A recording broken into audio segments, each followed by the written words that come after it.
on the road. Yep. Between one thing and another.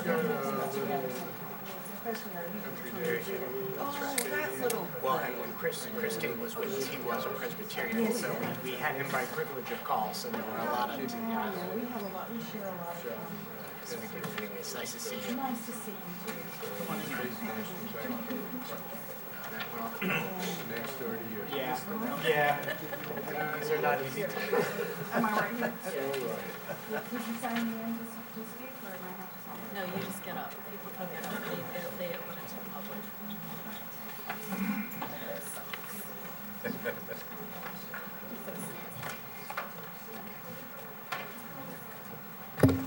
Good evening. This is a meeting of the Planning and Zoning Commission of Greenwich. We begin with the regular meeting. Our first application is Mina Liu at 22 Sound Beach Avenue for a final subdivision. Mr. Hegney, please proceed. Good evening, Madam Chair, members of the commission. John Hegney for the applicant, Mina Liu. What we're looking to do here is restore the property at 22 Sound Beach Avenue. I was told that these batteries were very good. You didn't pay your taxes again. What can I say? You know, they were due. Here we go. I know that they're due, but they're due at the end of the week. So I'm gonna take every day that I can. We're looking at lots 279 and 280 as shown in red on map 1039 here, which was recorded back in 1925. Those two lots became the two lots at 22 Sound Beach Avenue. We're looking to essentially restore them to two separate building lots.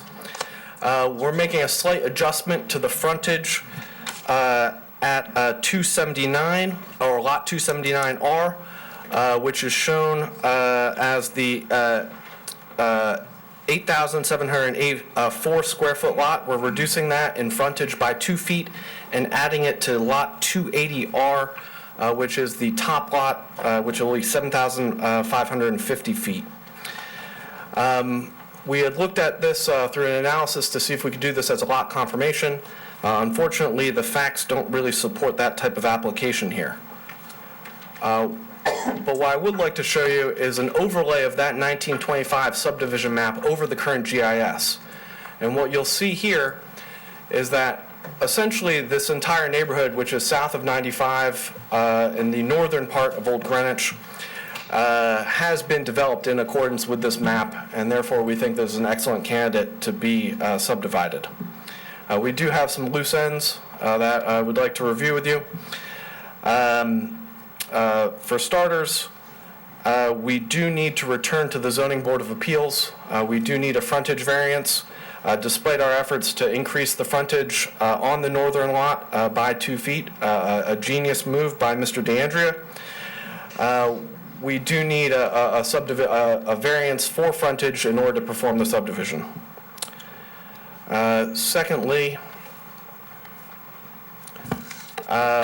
the other item I'd like to review with the commission this evening is The location of the open space. we're a little short on open space here.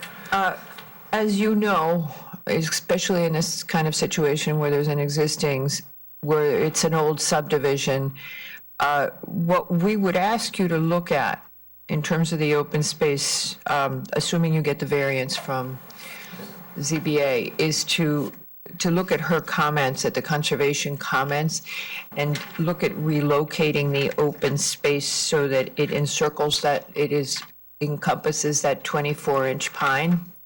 If you can adjust your open space to comply with what she's requesting when you return. I know you're looking for an opinion letter from us to the ZBA. That would be one thing. The demarcation of the open space, I'm sure you have no problems with. They're asking for some additional trees, and outside of that, I think the commission is looking only for the open space to be as useful environmentally as possible. So if you would address that on your return. Well, we do have an alternative that we'd like to run by you, Madam Chair. The open space location was selected based on the topography of the site and the existing trees at the rear of the property. We feel that it's a good location for open space where it will be left undisturbed. One of the items that we'd propose to the commission and to the conservation staff, should you wish us to review it with them, would be to plant Can you the set it open up on the space. easel so we can look at, no, so it's closer to me? Oh, that's not your, I do have the plans just up on the video screen. okay. Then you're going to have to step out of the way while you're talking. That I'm more than happy to do. What? Right. The trees that the Conservation Commission is looking at are all in the rear of the upper lot.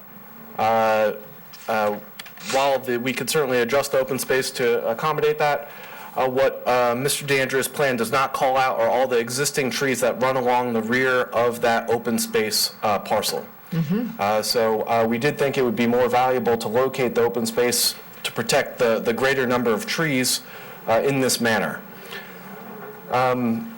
We'd certainly be willing to relocate the trees. As I mentioned, our Locate the clients... trees or the Or open not space? relocate the trees, but perhaps plant new trees in the open space to compensate for the loss of the 3 trees that would be removed for drainage Okay. purposes. Why don't you do this? Why don't you discuss it with conservation?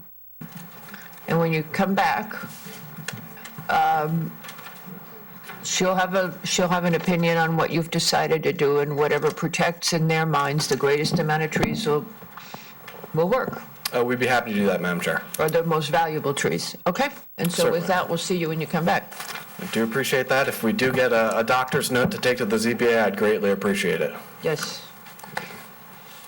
Well, you could have applied for a preliminary, and then we could have moved you on the preliminary, but you didn't, so we'll write you a doctor's note. We did not, but we do believe that we have enough time on our statutory timelines to both address the concerns from the commission and by the board. As you know, the regulations require that an applicant have an approved preliminary when he goes to the ZBA. That is the issue. Now, that is what the regulations state when you're going to the ZBA for a variance in the powers of the ZBA. I don't know how they've agreed to take just a note from us, a email from us. It's in their powers to make that decision, Katie? As to whether to comply with regulations. Right. Well, I'd be happy to address that, but I will say I that... mean, the regulations are very specific that Yeah. you should have a preliminary when you go in. Full stop, 619, number 5, I believe. A5. A5, yes. Madam Chair, we did have that discussion with the ZBA when we met with them on January 8th. And you decided not to convert to a preliminary.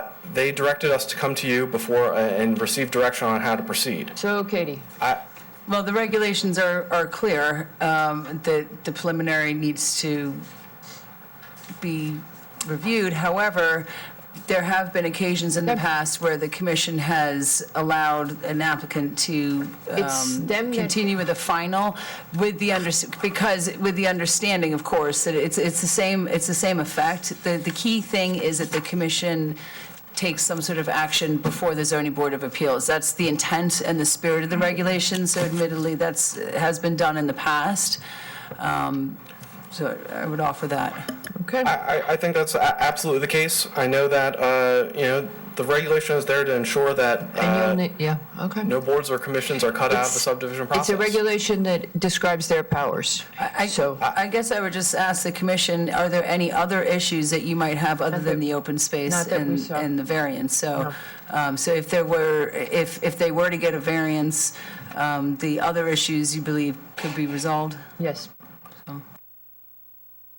We'll certainly take that up with the Conservation Commission and review that with the board. And if you would give us an extension too, because you did not give us enough time, as you claim you did. Well, we do have more time to deal with this, and we certainly will provide the extension. Yeah, next time, just give us enough time, okay? Certainly. All right, now we're opening the public hearing. Oh, 5 minutes of break, everybody. You want to come back and argue some more with us? I would love to, but I'm being advised not to. Yeah. I was in the budget meeting. Same thing.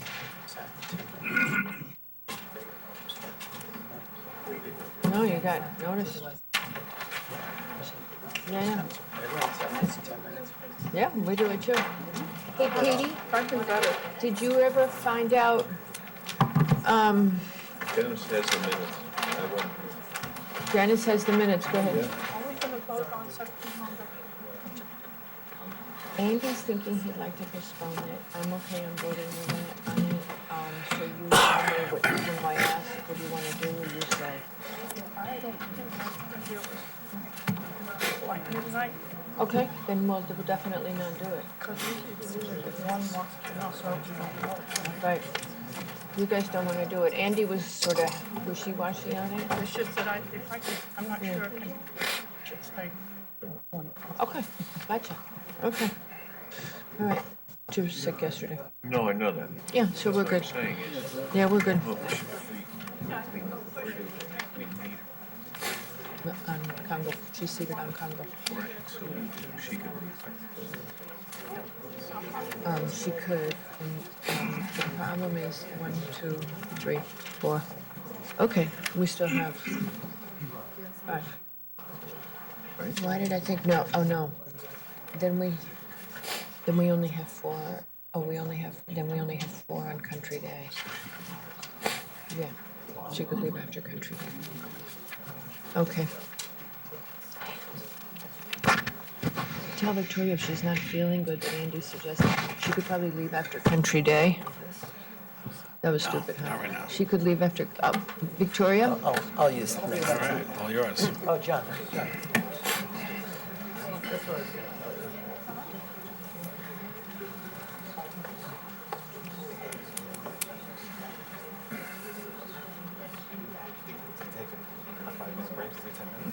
No, the agenda, can't start this up. It's not like they're tired. John didn't wear them out.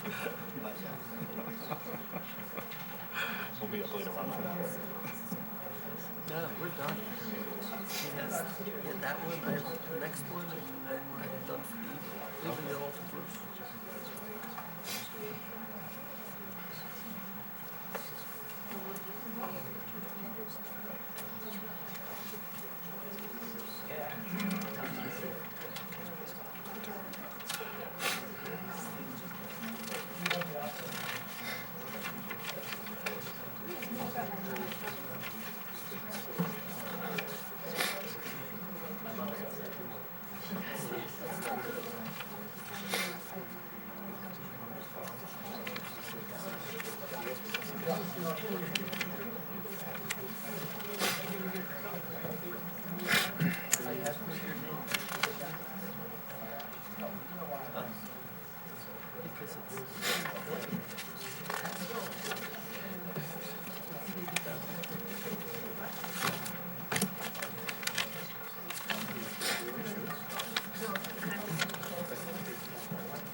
Okey doke, 7:15, public hearing.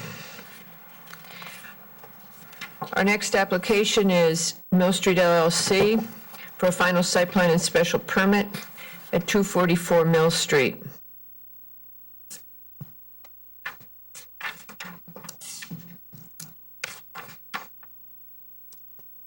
Good evening, Jim McTighe from Rizzoli Engineering, representing the owners of the property.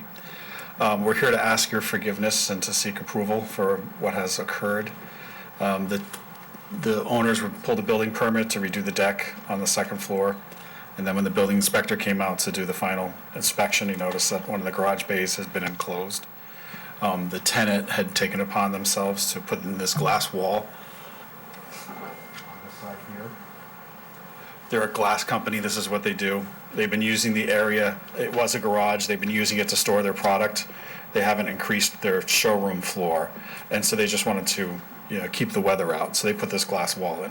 And as I understand it, the CEO originally thought that you would need a variance, but now, because it had 3 walls to begin with, he doesn't consider it an addition to FAR and is okay with it. That's And that correct. you have no other staff departments that are negative.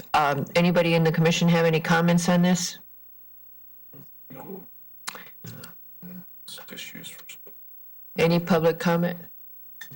other than it's only going to be used for storage. Yeah. Do I have any public comment on this? No. Okay, and he will continue to only use it for storage. Mr. Fox just asked us to clarify. Okay. All right, so if nobody has any questions, we'll close that item. Thank you. Yeah, but afterwards. Midnight, sorry, babe. It's a public hearing. Okey-doke then. Our next application is Second Congregational Church of Greenwich for an HO at 48 Maple Avenue. And on this application are seated myself, Mr. Fox is seated for Mr. McRae, Mr. Levy, Ms. Goss, and Mr. Yeski is seated for Mr. Hardman. That is also true for the next application. Do you want to combine them or do one? I did look at the transcripts for the last 2 hearings, and we did hear them together. I Okay. think it makes All righty. sense for us to continue So we will that pattern. simultaneously hear. May I make a comment on that? Yes, of course. It seems to me that there's 2 different issues here. Okay. And they're not really related, right? So why don't we keep them apart then? I would love to at least try and do that. I think if you look at it, if you agree, I mean, they're kind of different issues. What happens is we end up commingling one application issues with the other one, and it gets very confusing. At least that's been my Okay, experience. let's do it. I can certainly go over the HO first, and then we Okay. can Let's speak do that, about and the then we'll- site plan special And then permit. we'll open the next one. Okay. So, So this is only for the rezoning part, okay? yes. Good evening, Madam Chair, members of the commission. For the record, Tom Hegney on behalf of the Second Congregational Church. This is the property located at 48 Maple Avenue. I'm sure all of you know it, having driven by it many, many times. It's known as Mead House. It was built in the 1850s and was substantially renovated in the 1920s. It is truly one of the more historic and notable buildings in town. We had a historical report prepared on it, which treats it as really one of the unique structures in town due to its original design and then its modification in the 1920s. We presented this to the Historic District Commission in October, and they provided us with a letter of support for this to be rezoned to R20HO, and also gave conceptual approval to the certificate of need for a minor addition to the rear of the building, which is part of our second application. But they were very supportive of this and supportive of retaining this structure and the second building that we have, which is the carriage house in the rear, which was built in the 1920s. So the proposal here is to rezone this to a R20HO. It's approximately 3 acres. One of the things that was part of our earlier discussions was a misapprehension, I would describe it as, that it was in the central impact overlay zone, which would have given it a substantially greater floor area ratio than what is permitted in the R20 zone. So it turns out that the central impact overlay zone line is immediately to the west of this property. And so therefore, we are not eligible for being a religious use in the central impact overlay zone area, which would give us a 1.0 FAR rather than a 225, which is what it is in the R20 zone. We do, or we are eligible, I should say, for a increase of 15%, which would bring the FAR to a .258, which is a far cry from the 1.0. Right now, we have a little over 9,000 square feet on site with the two buildings, and we're not proposing any other construction other than what is on the property with the small addition that's part of the second application. I know the commission has expressed some concerns about future development and the burden that it might put on future commissions. And that's why I have prepared a number of whereases that I proposed to be included in any decision that the commission makes, so that you can make it clear to any future commissions that may look at this, that development of this site, being a non-residential use in a residential zone, is something that needs to be thought about prior to any further development being approved. So I did want to show you just another map that we prepared.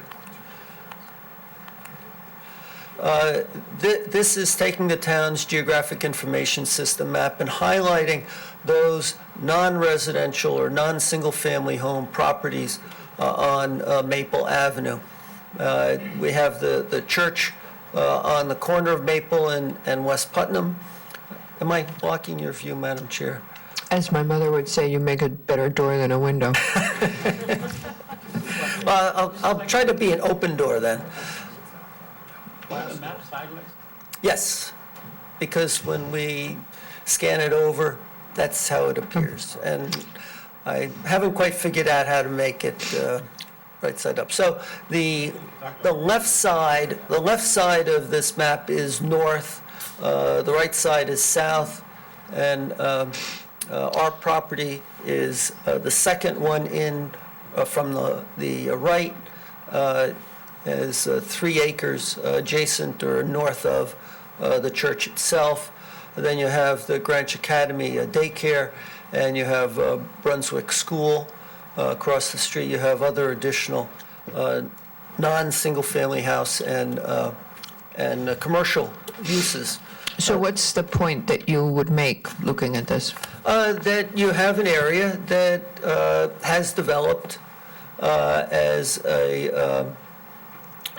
in a different fashion, perhaps because it's such an older area, and it is so close to the state highway, being Route 1, that there is the opportunity to have more development here and perhaps more appropriate. Having said that, that's not being proposed. That's not what we have before you in the second application. And when I went through with these proposed whereas clauses, I thought that it was important to stress that the only goal here for the Second Congregational Church is to have some flexibility so that if they need to augment the income that's being generated from this building for its maintenance and to provide for reduced rental rates for nonprofit uses, such as they have now with the Alliance for Education and the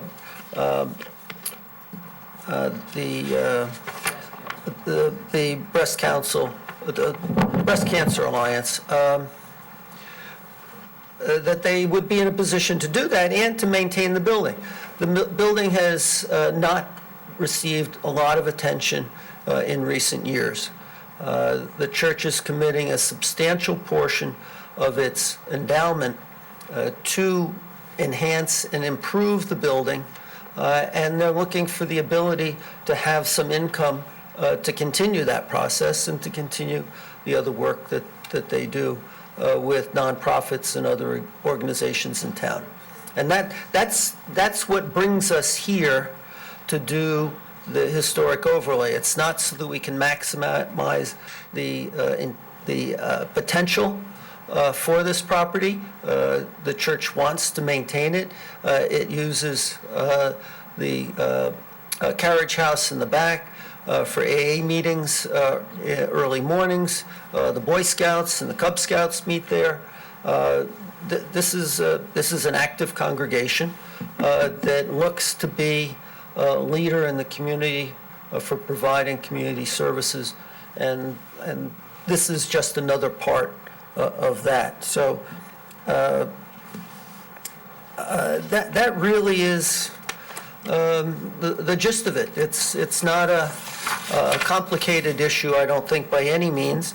I think it's very clear that this is a building that everyone would want to preserve. And that's the trade-off.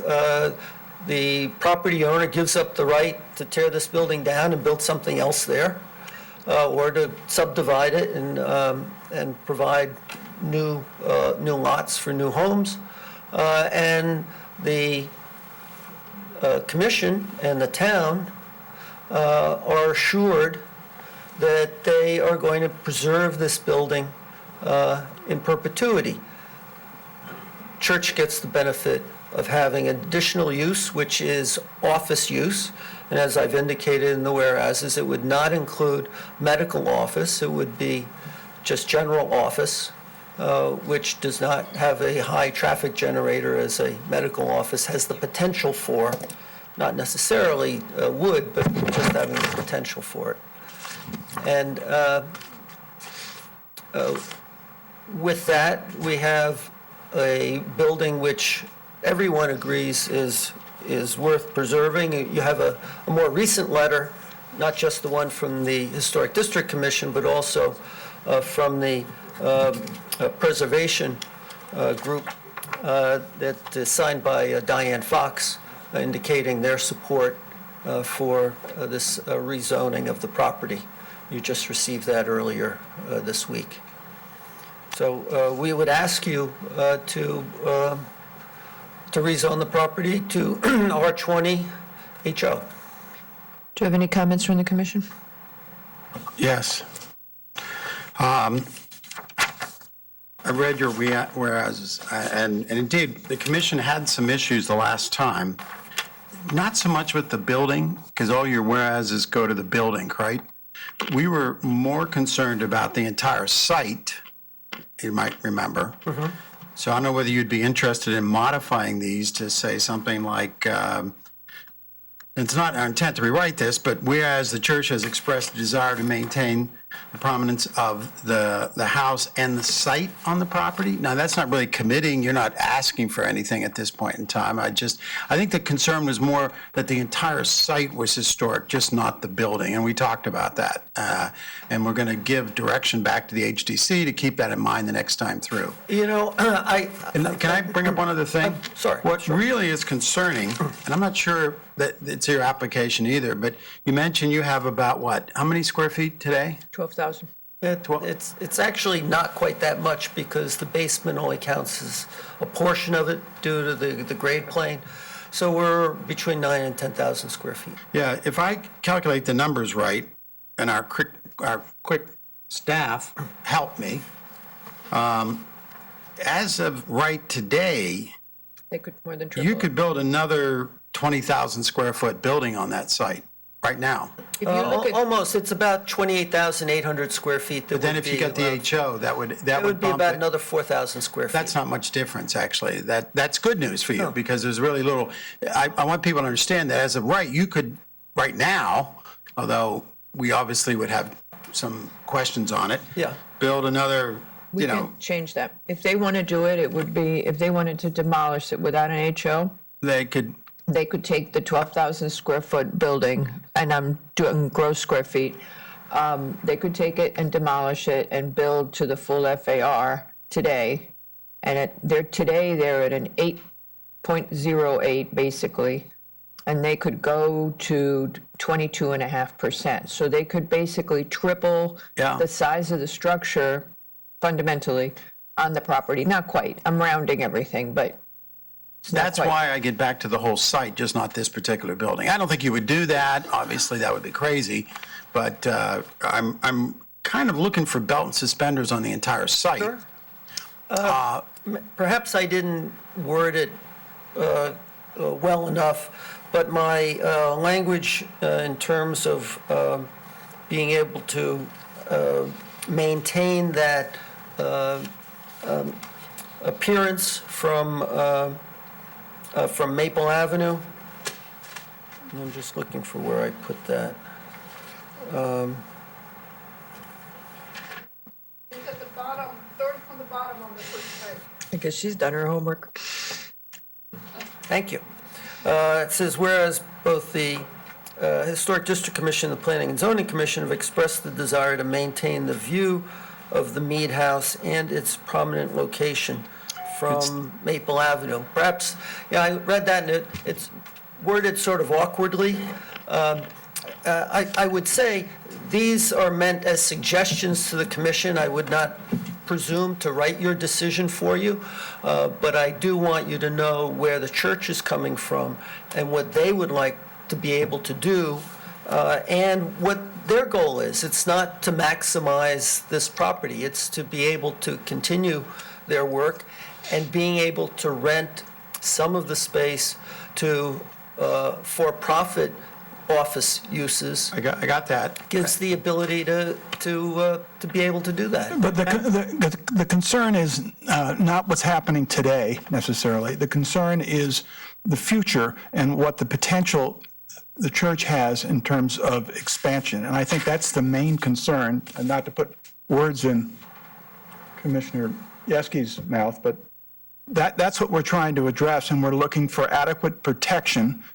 for that inevitability. Or I think Steve Scroggins, the church council president, made it clear at earlier meetings that they're not the owners of the property, they're the stewards of the property.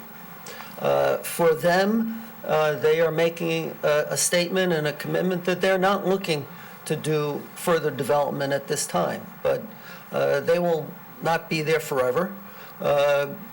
This commission, as it's currently constituted, won't be here forever either, and I think there's an interest on both sides to provide for language that will indicate that at this moment, while we're looking at this, neither side is really looking to have further development and to preserve what is really an but to iconic change building. this to an HO is arguably permanent. Well, that's the whole idea. My client gives up the ability to tear the house down and build something new. The commission gets that preserved as something that is important to the town, and that's why you have historic overlay zones, so that you can say, this building is worthy of us keeping, such as like an armory, for example. You want to retain that and what's attached to it, so that it gets to remain as something important for the town, just as the old town hall is, or the Havemeyer building, or the old post office. They create a community that shares in its history and roots. And this building, I think, is a prime example of that. And that's what this regulation is intended to do. Is there an incentive included with it? As with most regulations where you're giving up certain rights, there's an incentive. And the incentive is frankly, I don't think that great. You get to build 15% more of your FAR, and you get to have, if you're within 1,000 feet of a commercial zone, general office. And that's what the church has focused on, and that's what brings us here this evening with that proposal. Yeah, perhaps we can handle this, I don't know, in a condition. If we put together a proposal, we can put certain conditions. He's given us some suggestions, but we can put our own conditions in, You could- correct? Yes, you Yes, could, of but- course, you could write it. You can definitely put conditions. And it isn't, by the way, you're skipping over one thing. Giving you that commercial sets a little bit of a precedent in town, because we are aware of other people that would like something similar, so we have to think about that, what it really means. Well, it is limited to properties that are within a 1,000 feet right. of a commercial. But there's many of those, as it turns out. Well, if I may just say quickly, that section of this regulation was taken from a previous section that was called the HRO zone. So this concept of having office within 1,000 feet for historic buildings is not new at all. We've had it since the 80s, and it's historically the HRO zone. So there's three actually within walking distance of this building. I don't really have a problem with that. And so it was, right, the Strikes me Columns as one. building, there's a couple on Millbank. So what we did when we rewrote the historic overlay zoning regulations was we eliminated the HRO zone and used that language to put into the HRO zone as you see it now. So the concept has been around since the 80s and has been used in town. But not used to excessiveness. It's something that when there is a building that's worthy of preservation, and it comes to the attention of the Historic District Commission and this commission, that Site plan. you find that it's something This is that's still the appropriate. HO. And I believe that We gotta talk about if that you're in not the going site plan. to see this building as worthy of preserving, then maybe this isn't the right zoning No. regulation to have. No, we're not saying that, and I think you know that. No, actually, the good news is, Well, it isn't that something isn't the right zoning regulation to have. It's that the way the regulation is written, it's applied on a case-by-case basis. And there's been some misunderstanding about this regulation, that it's a de facto right. And it's not. It's got to be, is this the right thing? And as you pointed out, Mr. Yeski, is this the right thing in this neighborhood? The regulation enables us to do certain things, but it doesn't guarantee that we will do them 100% of the time. And so that doesn't make it a bad regulation. It just means that there is some unknown for the applicant whether or not it will work. Mr. Yeski, did you have something further? I yeah, apologize. having gone down this and investigated, maybe the good news is that if we do convert to an HO, the commission's ability to make sure that this area is kept historic is enhanced, actually. It's much more difficult for you to come back to the commission with an HO and propose a building 20,000 square feet, as opposed to coming back, as you might do today, to rip it down and all that. I mean, we exercise a little more control on the HO at this point in time. So I see that as a positive in this case. I'm still concerned about the whole site development, but we'll have to deal with that. Here, I have something for you, Dennis, that'll help you. If you look at the standard section of 6109, 6109C 2, it says that 6109. the property must, and it says must, be used as it was historically or be given a new use that requires minimal change to its distinctive materials, features, spaces, and spatial relationships. And it says property, so it's referring to the property, not the building. And if we just put something in our conditions that the spatial relationships that section is particularly noted by the commission. And we can put a condition on it that the spatial relationships have to be preserved and going forward. Right, and that reinforces the notion if you come back through an HO to do something, it had better conform to 6109 at that point. And that gives us a little more assurance that we can control some development that isn't appropriate for the site at this point. If we came back with a raised ranch in the front yard, you probably wouldn't look favorably on that. No. Mr. No Hegney, offense to raised ranches. does anybody else from the commission have comments? No? May I ask Mr. you Hegney, yeah, a go quick ahead. question about, just for the purpose of the record, could you just speak to the tax exempt implications So of actually, having a? I was going to intro that with, I continue to have, as you recall from the last time we heard this, a hesitation about adding a commercial for-profit use in a not-for-profit property such as this one, for several reasons. One of them is the neighborhood may be mixed, but I'm not enthusiastic at this point. You haven't convinced me yet that it makes sense to add another for-profit property here. And then there's the issue that Ms. DeLuca was going to, that the church is tax exempt, and now it's going to have a mixture of tax exempt and for-profit uses in its buildings. And so can the town just recover property taxes then on the whole property? Not on the whole property. And I will give you one example, since it was something that came up after the last revaluation. There's the Christian Science Reading Room on Greenwich Avenue. And it is an exempt use on the first floor. It's a religious use. However, there are offices on the second and third floors. And that building is taxed differently depending on whether you're the second or third floors or the first floor. So the first floor is tax exempt. The upper two floors are not. And that's how the assessor rates it. Some of the buildings that the private schools in town own that they rent out to staff, those are carried on the tax rolls even though they're owned by a nonprofit such as one of the private schools. So that is the analysis that the assessor does as part of determining what is the appropriate assessment for taxation purposes on that property. Okay, that answer your question?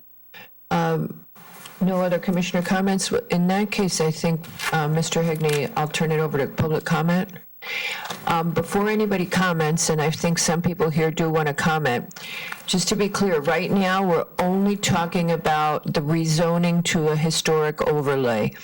The implication is only whether or not they can add a commercial use and whether or not they can increase their FAR from 0.225 to 0.259, essentially. So a 15% increase in the max. So if you have a problem with who might be using the building in the not-for-profit, don't comment on that right now, okay? Folks, we got a lot of seats in the front for those of you that are standing. If anyone wants to come sit down from the back. Does anybody want to come sit down? And then we'll do the site plan and who's coming to use it afterwards. Who from the public would like to speak? Madam Chairman, I'm Reverend Maxwell Grant, the Senior Minister of Second Congregational Church. Hello, Reverend Grant. Good evening.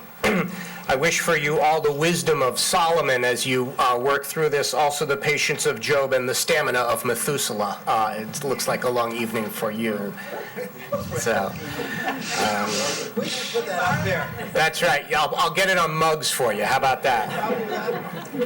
You can sell them for profit. That's right. We're right. We're just going to let that sit there, Madam Chair. Thank you so much. What I want to speak to very quickly, and I know there are a lot of other comments that want to come after on both, on all of the sides of a complex question, is simply the issue of how reimagining Mead House speaks to the historic mission of Second Congregational Church. Obviously, the religious mission that put us there in 1705 is paramount for us, but what that has meant throughout our history has always been a component of our work that has engaged the greater good of the Greenwich community and has sought to do things that are helpful to all kinds of people, whether they were members of our congregation or not. And so we have a long history stretching back into the 19th century of that kind of work. And this is very much a continuation of that core aspect of our mission and an expression of how what we understand the nature of a religious obligation to be. So we continue with that mission in the context of a world where houses of worship are confronting a very different set of circumstances. There was a time, and it was not that long ago, when at the end of a pledge season, the chairman of the church council would go to the pastor and he would say, and it was always he then, how much is this lunch going to cost me, pastor? And would write the difference between the budget and how the pledges had done. That ship has sailed and sailed some time ago. Our church, like so many churches, is now trying to continue its historic mission and do its good work on behalf of the entire community in a context where we have to reimagine how it is we're going to be able to finance that work. And we want to make sure that our campus, which we love just as it is, stays just as it is. We love that our neighbors look over and love it as it is, and we mean to keep it that way. This strategy that we're pursuing is very much intended to keep things looking the way they look and keep us operating with the same spirit and vitality that we've had for over 300 years in the way that people are used to us, but with the wherewithal to be able to continue that for as long as possible. So we view this, as much as it introduces some changes, as much more deeply committed to the work of abiding and continuing to do the work that we were put here to do. And so that is the spirit in which we enter this. We are not looking to have that ranch house in front of a beautiful, beautiful place that we love and look at every day with pride and are glad that people have found and look to in order to find their way, we hope, to us and to the things for which we stand. So thank you so much for your good work, and we await your decision. Thank you very much. Sir? Steve Scroggins, good to be back. Really? The council, don't hear that from many council people. president at Second Congregational Church. What just strikes me is all the concerns you have are the same concerns we have as a church. We went through this discussion. The meat house is a white elephant. It's deteriorating. The first floor became unusable. The pipes were leaking going back to the 1800s, I think. We had to have a decision of, do we use it or do we lose it? As a church council and as open congregational meetings, we said, do we sell it now because it's worth money and it's expensive, or do we renovate it? We decided we want to renovate. We want to take that risk. We want the open space. Town planner DeLuca, Katie, Miss. The things you outline in your plan for Greenwich, the priorities, that's what we're supporting. Open area. We want that green area open. We don't want any more square footage on it. We use it several times a year. We want that iconic building. We want to retain it. We want to retain the character of Greenwich. One of your points is you want initiatives that serve the underserved community. When we get to the second part of how you would like to handle this, Dennis, or Commissioner Yeski, you and I have a mutual friend. I'm sorry I got too familiar. We've not met. We want to do that. That's part of our mission. We have 6 or 7 tenants right now in our education. They're all nonprofits. We've always had nonprofits. But it's about $900,000 to renovate that building. That's the risk we're taking. The town of Greenwich isn't taking that risk. We are. And it's a risk, and we're prepared to take it. And we want to rent to nonprofits. I was in showing the first half of the first floor that Coffee for Good hopefully will take the other half today, and it was a nonprofit. That's what we're just looking for the flexibility we need to generate the revenue in order to maintain the campus. 30% of our annual budget goes to maintaining those 5 structures on that building. On that campus, rather. So we share all your objectives, which is why we reached the decision we made to renovate. We don't want to build any more space. We like the open space. That's not what our intent is. Renting to the for-profit market, and it may be 2 or 3 offices max, because that's all there is, just expands dramatically the potential for rental income. We don't want to do that. We just want that flexibility. And if you look down at the chart, it's not like we're the first.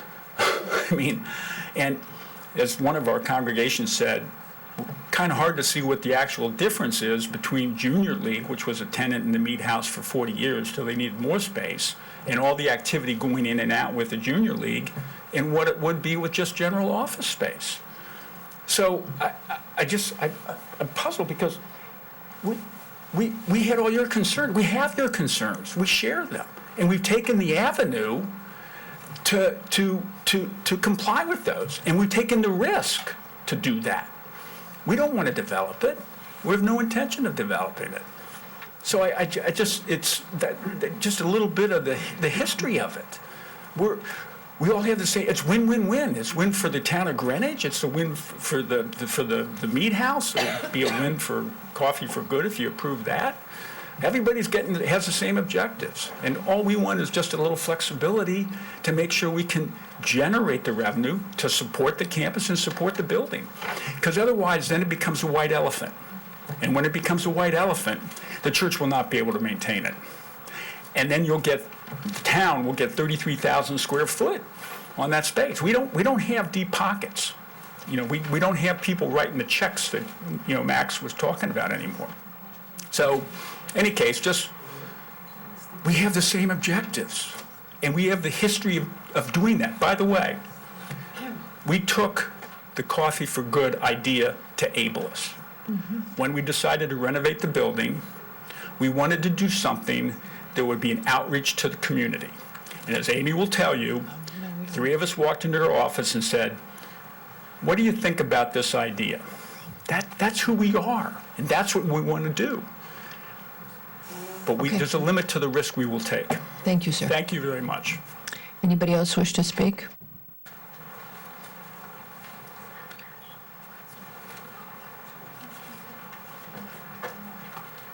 No? She's not speaking. Okay. Ms. Pearson.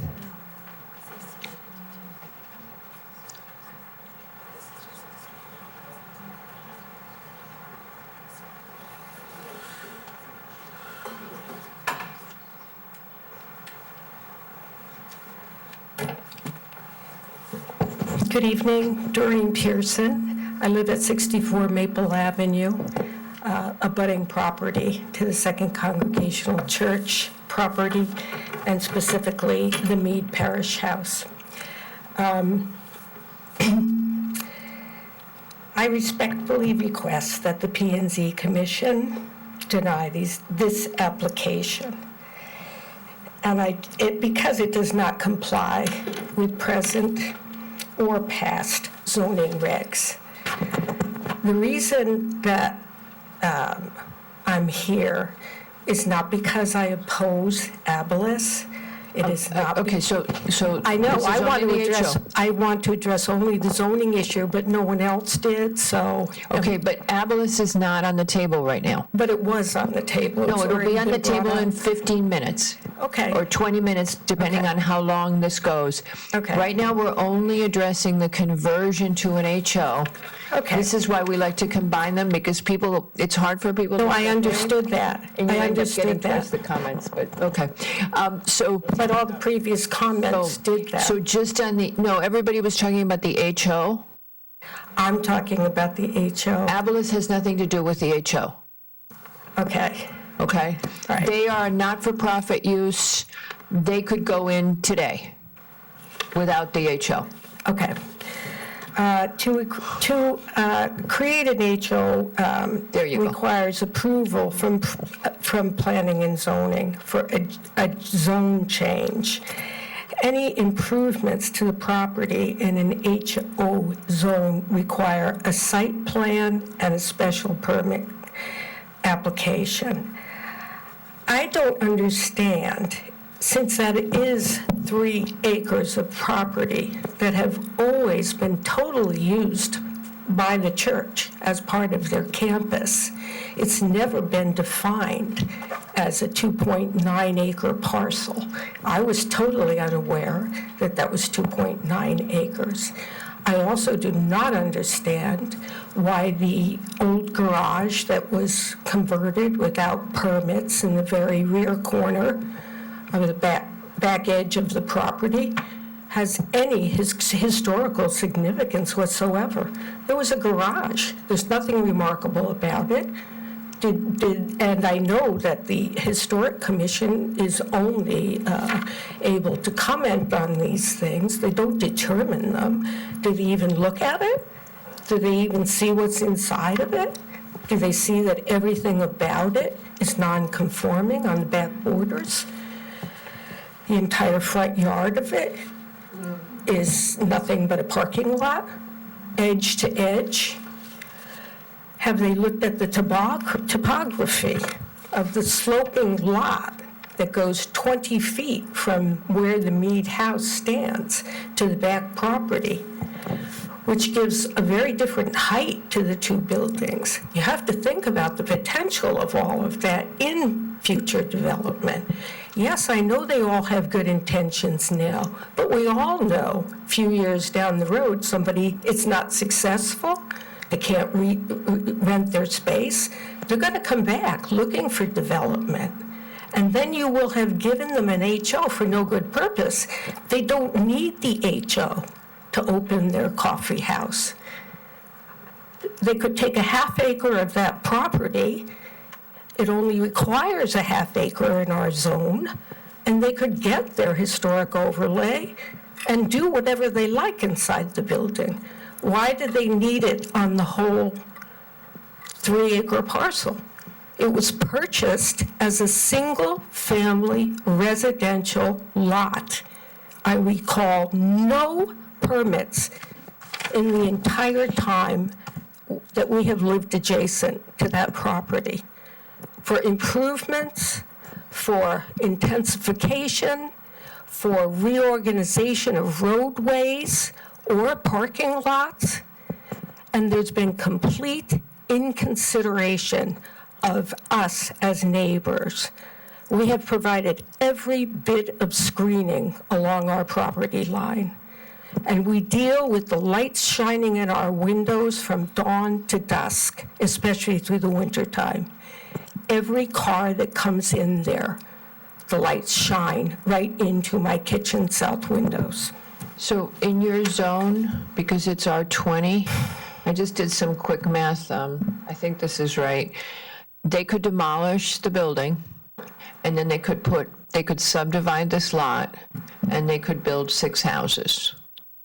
It's residential. And they could put 6 houses there. That's what they could do when you said they can just take out a parcel. They would have to do a subdivision to only do the HO on the Mead House.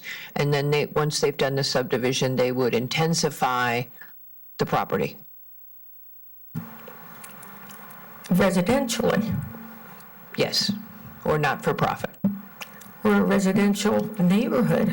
Or not-for-profit. They're allowed a not-for-profit use there, so that's, since the church owns it. So I'm they not can subdivide opposed. it. So I'm just- opposed to, is there no limit to the commercialization of a nonprofit parcel of property? Is there nothing? The multiple activities the church becomes subordinate to all of the activities dependent for them for support. I'm not sure that's a way to support your historic church on the corner facing the Post Road. Post Road is commercial. Maple Avenue is not at this point. I'm only talking about the zoning issue. We gotcha. Anybody else want to comment? No. No more comments. Full room, no more comments. How about that? Mr. Hegney, does anybody in the commission have any comments left? No? Okay, Mr. Hegney? 2.9 acres is in one parcel, Correct. and that includes the cemetery? No. No, it's just, it's the- the way the this- Mead House and the church. Let me just It's its go own parcel. back here. Does that include the shed on What's it? shown on this slide, that's 2.9 acres. Okay. Which is what we're proposing to have rezoned. It's the Mead House property. It includes the carriage house. And you don't rezone the house, as Ms. Goss said earlier, you're rezoning a property so that when someone comes in and says, I want to build something else on this property, you say, well, the whole piece is in a historic overlay zone, and you have to show us how you meet the HO standards with this application. And is the playground on that parcel? Yes, the playground is right here. There's a playground here, and there's a playground back here. Okay. And they're both on this parcel. And this neighborhood is not non-residential. When you go back to the slide that we had showing the highlighted properties, it's not just non-commercial, non-residential uses, it's commercial commercial uses. The 20-room hotel next to us and the doctor's office across the street, those are purely commercial. And when did that, the landscape of that lot was what, generally speaking? I mean, the house was residential at some point, or the meat house? Well, it was built in 1858, and it was residential then. Yeah. And was it farmland during that period, do you think? There was probably some associated with that, and of course, it's the same stone that was used for the church itself. So, and they were built at the same time. Okay. Okay. Thank you. This item is a must close tonight, so, I have nothing further to provide to you. all right, so we will then close this item if nobody has any objection. All right, thank you. Our next application is Second Congregational Church of Greenwich for a final site plan and special permit at 48 Maple Avenue. Okay, folks, so this is what they're applying for in order to do Coffee for Good. And when it comes to public comment, that's what you'll comment on now. Good evening, Madam Chair. For the record, Tom Hegney on behalf of the applicant, Second Congregational Church. As was mentioned in the prior application, this has been very much a collaborative effort between the church and Ableist to provide for a vocational training program on the first floor of the Mead House building.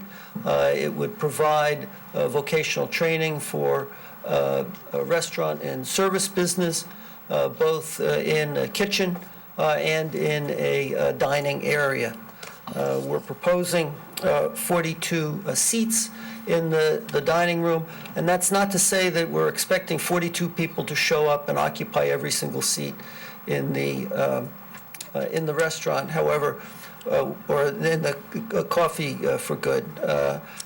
But we do actually, based on Mr. Adler's parking study, found that there is more than adequate parking, even with all the uses going on that are there. There were over 70 parking spaces available at any given time on site, and even taking into account Coffee for Good, there would be at least 50 spaces available at any given time. The other thing that Ableist would like to do is to provide, during good weather, an outdoor dining component to it, and that would entail removing certain seats from the inside so that at any given time there would be no more than 42 seats available. The second part of this is to add, and you can sort of see it here, is to add to the rear of the building. Currently, the first floor of the building is not handicap accessible. As part of instituting this program, we want to make it handicap accessible by putting in a lift. Mr. Rydberg, the architect for the project, looked at several different ways of doing that, and by extending the back wall about 3 feet, it can be, what you can accommodate inside is a staircase between the lower level and the first floor, and from grade in the rear to the first floor with a lift. Irony is, by adding onto the building and changing it in this fashion, you're actually 7 square feet less under our regulations than exists now. But it does provide that handicap accessibility, which is an important part of being able to provide this vocational training program with Ableists. The question had come up on the playground area that is along the northerly property line. That's located in this area. And that's currently used just by the associate pastor and his family, and later on this spring that will be removed. We do not need to add any parking, nor do we lose any parking as part of this addition, and the parking will remain as is and how it has been for some time. So we're not looking to increase square footage. We're looking to be able to have this very important and worthwhile vocational program in the building. And as was indicated by both the pastor and by the council president, this is very much in keeping with their mission. Commissioners, do I have any comments from you? Comments? No? Mr. Hegney, at the last meeting, there was a lot of concern expressed about the traffic, the in and out, the fact that during the morning rush hour, there would be, in addition to the traffic, one of the things we discussed at the briefing yesterday is whether, if this were to be approved, whether your client would consider phasing it in, so that rather than do the 42 seats, I believe it is, up front, you start with, say, 20, and see how that goes, what the impact is, and whether the neighborhood absorbs it well, and then come back to staff, for example, and add the rest of the tables, just because there has been so much concern expressed. What's your response to that? We did have both a parking study and a traffic study prepared by Bernie Adler, who's here and can speak to those. He did not find that there was an adverse impact to any of the surrounding intersections, and found that there was more than adequate parking, loads of parking available.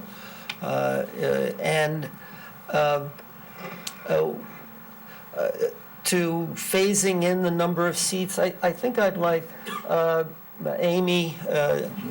Before she, do you want to respond to that? Go ahead, and then I've got a couple of other questions for you. Deb Rogan, who are the people in charge of developing it. Amy Montemuro, who's the CEO of. So the question is, we wouldn't make you come in for this show. You would just talk to nice Katie and Pat. Okay. Hi, nice Katie and Pat. And they would look at whether or not things seem to be going pretty well or not. That was we just were thinking of a soft opening, very slowly. That's what we were for our own thinking of. benefit. Yes, we were. Okay. We were planning on a 2-month soft opening. Yeah. Okay. Amy Montemuro. Okay, so you were going to do a soft open anyway. You've got to train people, and that's what we were looking for, is to do it gradually. Then if there's a problem, if there's a hiccup, we could work the hiccup rather than, it turns out that everybody shows up at 7:45 or whatever. Right. Okay, all right. So it's okay with you, we can hammer that out. Do we need to, do we need to define Yes. what a soft opening Yeah, looks we'll like? define it, and we're going to need to think about that a little bit, because you were saying 2 months, I was thinking 6 months, but how many chairs were you A thinking? typical soft opening in a coffee shop is 2 to 4 weeks. No, in a typical coffee shop. So And we so were going 2 to months would be good. double. Yeah, we were going to double what we have some coffee shop advisors. Oh, I'm sorry, can you state your name it's before Deb the courtroom? Rogan, and I'm the executive director of Coffee Okay. for Good. All right, so we'll think on that a little bit, and before we're done, we need to land on something, but, And what about the hours of operation? Are you just looking at seats, or is this include? we had already talked about the hours of operation at the last meeting. But in and terms of like a phased opening approach, I mean. That's a great idea, Katie. I don't know how that impacts or doesn't Hours of impact. operation. your- We have a letter. Yeah. So At the briefing yesterday of the commission, this is a letter Mr. Hegney wrote in November. So you still want to start at 8 in the morning was your response to us changing the hours of operation. That was their answer. They would. Right. There's a built-in customers already on the campus, so it wasn't like we were going to do this mass marketing to bring Right. in. They have the different, I think we kind of wrote it out. You were going to for catch the AA people as they were Correct. leaving, and you were going to catch, Exactly. it's all in Mr. Hegney's letter, and you were going to grab students or people dropping off for the preschools. Yep. Okay. Yes, thank you. So that was your idea, and then, Katie, did you have other thoughts on the hours of operation?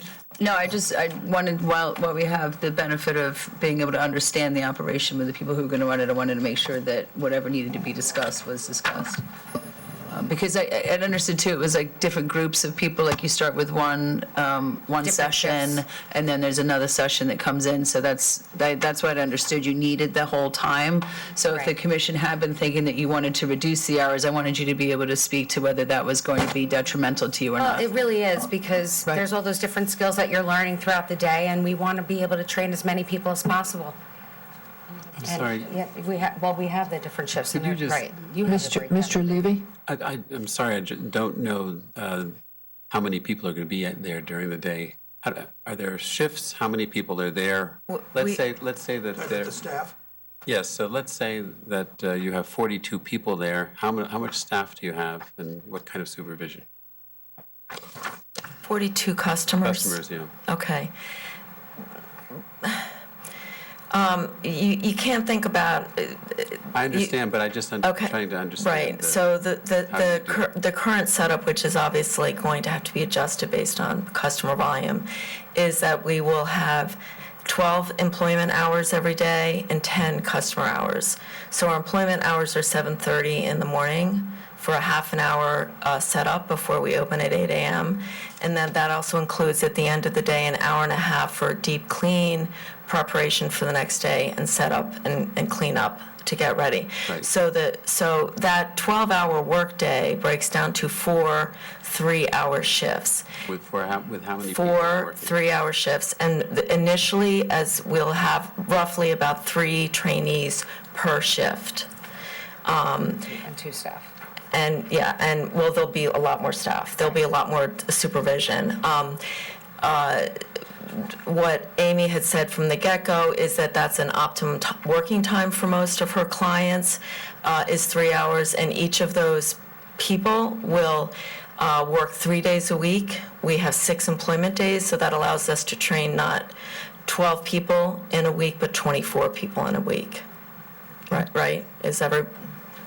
So that number will adjust. So if we have a higher volume in the morning, we'll have a few more employees at the first shift and a few less in, say, the third shift. Because it's a coffee shop, I assume that people will come up to the counter, get something, and then they'll have a seat to sit down and. Exactly. So some people have to be cleaning up, somebody else to be serving. Yes, we'll have So- busing, we'll have dishwasher. We are trying to create jobs here, so we have definitive jobs already defined. But yes, there will be people. I'm just trying to understand the 42 seats. I can imagine how there could be some people on site that say, well, let's go and get a cup of coffee, and we'll all, when some event breaks out, then you can get a lot of people. And so that you could, you have plenty of people on property who could be using the facility. But I just want to understand how it works if you have that much capacity and you have 5 people working there. Well, no, we expect in the second year to have a higher volume and more employees in each shift. So we're planning on ramping up to a second year. So it will be roughly a little over 4 employees each shift.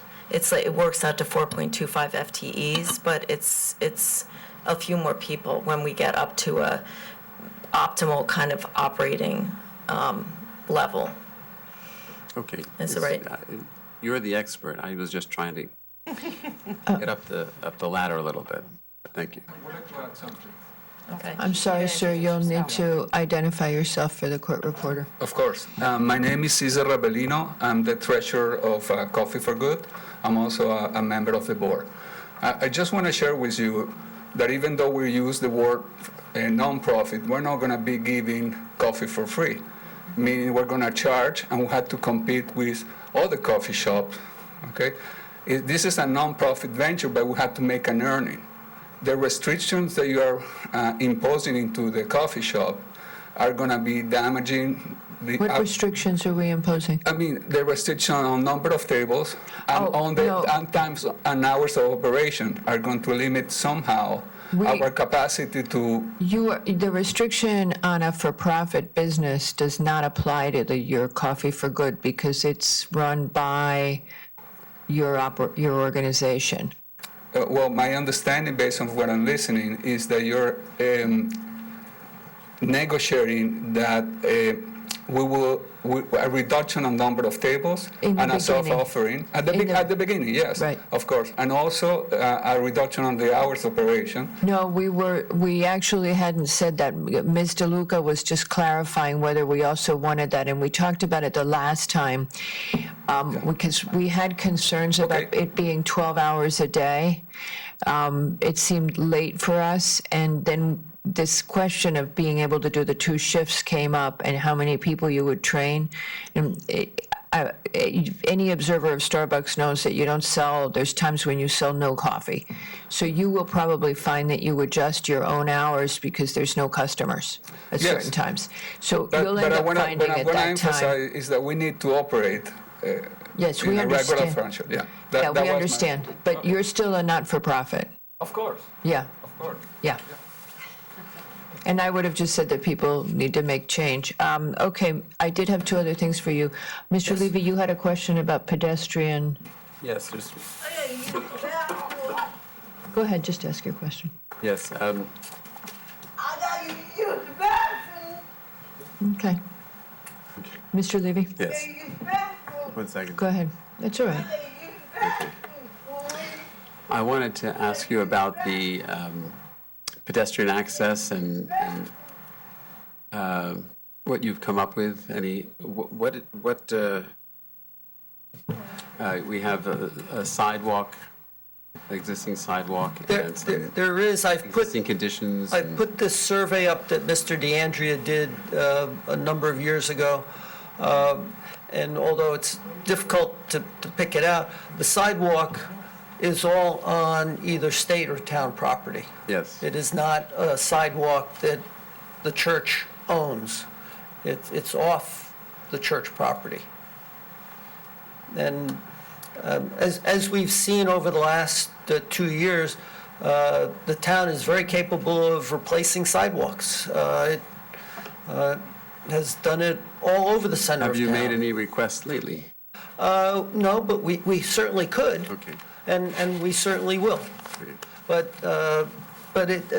when we first started talking about it, I thought, gee, this is our sidewalk, it's on our property. And then I looked at the survey that Mr. DeAndrea had prepared, and in fact, the entire sidewalk from East Putnam Avenue all the way up Maple is on town property, or state. Thank you. Mr. Hegney, the other concern that was raised by the public the last time was the concern about screening and the bamboo. Have you discussed that with your client and whether or not the screening would be improved? We did take steps to remove the bamboo. Bamboo being very invasive. It's not something that's just done once. You have to keep at it.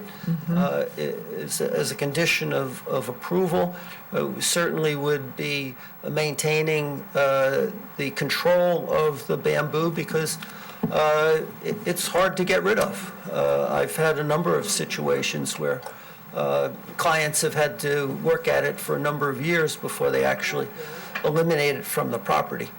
And we certainly will do that. And the screening? For the neighbors? You had a neighbor that I think the neighbor who brought that up actually had constructed a fence. I'm not Okay. sure what else. we need to Somewhere be in the doing. staff report, I saw that they were still looking for it, but I'm sure that the public will address it. Commissioners, do you have any other questions for Mr. Hegney? But we have a number of people who are here regarding this application, and I would ask them to raise their hands or stand if they are here to support the application. So who's here to support this application? Okay. Good, okay. Can't raise both hands, ma'am. Nice try. There's some people in the room I might allow to do that, but not you. That's all we have at this point, Madam Chair. All right, thank you. Do I have any comments from the public? Yeah. Hi, Hi. Quickie. Okay, good. I'm Ed Bloom, and my wife Ellen and I live at 92 Maple Avenue, about 100 yards down from this issue. And we also own 94 Maple Avenue, and we own 3 Boxwood Lane, which is adjacent to these properties and comes up the same way onto Maple Avenue. And you and council mentioned he had a traffic expert say, well, it's manageable. Believe me, I live there every day. And the traffic backs up on Maple Avenue, where we are, all morning long. And sometimes it takes 2 waits in order to get to the post road. So traffic is a very important issue in this case. And I'll just, council mentions they're putting in, they want to put in a vocational training facility with 42 seats. And it is a vocational training ground, but it's also a restaurant. And the 42 seats are going to add to the traffic. Yes. And I don't care when you, all day long, the traffic backs up. So it's a restaurant.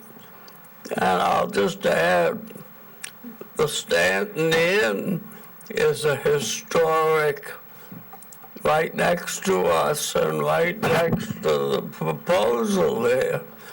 The Stanton Inn is a historic district building. Well, why can't they have a restaurant?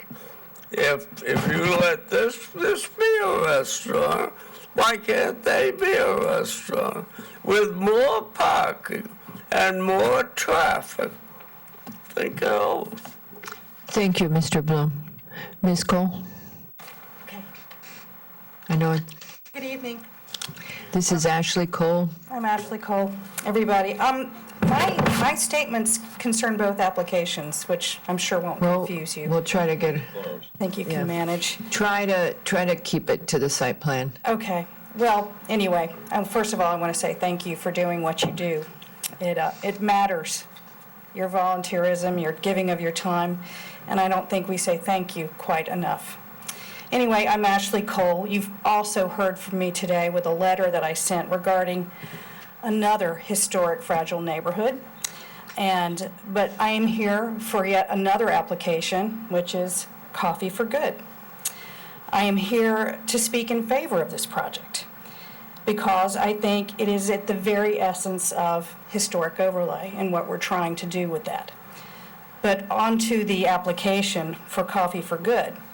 is that Second Congregational Church has embarked on a wonderful, fresh effort to revitalize and repurpose the Mead House.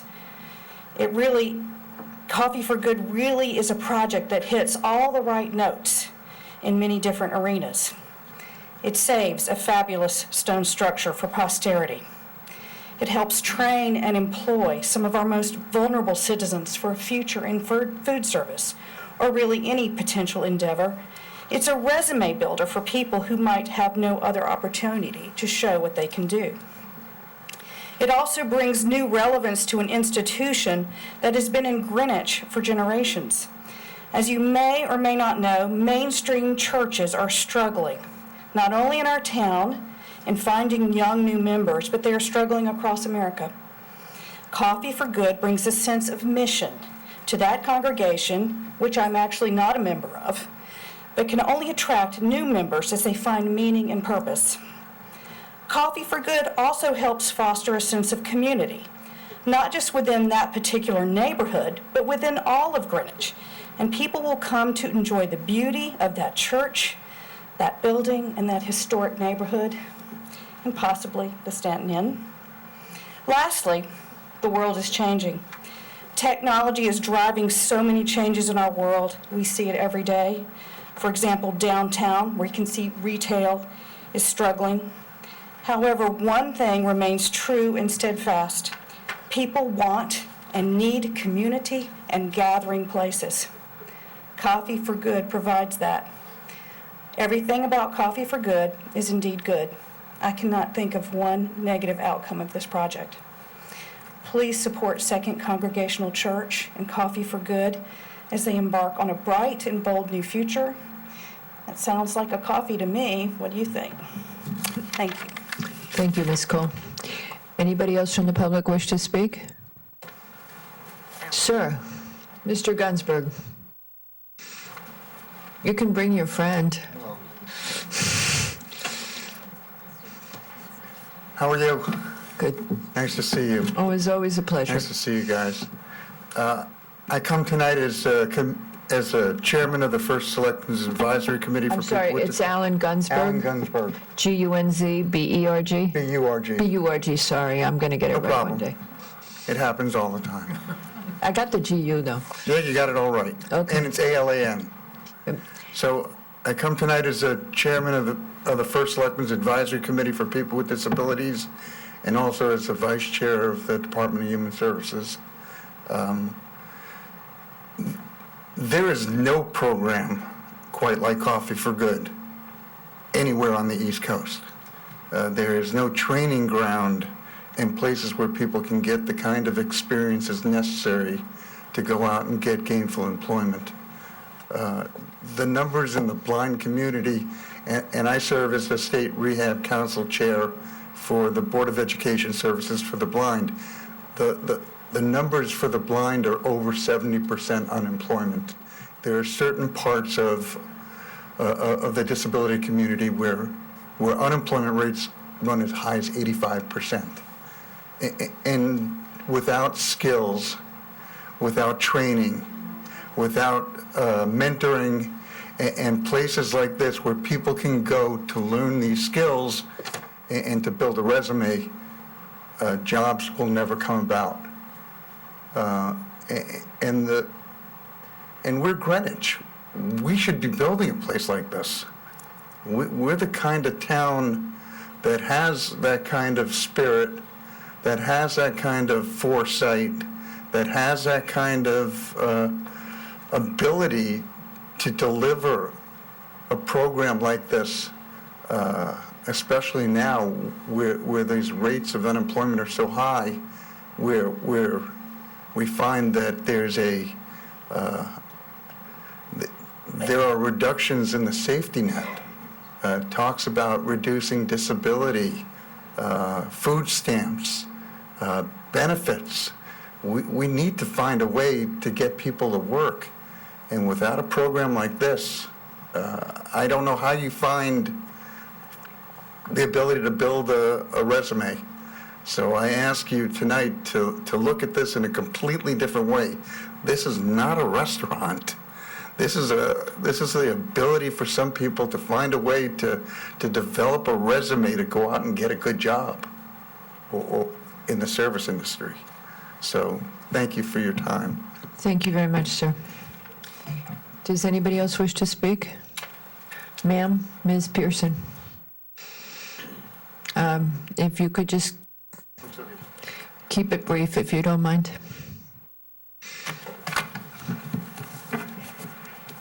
Doreen Pearson, 64 Maple Avenue, Greenwich, Connecticut. I think, personally, everything I hear, the problem here is that the church isn't giving Abilis enough space. They're crunched in one corner of the building. Why are they only giving them one little corner of the Mead Parish House? If that's their mission, they should commit to that mission and everything that goes along with it. There's not adequate space there for a training center and practice and customers and parking. Give them more space if you're going to do that. Secondly, once you do approve this as a site plan, read your POCD, read your regulations. We're the residential taxpayers. We're the ones that support all the nonprofits in town, all the public services, blah, blah, blah, blah, on and on. We deserve to have exactly what is written in the regs. We need landscaping, fencing, enough to provide us with visual screening. So you do want some more you do want some more screening? Absolutely. It's now that the bamboo has been removed. Okay. We have every car shining into our windows. Look at the topography of the lot. Okay. We are on the level of the driveways and the parking lot. Everything that exits those parking lots and comes around the Mead Parish House shines into my kitchen and playroom windows every day, all night long. Lighting on the buildings is worse than commercial lighting downtown. It needs to be at lowest levels of illumination required for safety, and it needs to be directed away from the residential neighborhoods. Let the church have their lighting, protect whatever they like on their own property, but don't direct it flashing into all the residential houses around it. Thirdly, I think if you're going to provide a facility and a training center like this to draw other people with disabilities, it has to be appropriately safe. The property has to be safe. It has to have protected walkways right up to the facility like any other restaurant does. Proper hand railings, proper crosswalk areas. Sidewalks should be level and even, especially for people who do have sight difficulties. If they want to be of service to the community and the community of disabled people, then do the right thing by them and make the church provide what is needed for a training center and a coffee shop at 48 Maple Avenue, sorry. Thank you very much. The Mead House. Okay. Is that it for the public comment? Anybody else going once? Oh, one more person. Okay. Todd Clare, 10 OC Place, Cos Cob. I am a friend of Abilis. My wife actually works there. I've been to many of their events. Part of this training program, I think, is to take their clients, which are the people that they're going to train, and really show them and get with the community, right? We see some of them clients might work at hospitals, might work at Stop and Shops of the world, but this really brings them together, and there might be some spilled coffee, but the greater good is really integrating the Abilis clients with the community. That's just a great thing. Thank you. Thank you, sir. Okay, is that it? Mr. Hegney, you want to weave your way back here? Any more comments from the commission based on what we've heard? So what is the square footage of the office portion? And how many employees would be in there? Right now, there is no office per se, because we're still looking to renovate the building and provide space. Just to go over some of the numbers. No, I know, for you. but I want to go over it because there is, as he's saying, there is a vacant space, but he's not saying that's necessarily the space.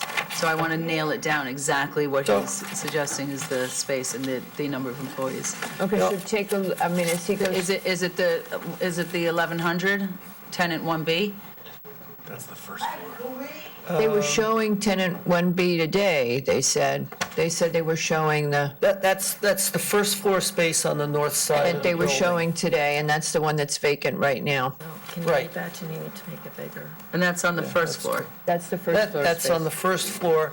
There's The assistant pastor's on the third floor. 2,195 square feet on the second floor. That's broken up into 5 office areas.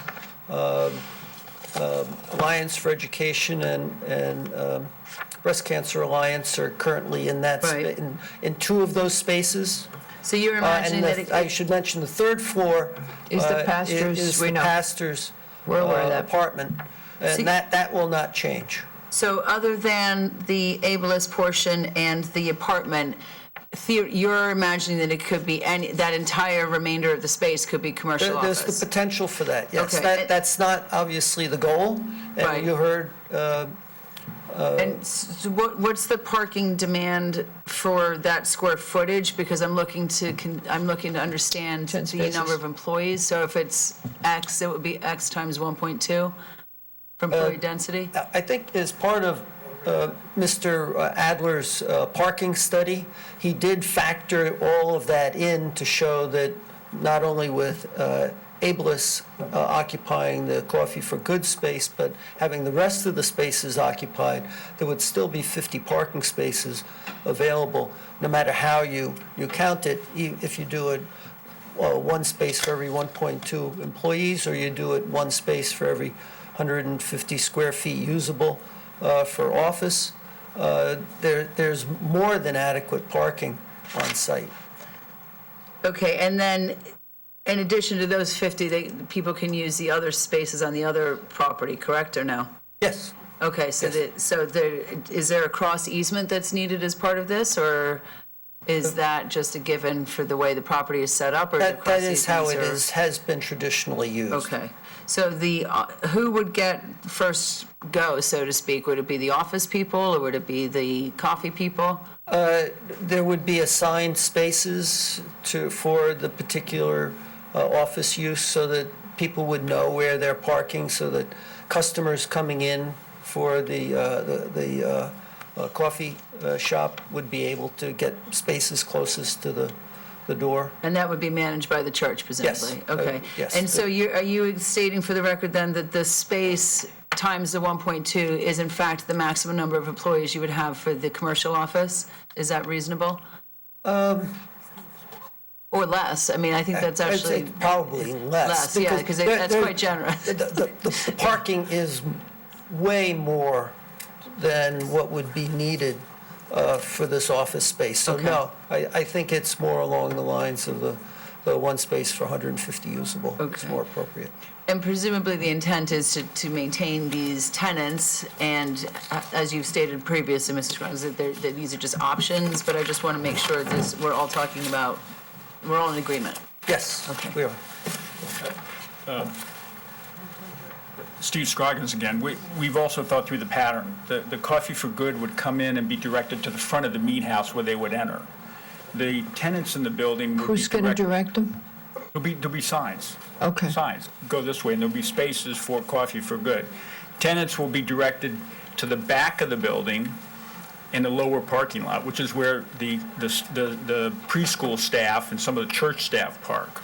So we'd be sending the preschool parents or au pairs who are dropping the kids off would come in from the front. Their pattern wouldn't change. So we'd be directing people in different areas to park different places where they have assigned parking. Okay. So it's actually been thought through to make sure that the pattern and the flow works. We believe that there is more than adequate parking here for all the uses working at the same time.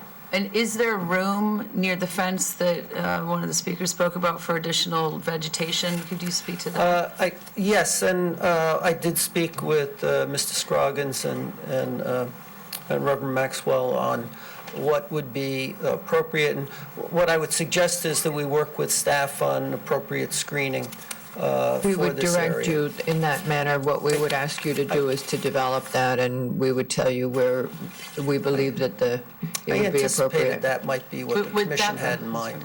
With that, evergreens, I mean, what do you? I think the Yeah. appropriate thing, if you want to provide screening, yeah, I think evergreens are the way You're to back go. into having to do some arborvitae's or something, I hate to say it. Right. I think we need to take a look at it.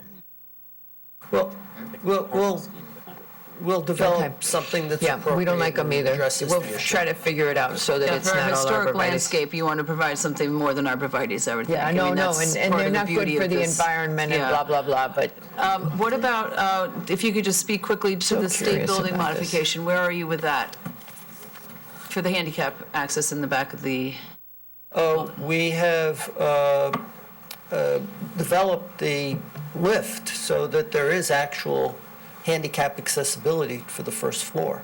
That's the design that Mr. Rydberg has come up with, and that's what we would implement to meet that requirement. to the state already, and they gave me the verbal. State has already given a verbal for that, yes. okay, so presumably they're waiting for the approval from the commission, then they act, then you get the building permit, et cetera? Yes. Okay. Okay. Okay, I'll take back my staff report anytime you want to give it back. Oh, I'm sorry. Okay, so this is also a must close. You want to go ahead with this application regardless of the status of the HO? Yes. Okay. Just wanted to confirm that. Okay, so then this. And I'm sorry, one more, so who, is it screening that residential? I just feel that I want, if we could get a little bit more direction from, I don't know if you want to discuss with the applicant, but it's just difficult for staff to understand what you are looking for, whether it's a lot of screening, a little screening. I don't know what the Well, land is in that area, what it can support. You know, in looking at the GIS and having been on the site, it does drop off to the. I have an email on that. To the west. And the issue that was raised was one of headlights. And so we would look to develop something that would work for shielding the adjacent residential property for headlights. Right. So I you're think looking. I think that would be the And the general traffic. criteria. The 3 or 4 evergreen trees, I mean, and just to throw something. Whatever is appropriate. Okay. Given where the parking area is, where cars drive in, and where the resident is. I had some comments from Jackie on that, but yeah, there were two issues. One is that the cars that go up and down, and the other one is headlights. One is just having to see the traffic, and the other one is the headlights. I think we can work that out. It sounds like they're pretty amenable. Okay. Right. And that would be just done through staff as opposed to Historic District Commission or something along those lines? I think it's. Yeah. That works better, but just, I want to. All right, okay. Throw Thank that you. out there while we still have the applicant. And we ask for your approval on this and the prior application on the HO. Okey doke. Okay, thank you, Mr. Hegney. We're going to go to our next application now. We're going to give everybody a chance to collect their things and I'm.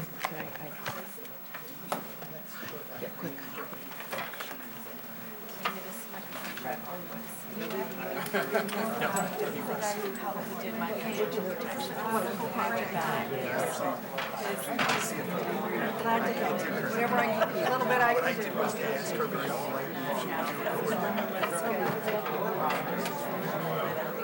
No, I have a daughter.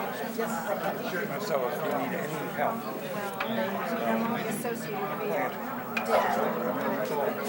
That would be great, yes. I'll talk to Katie. Andy. How nice of you to be here. Oh, I thought he was here. I said, oh, he must have seen my class. But he just said to me, if you need help with the landscaping, let me know. I deal with. We'll let him know. Yeah. Good to see you again. Tell Mary Ellen I said hello. Hopefully, night than last night. Yeah. I spoke to you on the phone, and thank you for everything. A long, long time ago. I'm sorry. All right, Al. Okay. Oh, we need to clear out. I know, I'm trying. Listen, are you coming? No, I heard Tom refer to you. He's a birdie, and he looked over. I said, "I'm a birdie. I'm going to introduce myself." Nice to meet you.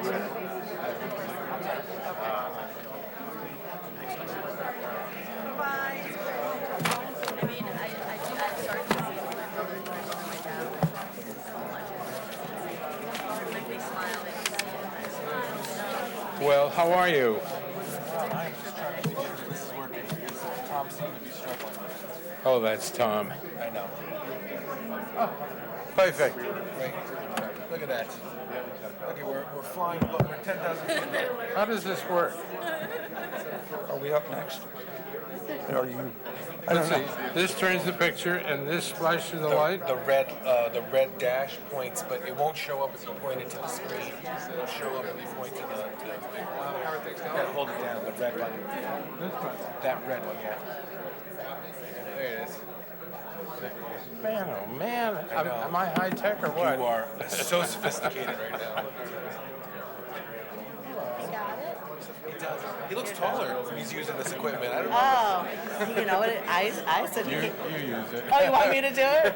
He came back from vacation with some fancy new glasses. I was like, Bruce, I barely recognized you. Hopefully he didn't say anything like, you look quite old. Are you tired? No, he's so hip, I said. I was like, geez. Listen, it's so rare that I get reached before 11:30. I know, I feel excited right now. Rejuvenated. Please, please. No, I can't. I don't want to. Please. I A favor? November 15th, we submitted it. That engineering is was so not a favor. It's over. He's like, I'm going to run away now. I don't blame him. I know.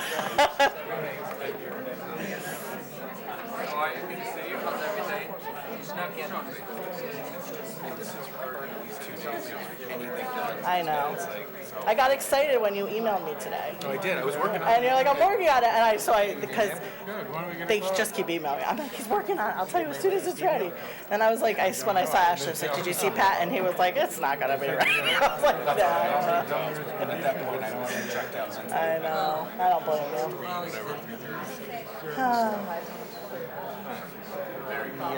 Who, Ashley?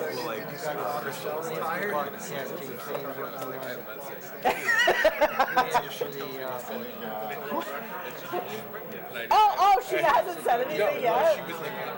She's like, congratulations, Puffer. No. don't pull me into your trap. No, she's doing March. I think you can say something that this way. The engineering wants more testing. And she wasn't. I have to go in now to see this one here for 6 months. And Purchaser.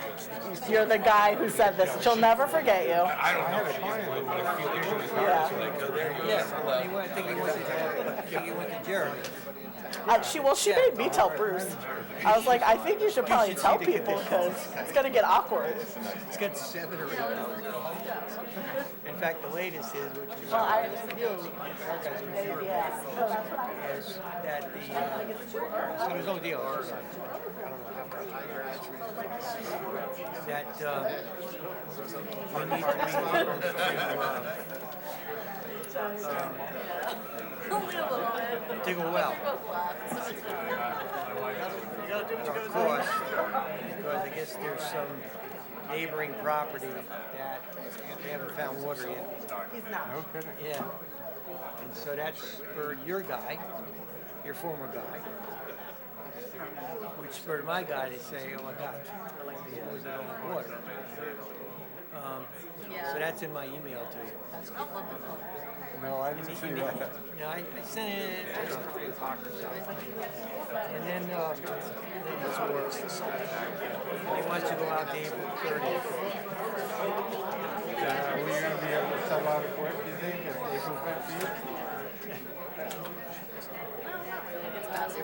April 15th should give us plenty of time. It's really, the market is just so fucking bad. It's terrible. It's really terrible. Some broker sent me a report. I don't know, I forget his name. I never got it. 20% down last year. Really? Is that right? The average value and everything. He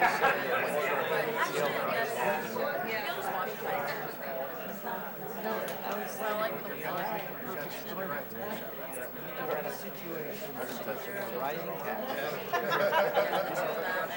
don't help. You've got middle-aged guys like us, the baby boomers who ain't babies anymore, and they're leaving to go south naturally. And you've got a falling economy in this thing. I think our glory days are past.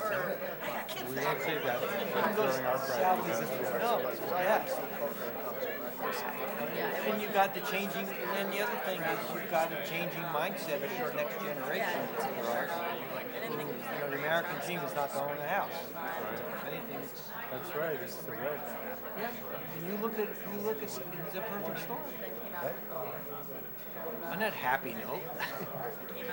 We'll see how they're going to beat me up here. You're going to be. I've got.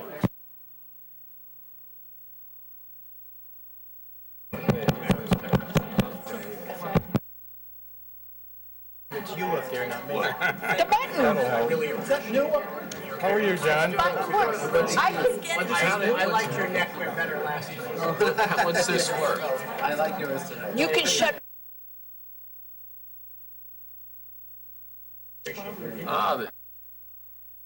Like that.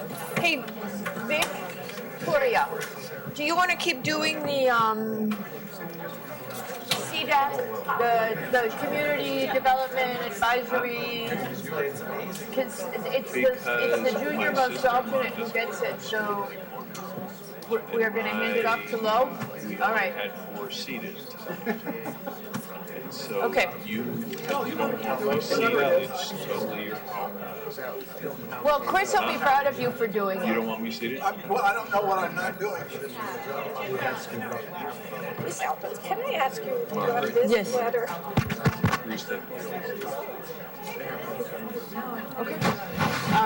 Mr. Cohen, are you okay if Mr. Fox is not seated?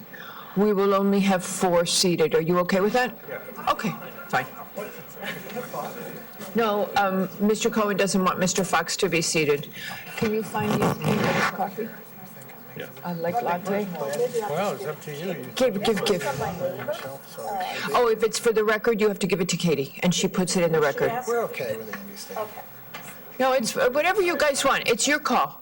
No, it's my client's call. I said to Okay. Mr. Rhodey, whatever, it's your call, I said to him. I wasn't actually, You were looking at me. no, I was looking behind you. Oh, I was looking.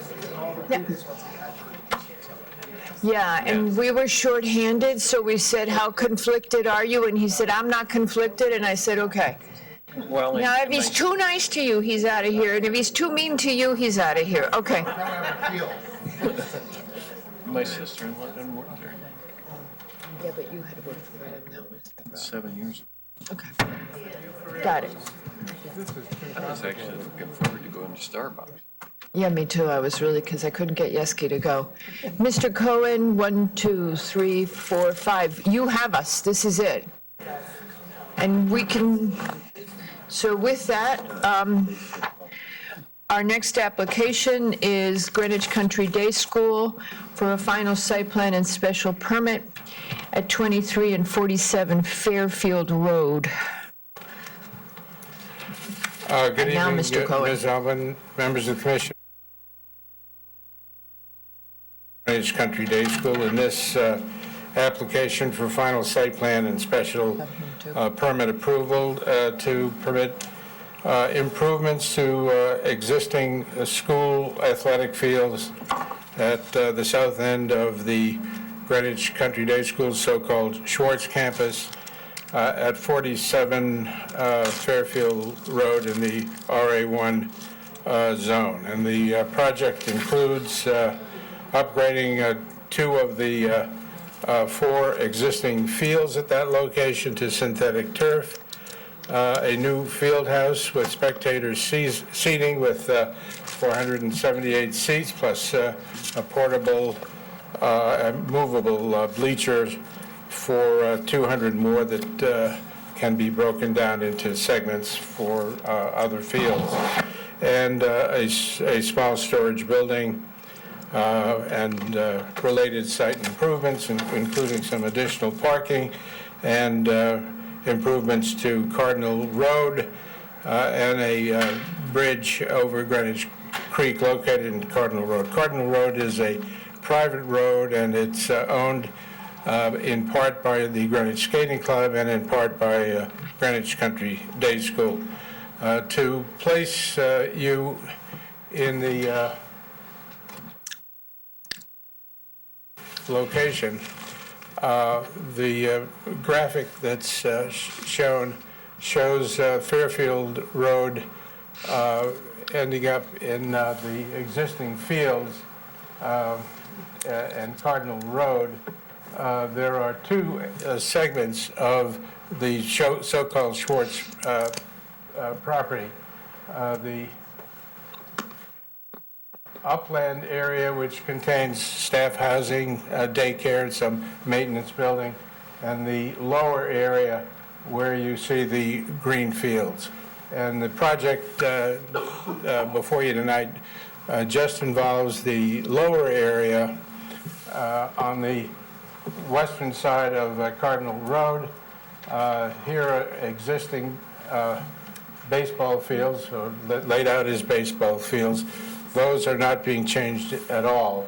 The area that where there are a large area that's used as two fields will be combined into one field. 3 to 2. And 3 fields down to 2. And those two fields will be combined into one. There's also a small practice field and a separate field here. So there will be two fields here where there were three, and those will be synthetic turf. The surrounding uses are essentially the Greenwich Country Club, which wraps around the northern, western, and eastern ends of the parcel, the upland portion of the Schwartz campus, the Greenwich Skating Club, which is just about over here, and the balance of the property are single-family residences, some of which are owned by the school. There were a couple of points that were made during the course of the briefing session yesterday, staff briefing session, that I'd briefly like to... Thank you. Pardon me? Thank you for addressing those points. Well, let me try. Well, we may not like what you say, but I'm glad that you... Thank you. You'll thank me even more. Okay. One issue had to do with the size of the project. And I think it's important that we, although you'll get a full exposition of what the project is from not only Adam Rohde, who's the head of the school, will talk about the needs, which I know you're interested in, but also by the project engineer, Dan Krober from Malone and McBroom. Yeah, it's okay. From Apollo Campos, who is the project architect, who will describe the field house, and also from our traffic and parking consultant, John Canning. So you'll hear all of that. But before that, to put the project into perspective, I think there was some mention at the briefing session comparing this project to the Greenwich High School field project. And there was an intimation that this made that project look small. This field house and spectator seating at this location is approximately 25%, 1/4 of the high school. And you should understand that. The high school has seating and proposed future seating of between 2,000 and 3,000 spectators. We're talking about a total here of 478, which is not only small in comparison to the high school, but it's small in comparison to any of the local schools in the Fairfield County area. So the first issue is that. The second issue, to me, that's extremely important is your feeling, Ms. Albin, that of some surprise. Absolute surprise. That we were to come back to you with this and at this point. But I would point out to you that it was stated very clearly in the record before you. Some stadium seating and improvements to the fields. More than that. What was stated also was the relationship between the new high school and the new field. And the commission specifically recognized that by placing a restriction requiring busing of student athletes from the high school to the new field. So where the miscommunication was, and it was between us, is that I kept saying that I wanted to see more of the high school sports activities contained on the high school campus, and then in the long term, you not be moving everybody around all the time, that wasn't a good solution for the neighborhood. And I thought I had buy-in from you all to that concept. So when I opened the proposal, and it was for a completely different kind of concept, and so there you are, it's Friday night in your home, and you say, oh, this isn't what I thought they were going to do. And that's exactly, so I had 2 days then to react to that. I was expecting that you were going to do something more temporary so that you could migrate eventually to keeping it so that you didn't have to move people around all the time. And I think that's still the school's intention. Okay, that was not, the thing that was missing for me from when you wrote the letter was you didn't say, well, in the long term, we'd like to do this, which has been discussed with the commission, and this is a midterm step, and this is how we're addressing the midterm needs, and this is what we'd like to do in the long term. The letter came in and went right into the details of the application, which of course makes sense because you guys have been working on it for a while, but we come in cold. I came in cold and had a much reduced idea. The stadium looked larger than I wasn't surprised by the fields. I was expecting you were going to come in with the turf. I was expecting 2 fields. I had an idea that was where you were headed. It was the stadium, the tournaments, it was the extent of it. If that's a midterm, if this is a midterm plan, and that long-term you're not going to have half of the high school activity on Cardinal Road, half of the high school sports, 40 to 50. In one place, your letter says 40%, in another one, it says 50. In another part of the submissions, somewhere between 40 and 50% are down there. That was a much higher number than I expected. So that was I paused, and then I had 2 days to really simmer that one. So by the time I came in on Monday, I was loaded for bear. You were loaded for bear. I was loaded for bear. But that was the concern, because the POCD prioritizes, as you know, educational facilities, and by that we include the athletic facilities, absolutely. But at the same time, we have to balance the needs of the community and what the traffic does. And we have ample evidence that the traffic is becoming more and more dangerous, even though you've taken great steps to mitigate by always using the vans. And that we had suggested that to you. But as I commented at the briefing on Monday, we know that parents in this town are very enthusiastic, and their attendance may be much more than you expect, and all of that. So that was the pause and why I was so surprised, just not my expectation. And I felt I had been, you know how upset I was by what I saw, because I wasn't expecting it.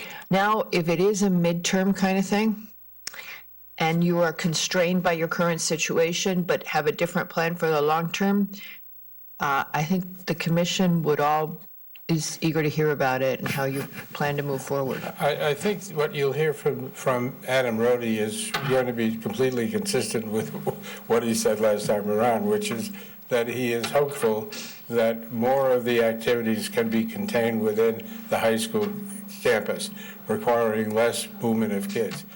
But it's a question of land and money. And so far, the school has got very ambitious plans in terms of what they can do by way of theater and other facilities at the main campus. And they are building away, as you know right now, based upon the approvals that you granted last year. So I was very concerned that you felt that you had been misled in some way, because that is about the last thing either I, anybody in my office, or any of the school people would be wanting to do. In that they made me reread, I remember saying encapsulated, that I wanted to see the activities encapsulated, and the section of the transcript that I got back today was not that one, but where Mr. Rhodey says some stadium seating, and I opened it and there was a stadium, that was a shock. I was not expecting that, and I believe that I'm not alone on the commission to have had that surprise, although you had varying reacts of, not everybody is as passionate about, I was very passionate about protecting this neighborhood. Well, you're a very passionate person. Absolutely, about this town, I am. So that was the concern. The way, I'm sure it's the way Mr. Rhodey just presented it, well, we're going to have some stadium seating and we're going to do some improvement to the fields. I just didn't read it the way it's being presented. Understood. In any event, you'll hear from Mr. Rhodey and his plans for the future, and as I say, I think it's entirely consistent with his testimony. I have a question, if I may interrupt. Yeah, sure. Briefly, maybe Mr. Rhodey's going to cover this, but your definitions of short, middle, long term, if somebody can cover that at some point, that would be great. You don't have to do it now, but in terms of any kind of transition from what we're looking at now to... Let me read part of his testimony, which I think deals exactly with your question, Mr. Lowe. Chairperson Albin suggested that the goal is to get to be self-sufficient. Self-sufficient was the word. And Mr. Rhodey responds, we would love to get to that. We will get to that. I also just don't want I'm holding you to that. Let him keep going. I will. That's all I heard. I also just don't want to be dishonest and tell you we're going to be there in 2 years. We're going to be there when we can be there, and fundraising is a big part of it, and we've got to get sort of this next academic phase of these classrooms done, and then we'll get to the next phase. I don't know how else to share that with you other than to go on the record and say that would be our goal, and we do look at it as temporary. So the current situation is intended to get the school up and the high school up and running. Right now, there are something over 100 high school kids studying at the school, and our plans, as you know, are to increase that over a period of time and to increase the facilities at the main campus over a period of time in accordance with the approvals that you've been granting. With that, just to add one note, how would that affect the need for the size, the scope of this stadium and development of those fields, if indeed the anticipation is that you will be transferring elsewhere? Will that, you still have the need for 460, whatever the number is? 78. The answer is yes, because it's sized for a full growth. Our plan is not to build another stadium, a second stadium at Sandwich Road. Our goal is to build other facilities that we don't have right now, which Mr. Rhodey can talk to you about. But in terms of the stadium, we have the fields. A question was raised at the briefing session as to whether this is the right place. Actually, it was phrased in the negative, I believe. This is not the right place. I believe it is the right place because it has been used, Mr. Lowe, for decades as school playing fields. Well, that's as fine. you see them right now, under special exceptions that have been granted over the years. You're just going to go down the road of the intensity of the parenting. when there's playoffs and things like that. I live in a neighborhood that has a wonderfully successful dance studio, and the intensity of the associated parenting makes that street that the studio is on quite unhappy, because just the driving and the things that happen because they're trying to do the right thing for their kids. Mr. Fox? We believe that our traffic report and our parking study, which you've We've seen. read and seen. And you've read, and you'll hear from Mr. Canning answering your questions tonight, takes that into consideration. In other words, and you'll also hear from Did he, okay, and we'll ask him all those questions. Mr. Rhodey, and with him tonight is Tim Helstein, the Director of Athletics of the school, who knows how many people show up and what the interest is as of right now. There are games being played all the time on these fields, and so we've got an experience. But you don't have high school, full-on high school? Full high school yet, no. But you could probably get the data from New Canaan and the other schools in your league. We can, but, it's not like the high school, the Greenwich High School, for example, that attracts townwide interest. I mean, I used to show up to the games just because they were a good thing to do. And I had a kid playing in the band, too, so I went for that purpose. Never played football. Mr. Cohen, just to yes, sir. Finish this off. The school must have an idea of how they would like this to go. So do they think that it would be, do they have a 5-year plan kind of thing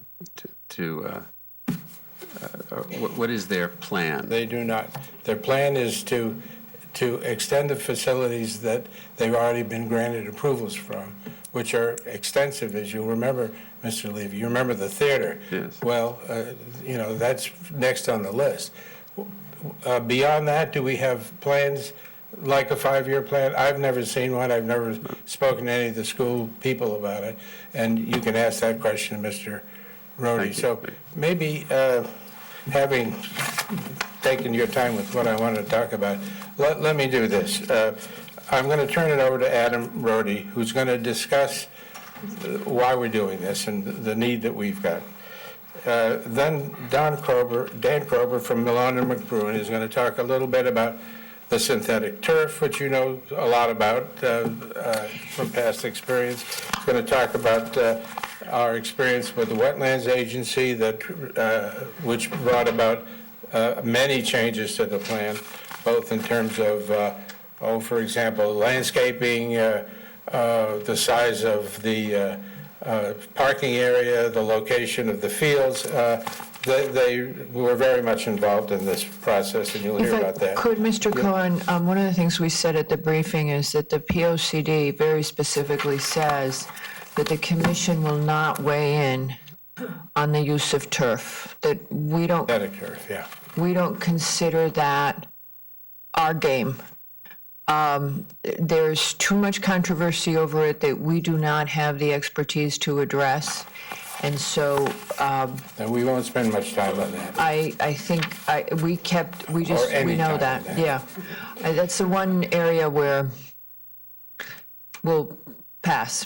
Well, and I think wetlands ran you through the gambit on the turf, which is right next to the. And on the creek. Next to the creek, so I don't think we need to replay that movie. Because the conservation comments, as Mr. Fox points out, address the creek issue, and we think that that's been covered sufficiently by wetlands as well. Agreed. Patrick Quinn, architects, are the project architects, and Paulo Campos from that firm will describe some of the architecture that you've seen in the renderings that have been before you. And then John Canning will talk to you about our parking and traffic, and will answer your questions. I'll briefly conclude now. So if I may. Before you conclude, one thing that I did want to touch on with you, and we don't have to do it right now, but I'd like to do it at some point, is the letter you sent regarding the ARC comments. I was intending to include that in my conclusion. I would concur with you that there are areas in which ARC touched on purview that is strictly belongs to the commission. And so at the end, if you want to wait till then, the commission did talk about it. We can go through it. I've got it in front of me. We can talk about it later. We can talk I'm good about with it that. right now. Traffic in wetlands is not their purview.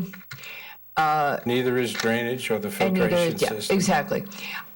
My sense is you got a knee-jerk reaction to this. There are several things that they've got in here that are excellent. Yes, we Just agree. to tell you, we are going to have a joint meeting of the commission and ARC just to clarify the roles and the borders of what they can do, but we are going to have that meeting and we're all going to talk about it, but they do have some excellent comments here. So I agree that they went a little beyond in traffic.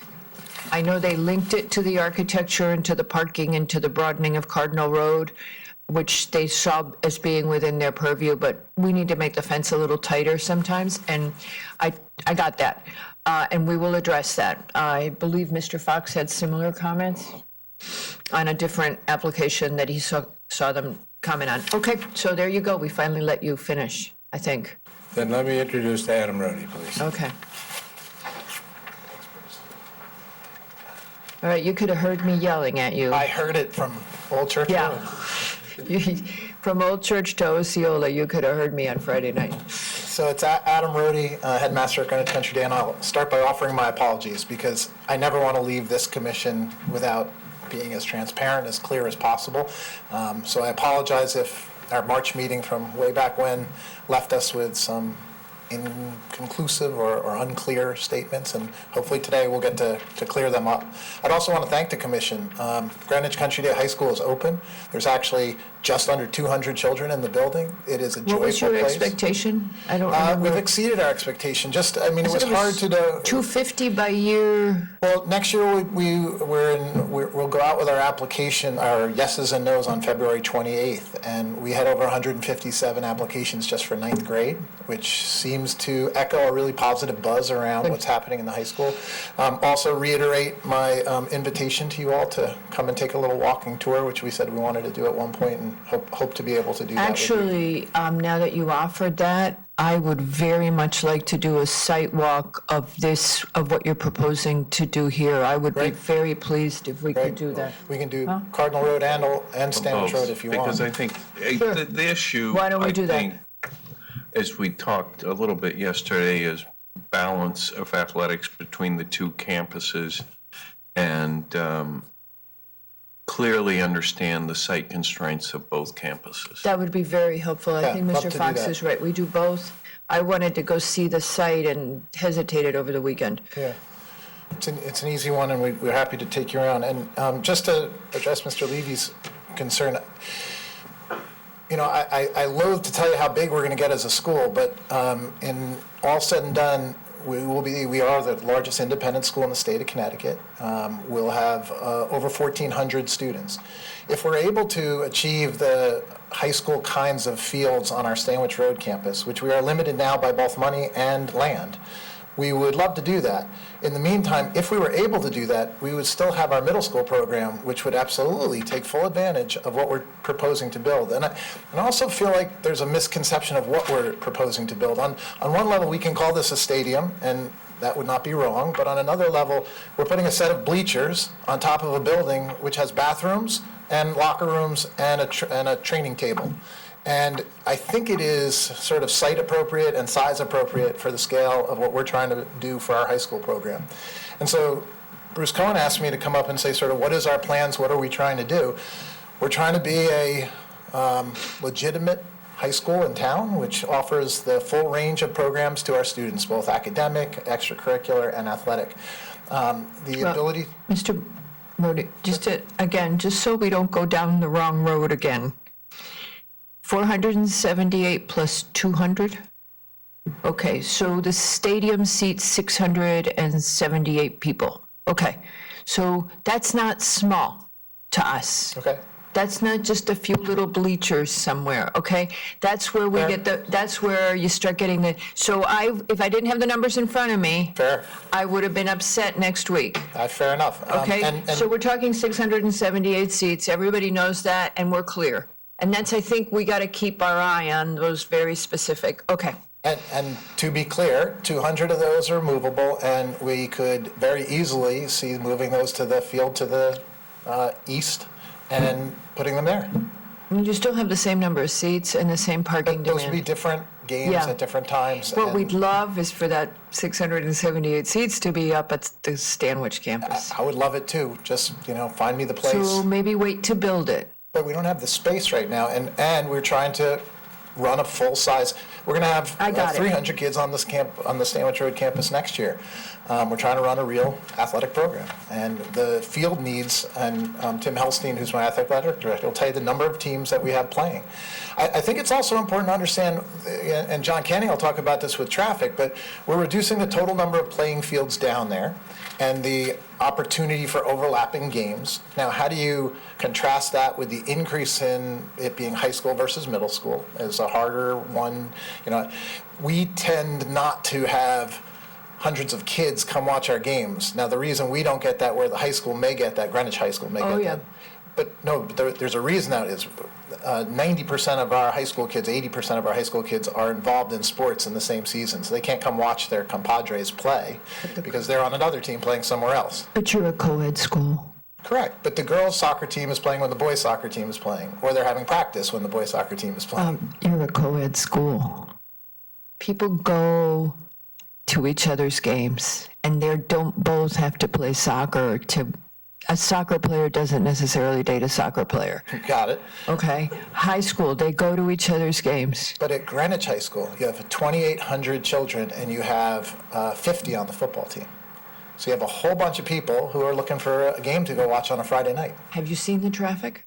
Oh, yeah. Okay, and so let's talk about that for just a second. Yeah. Cardinal Road is a disaster right now with parking. I actually think we're going to make the situation better. We're going to be able to provide additional parking that will support this.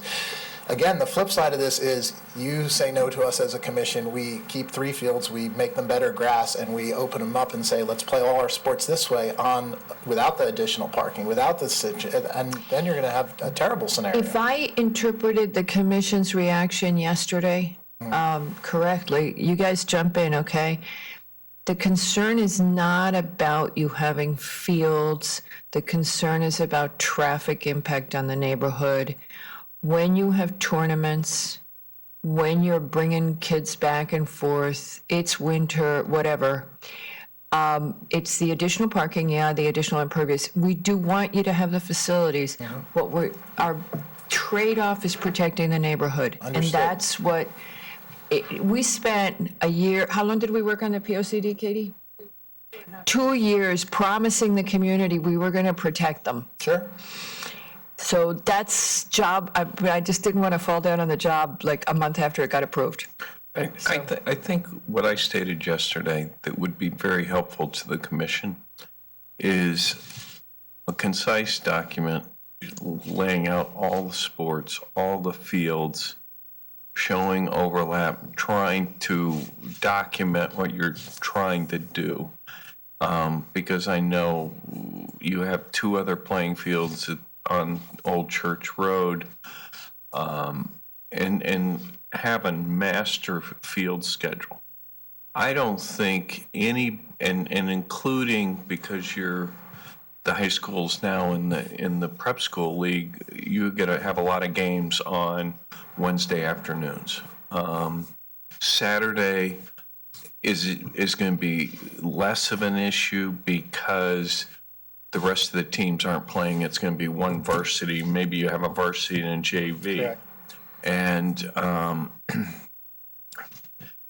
And frankly, we need to look at, the high school is down the road, and one of the concerns is if high school's having a game and there's a game at Cardinal Road, it is going to be a nightmare. So together, we need to figure it out.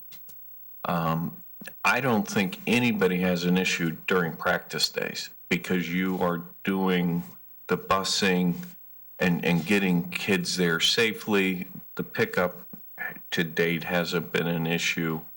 But the concern is when you have a game with somebody, with a team from out of town, it's both the in-town parents and the out-of-town parents and parking. So I think getting that master schedule with the number of participants would help us. 100%, we can get that for you. I guess my question to you is, you know the site pretty well. I'd hope so. If we don't add the additional parking, and let's say we just turf 2 fields, and we run our program that way. I don't think anybody yesterday was concerned about the fields or the parking. I think the concern was 600 spectator seats.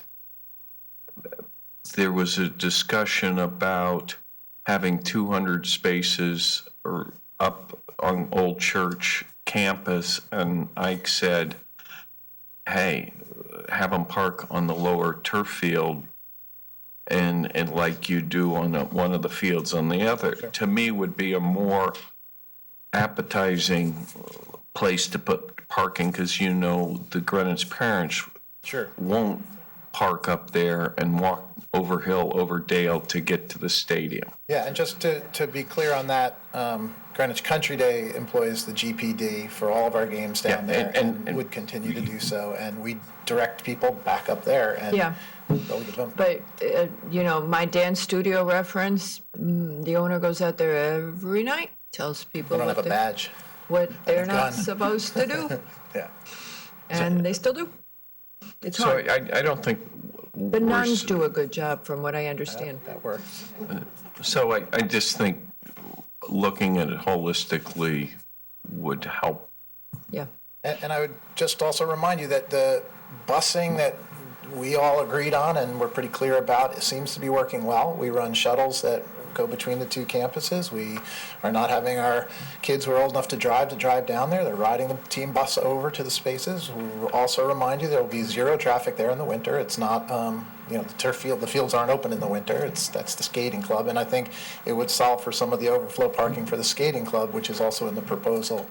Can you tell me why I drove down there last night, why the lot that's across the street was chained off and nobody could park in it? So part of our issue is we're trying to be good neighbors to one of our residents on Cardinal Road, and it's been an enforcement issue because they're having the high school kids use that when they're not allowed to park at Greenwich High School. So some high school kids will drive down Cardinal Road, park in the skating club parking lot, and sometimes the skating club, which is not Greenwich Country Day, that's a separate entity, has some deal where some kids park there, and then they just walk down Hillside Avenue back to the high school.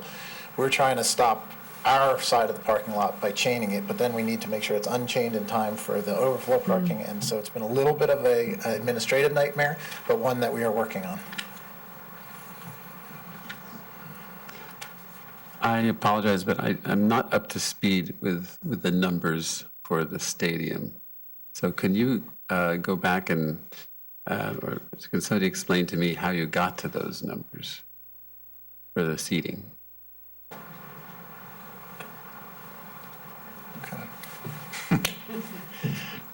We actually had a larger seating area as it was originally proposed. I think we talked to some folks who thought it was going to be too big, and we've scaled it down. In some ways, we need to have a boys and a girls locker room and a visiting team locker room and bathrooms and a very small training room. So it started with the smallest building that we could put there to support those basic needs, and then how many seats could you put on top of that? And that's how we got to that number. So would it be adequate to fulfill? We don't know. And how high is that front row of seating? Want you guys answer that? 12 feet. 12 feet. And there's not going to be any seating in front of that? No. On the ground I mean, level? there'll be seating around some of the fenced area around the end lines and sidelines, but not right in front of the stadium, the bleachers seating.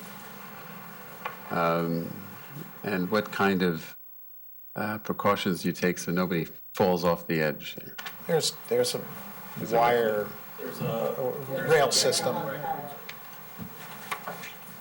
Tell them your name. Paolo Campos from Patrick Wynn Architects. The building is equipped with a building code compliant guardrail that will satisfy fall protection concerns from the concourse to the field. It's 42 inches high per building code standards. It meets all of the force criteria for a guardrail.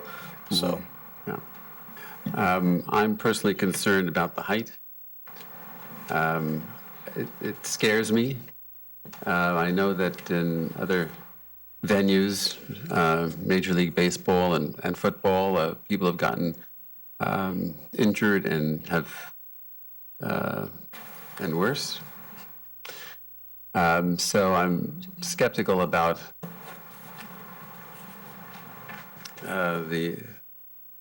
that idea. But especially because you have so many people, and as a result, it's that much harder to control everybody. If people have to get off that deck very quickly, that's seems to me that there's a lot to consider. So I'm just mentioning that too. Fair concern, not my area of expertise, but I know we're meeting all building and safety codes, so. Well, I understand there's building and safety codes, and then there's also common sense and other issues you have to consider beyond that, because safety is not necessarily just following safety codes. Fair enough. Okay. As far as the architecture is concerned, I think we'll talk about a little bit about that, at least generally. Oh, yeah, one of the things we have to do is figure out when this goes back to ARC, and we'll, they were not enthusiastic about the field house design. Can you, And that's, to put it very because mildly. you're serving, basically the locker rooms are for the visiting team and for the high schoolers to use it, because the middle school kids change up on the campus, correct? So this field will be used for football, soccer, field hockey. I mean, so. Lacrosse. But I'm more, because the locker room, it's not like the high school where they get to keep their stuff in their locker every night. It's more like the skating club where everybody's taking their stuff in and out. That's correct. Is that it didn't seem like enough locker rooms to support 3 field. Yeah, I mean, we've spent a lot of time talking about that, and we're really trying to make it as small as we can possibly do, but still big enough that we think supports it, and we've done our best analysis of that, and we think that, and there's some movable partitions between some walls, so if your football team comes in. I think where I think we're struggling is it's put together as a mass in the 600 seats is creating a cloud over what you're trying to do.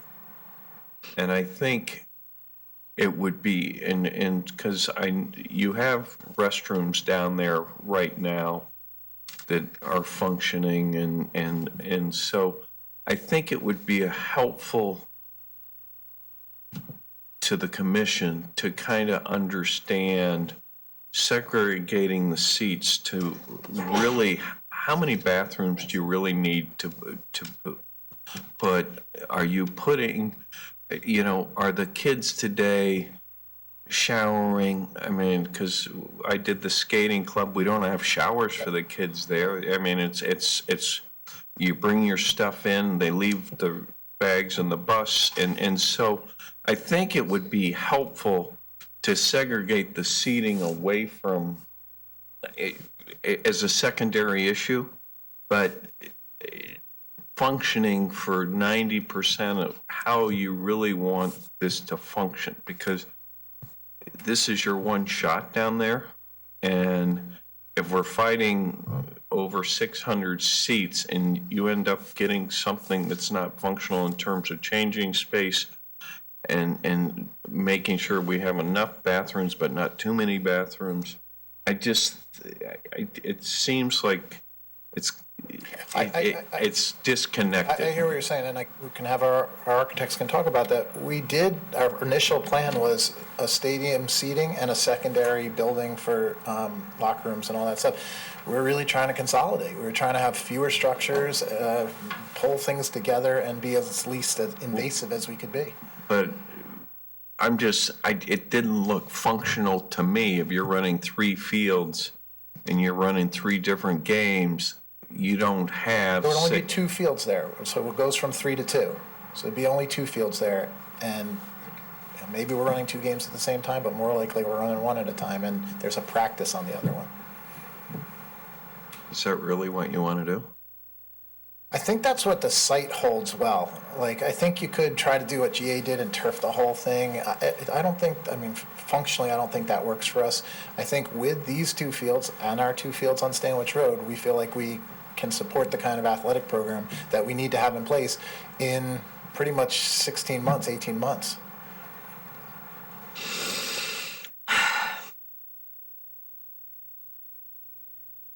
You want to talk about the T word with Mr. Canning? I'd like to go back to, As you notice, we've blown up your presentation. That's all right. Maybe you want to hear from the architect next? We're all here for you. I'd like to understand still the notion of the timing. If and when you were to build this stadium and the facilities underneath it and everything, and if there were an opportunity to shift the activities of the fields on the part of the high school portion of your school up to Stanwich, that would essentially return the demand and function of these fields back to what it is today, serving the middle and lower schools, or is that correct? What it was yesterday, because it is already now this year hosting the high school teams. Okay. But you understand what and so that's correct. And then if you were to transition up to Stanwich, now you've abandoned this 600-seat capacity structure. And is it, you anticipate, there'll be demand on the part of our middle schoolers? Or is this transition more of a kind of a flighty dream? Just for clarity's sake, I'd call it a 478-seat thing, because if we were to transition, we would move those 200 portable bleachers somewhere else. So they wouldn't need to stay there. 478. But that's 478 more than you have now. Correct. Right. I mean, we have some. We have some, and we have. How many? Always quantify stuff. Yeah, let's quantify. I mean, Lesson learned. we have probably 2 50-person sets of portable bleachers between the fields. 100. But then we have, parents who bring their chairs and they sit along the sides of the field. So, do I think it'll be used? Yeah, I think it'll be used. And again, to be really clear, we're in a land crunch as it relates to more land behind the Stanwich, where we created the field on Stanwich Road. Everything behind that is conservation easement. And I understand that. Yeah. And you said it's just a question of money and land. Yeah. And I'm trying to be realistic here. I mean, should we assume that this could be more of a kind of a pipe dream that it's ever going to move up there? I mean, is it a realistic expectation? And I know you're not in the soothsaying business. Madam Chairwoman and the rest of the commission has asked us to consider how we consolidate onto Stanwich Road. There are lots of ways that we can do that. We talked about performing arts. We talked about other aspects of this. So we're going to continue to move so that it's suboptimal for us to put kids on buses and move them around. We would love to have them on that campus. I can't foresee the future, but I can tell you that more and more of what we are doing will be happening on that campus as quickly as we can make that happen. And you have one field on the Stanwich campus. You have one grass field and one turf field. 2 turf fields. There are 2 turf fields. And so you need 4 fields altogether, effectively. Probably need more, but 4 fields will get us through. So, just for clarification, because the new field behind the upper school, full regulation, no issues. The field in front is not full regulation. Cannot play high school sports on it. But can it play field hockey? JV. It's not even, I don't think it's big enough even for varsity field hockey.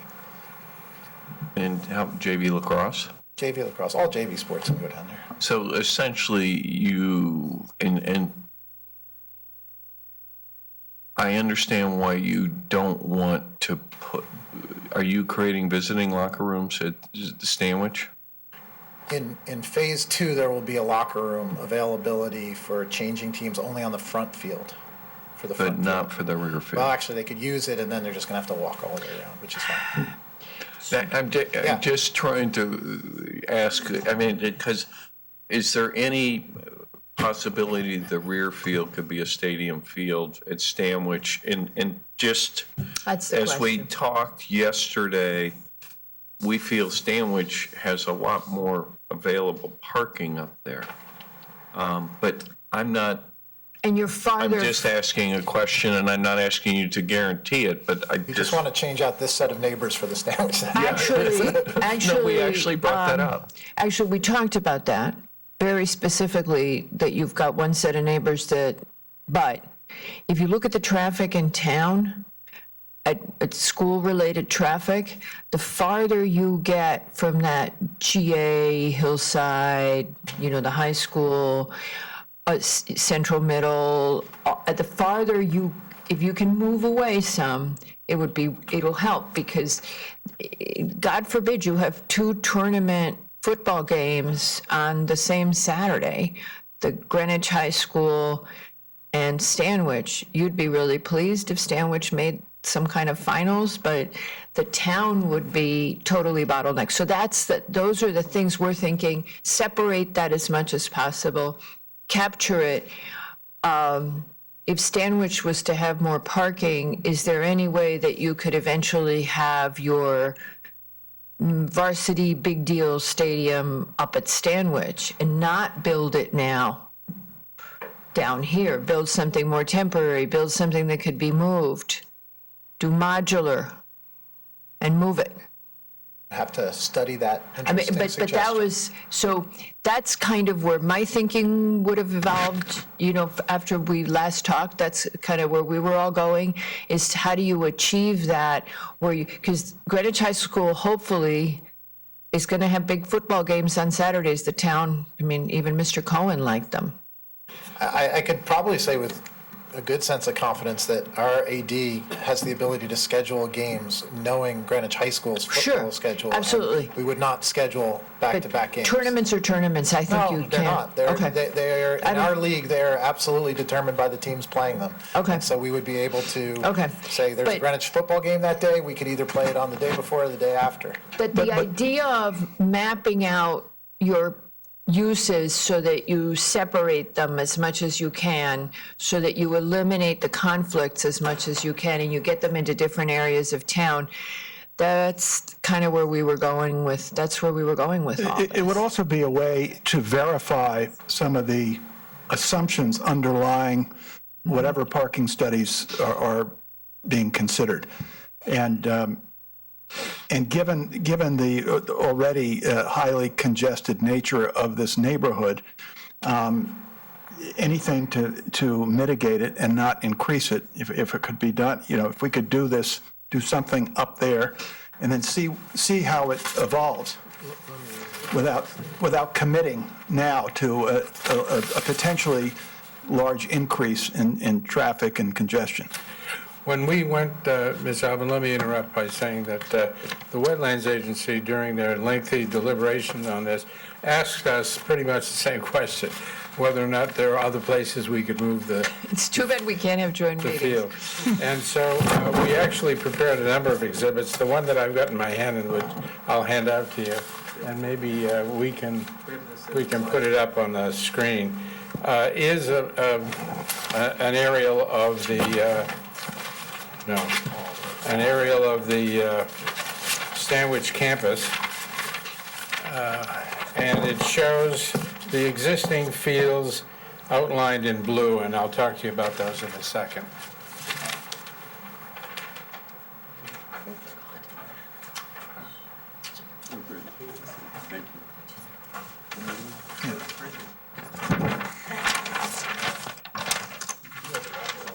Do you want one?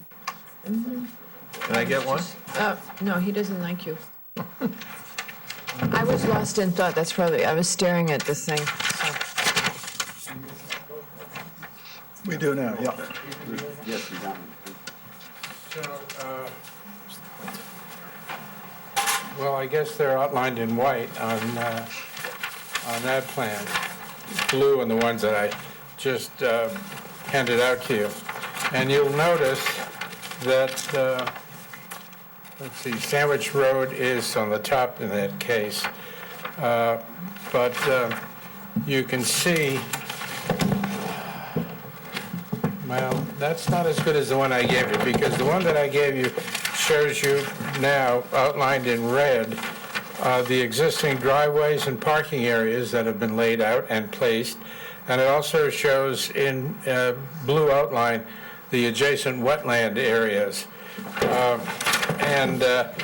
So the field that you're talking about turning into a stadium is the one in the northeast corner of the property. You'll see that immediately to the east of that field is an extensive wetland, and that's all part of, if you remember, a conservation area. To the south of that field, immediately to the south is a large parking area. Immediately to the west is a driveway.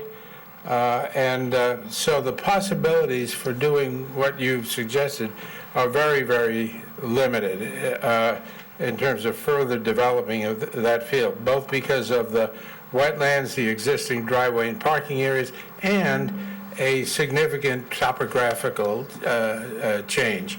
So it's not, your ideas are good.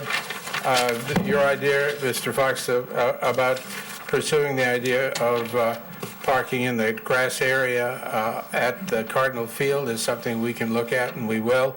But in terms of further developing this area, when Adam talks about a need for additional land and money, that's what it will take.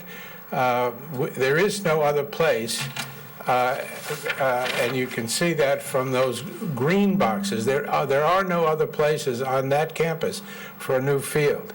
The green boxes mark where the possibilities might exist, and as you can see, the one to the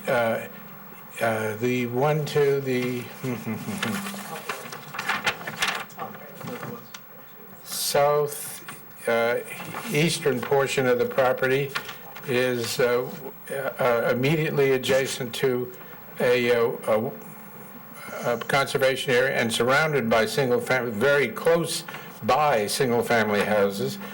The other one to the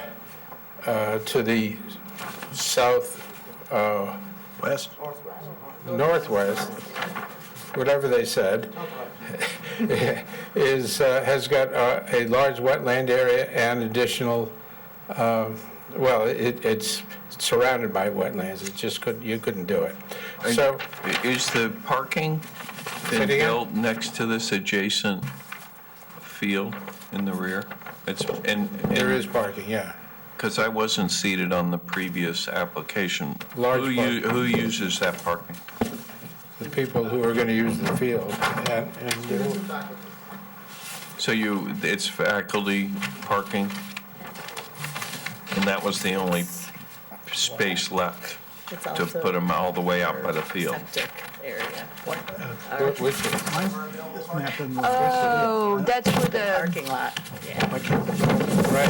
The parking lot's also built over the septic system. Right.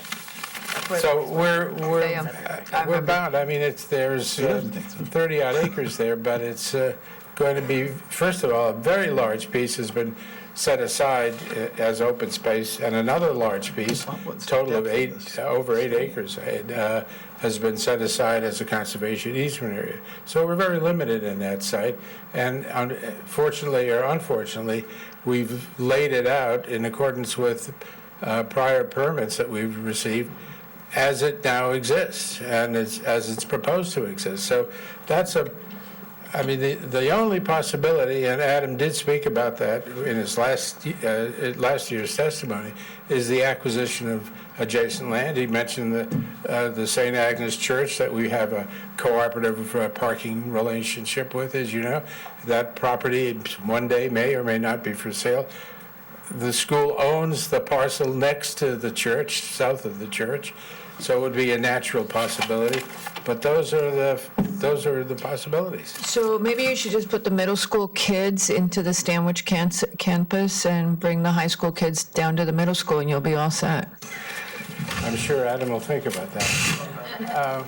Could we ask the project engineer to talk a little bit about some of the improvements that we're talking about doing, particularly the road, the bridge, the wetlands issues? You may be the person to ask. There's a comment from DPW about the Cardinal Road improvement, and they say that will never be a town road. Why did they make that comment? You weren't intending that at all, were you? No. No. So what is the reason for that? Let us know that's their view. Okay. Just, I don't think that's what they're going to do. Yeah, okay, but I thought the applicant knew that. Okay, go ahead, hi. Well, thank you all. Identify yourself and everything. Yes, absolutely. Dan Krober, I'm a professional engineer with Mylon & McBroom. And we have been working on this project for a number of months. We were in front of wetlands for a number of months. We've worked with staff, the DPW staff, also worked with DPW's kind of third-party reviews.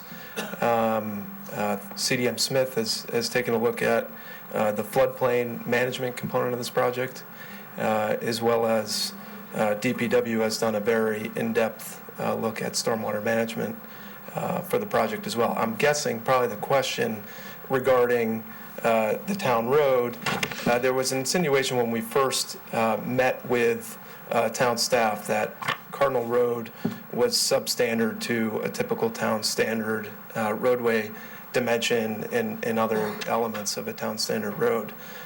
So it was very clear to us that we needed to bring Cardinal Road up to town standard road dimensions.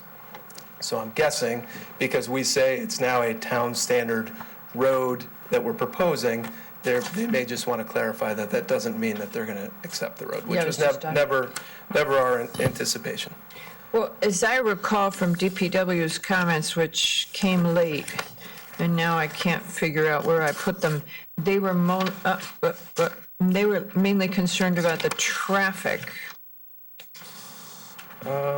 Yes. Yep. Their comments mainly relate to the traffic. So they had many, through wetlands, they had lots of comments. We worked back and forth on the storm drainage design, the water quality standards.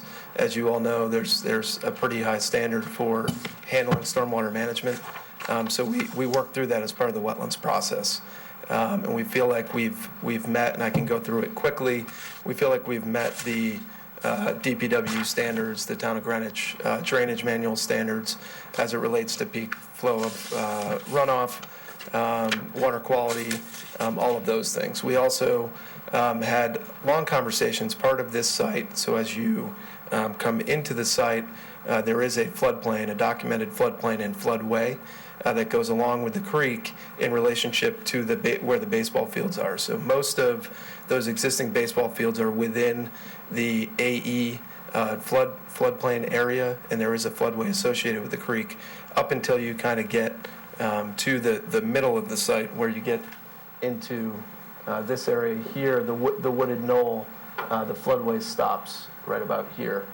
So we worked very closely with them as we modeled the site to make sure there were no increases in the floodway elevation, which there are not, as we documented, and that there's no increase in the floodplain elevation more than 1/10 within the FEMA floodplain.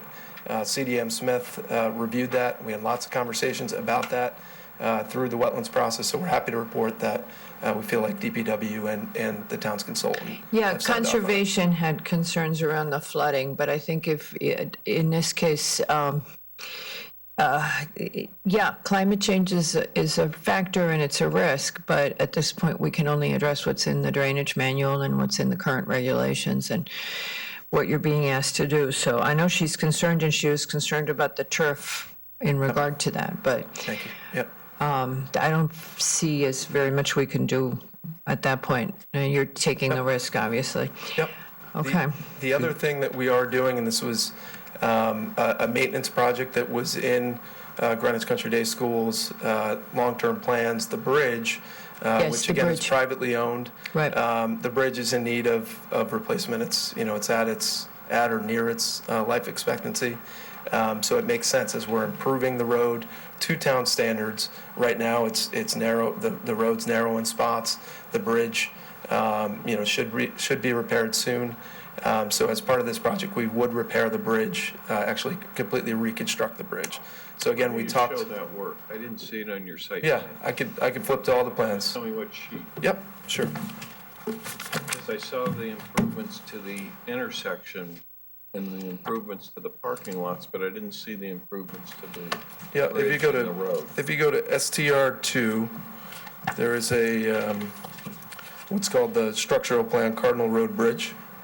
So there are several sheets dedicated to the bridge reconstruction. In the plans, we've kind of walked through with DPW to some extent on the bridge.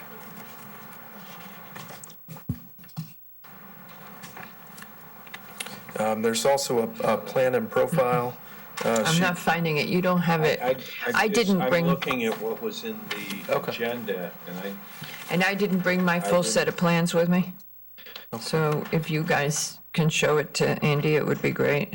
tell me the page number. I go to CLA. I remember it, yeah. Yeah, this is in the set plans. Yeah, I Why don't you just hang on to that, Andy? Find it on the record. Just keep it so you can look at it. Yeah, I'll just look at it. I'll give it back. Don't worry about it. Yep. I won't keep it. I'll wing it. So there also is a sheet called PR1, Mr. Fox, that goes through the roadway improvements. Oh, that one I had. That we're proposing on Cardinal Road. So the road currently, in some spots next down to, as little as 22 feet. The road will be a consistent 26 feet wide. There's no sidewalk along the road right now. We're proposing a sidewalk all the way out to where there is a sidewalk on Fairfield Road right now. So there'd be a continuous concrete walk that we feel like will help organize and better handle pedestrian safety, that there's a nice separated walkway where one doesn't currently exist. And as Bruce talked about, we do feel there will be multiple benefits to parking in what's at times a little bit disorderly in the current condition, with a parking lot that's probably a little undersized for the skating club, so folks park on the road. So we are proposing to increase that existing parking lot. I'm going to flip to our proposed plan here. It's about 30 spaces right now. We're going to increase that parking lot to somewhere in the neighborhood of 62 spaces. We're going to do that with a porous surface, porous asphalt. We thought that was a good, low-impact, sustainable thing to do. Landscape the parking lot in accordance with all your regulations. Somebody asked you to do more porous. I can't remember who it was in the comments, but people were asking that you look at even more. And I know that the school has always done that, to look at environmentally sustainable alternatives for what you're doing. So you were asked to do that as well. In some of the comments, I'm not sure I saw that. Somewhere, but so yeah. that the other thing I saw is there's a pedestrian, there's a comment somewhere about you possibly adding another pedestrian bridge somewhere. Do you guys remember seeing that? Yeah, I'm not sure what the comment specific that you're referring to, but there is Not a sure pedestrian either. bridge over to. No, to adding a new one, where, it was somebody suggested you add I'm not sure. well, they have one. Yeah, so there's the major pedestrian bridge, and we highlight it with Right this there. white dash line. Comes up from campus, and you can walk up to the main campus through a footbridge that goes over the road and comes down through the woods, they said they and that connects into the site. I think you're talking about the little Wooden bridge. Yeah, maybe this one here. Yeah. Yeah. So I'll there's- find it, at some point we'll find it. You know, it's just enough material that all of us, if you don't write something down, and you remember you saw it, but you don't know where. That's right, sure. Yeah. So, it could have been, yeah, there you go. So. Okay, so somebody from the public said, Michelle Cronin from the public just added that that was probably an ARC comment. Thank you, Michelle. So we feel like the general, and not to mention, as you come into Cardinal Road right now, the existing road just kind of stops. There's you have to, if you come to the end of the road, and I'll flip back, if you come to the end of the road, you essentially have to make a K-turn to turn around at the end of the road, which, as you can imagine, for fire trucks, for buses, et cetera, that's not ideal. Even for a car, you can't really make that radius. So on the proposed plan, we think this is, again, a nice improvement to the circulation out there. We do have a parking lot next to the field house building, I'll call it, with some parking and with a turnaround that will accommodate a fire truck. The town fire truck can make that turn. Right. A bus can make that turn. So in terms of emergency access, we actually feel like we're improving and kind of organizing a little bit better how traffic flows on the site and through the site, in addition to allowing for some additional parking that the demand is already there for the skating club, and allowing that parking to be in a parking lot rather than, kind of scattered throughout maybe the community or on the road. So I'll move off circulation, just, go ahead. I just want to go down a rabbit hole here for a moment. Oh, go. Okay. I didn't. Love rabbit holes. This is something that we discourage. we don't really Quick want to rabbit get hole. into too much, but can you tell us a little about the maintenance of turf and long-term, what the life cycle of the turf is? Sure, yeah. So synthetic turf typically, so there'll be a 8 to 10 year warranty on synthetic turf. Typically, you'll get at least 10 years. We have some clients that have gotten as much as 15 years out of their field. All depends on how much the field is played on, the type, the quality of the turf that you put in. But somewhere in the neighborhood of 10 to 15 years would be my expectation when the turf would be removed. The turf would be, there are actually quite a few reuses of the product, of the fiber that's used. They can take it, shave off the turf blade, put that into things like composite decking. There are a lot of uses in the industry. We've kind of known it since, the first synthetic turf products were around maybe 15 years ago. It was constantly evolving. It's a very big industry, and the reuse and removal of turf is a very big industry. So I could tell you that the folks that are looking to find a way to better recycle and reuse the products are always getting better and better. So in 10 years, my sense is that this product will be more, cradle to cradle, I guess, than it currently is. As I've seen over the last 15 years, the reuse options have greatly expanded. And what about the heat gain when you're using this kind of turf? Can you talk to me about the problems with the heat gain? Sure. Yeah. So in terms of surface temperature, so there is absolutely an increase in the temperature on a synthetic turf field. If you are on a field, what we advise our clients is if the temperature is 90 degrees and above, you don't want to be on the field. That's pretty standard practice. I'm sure GCDS has procedures in place that's not something that they look to do. There's different infill products. We're absolutely not using a black rubber infilled product on this field. We'll look to use an organic infill in this field. What is that? Just you mean yeah, like so they have. sand? So what they have at Stanwich, no, it's actually ground up cork. It's ground up coconut husk and rice husks that go in. It almost feels like dirt. That product, one of the great things about it is it holds moisture, and it actually releases that moisture when it's hot, which actually cools the field down Now, I'm not going to say it's going to be cooler than a grass field, because it's not, but it's significantly cooler. It brings the temperature down some 30 degrees from what you would see if you had a crumb rubber infield field, which is what the historical fields were infilled with.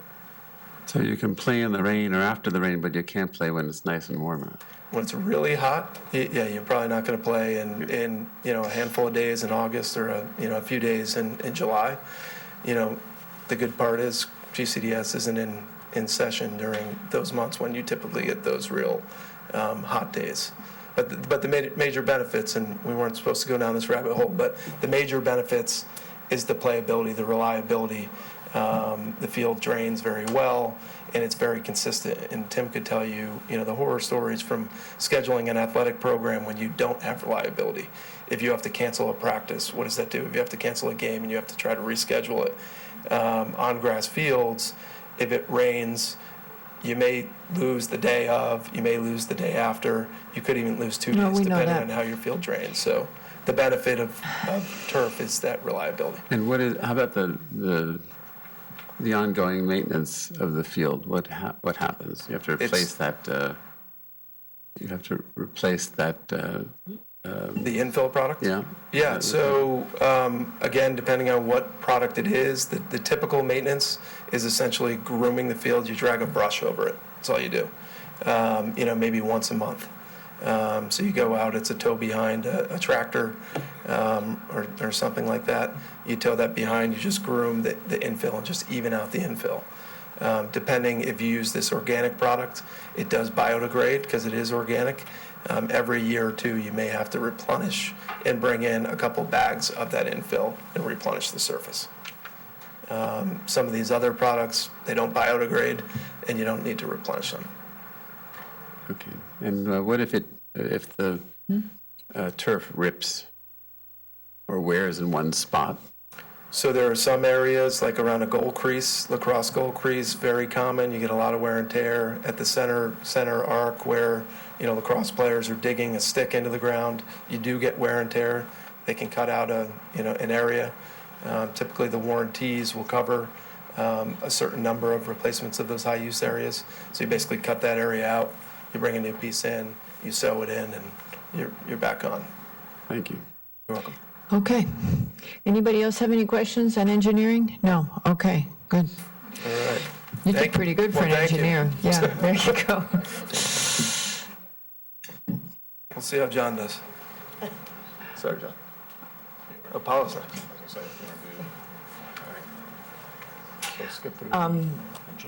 You're the architect, right? I am the architect, yes. Can you bring up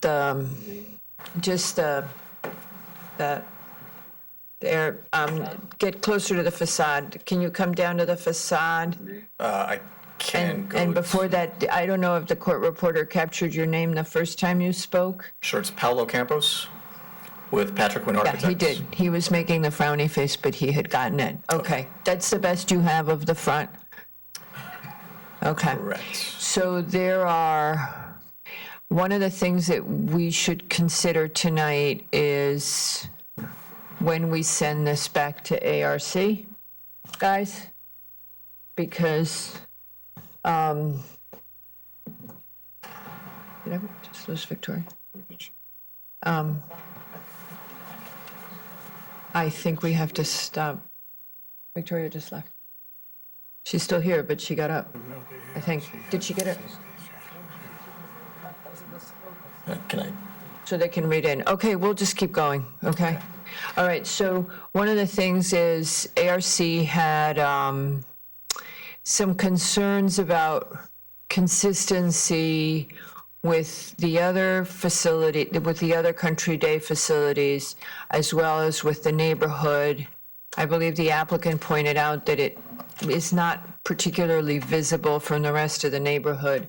But this is I revised also from what you want to showed make a point. the ARC. This is significantly revised Oh, I from what was gotcha. presented Okay. to ARC in early December. Okay. This incorporates and addresses most of their comments on the architecture and haven't seen it materiality. yet. They have not seen this yet. So the question is, when does this go back to ARC, and can we, and get their comments integrated? Okay, with that introduction, sorry, I dawdled with the distraction on that. Okay. That's more than fine. So the architecture of this project is relegated to two buildings, the field house facility that we'll talk about first, and then the small storage shed, which you see up in the top right corner of the screen there.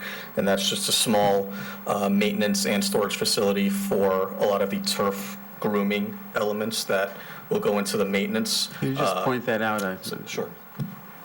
The storage shed is right there, and then this is the field house And that building you were facility. asking about, you want to ask about it now? I know what it is. Okay, go ahead.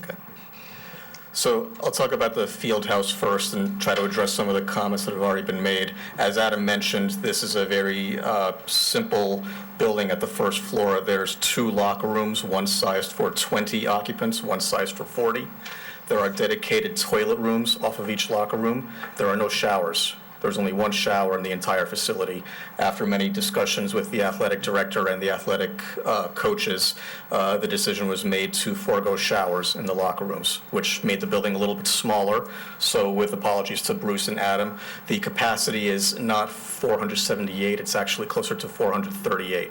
Again, that was a change made after that first ARC meeting because the building got a little bit smaller. I will also point out from a capacity standpoint that the seating is derived by the state building code, which mandates 18 inches per person. And in the 21st century America, that is not really a realistic number. However, we have to use that for purposes of calculating both occupancy, egress, and plumbing fixture counts. So the reality is, if you measure these seats here in this room, they're closer to 24 inches, which leaves you at roughly 330 to 340 occupants on the building. However, again, we are not allowed to use that number. The one that's in the staff report is not the new plan, correct?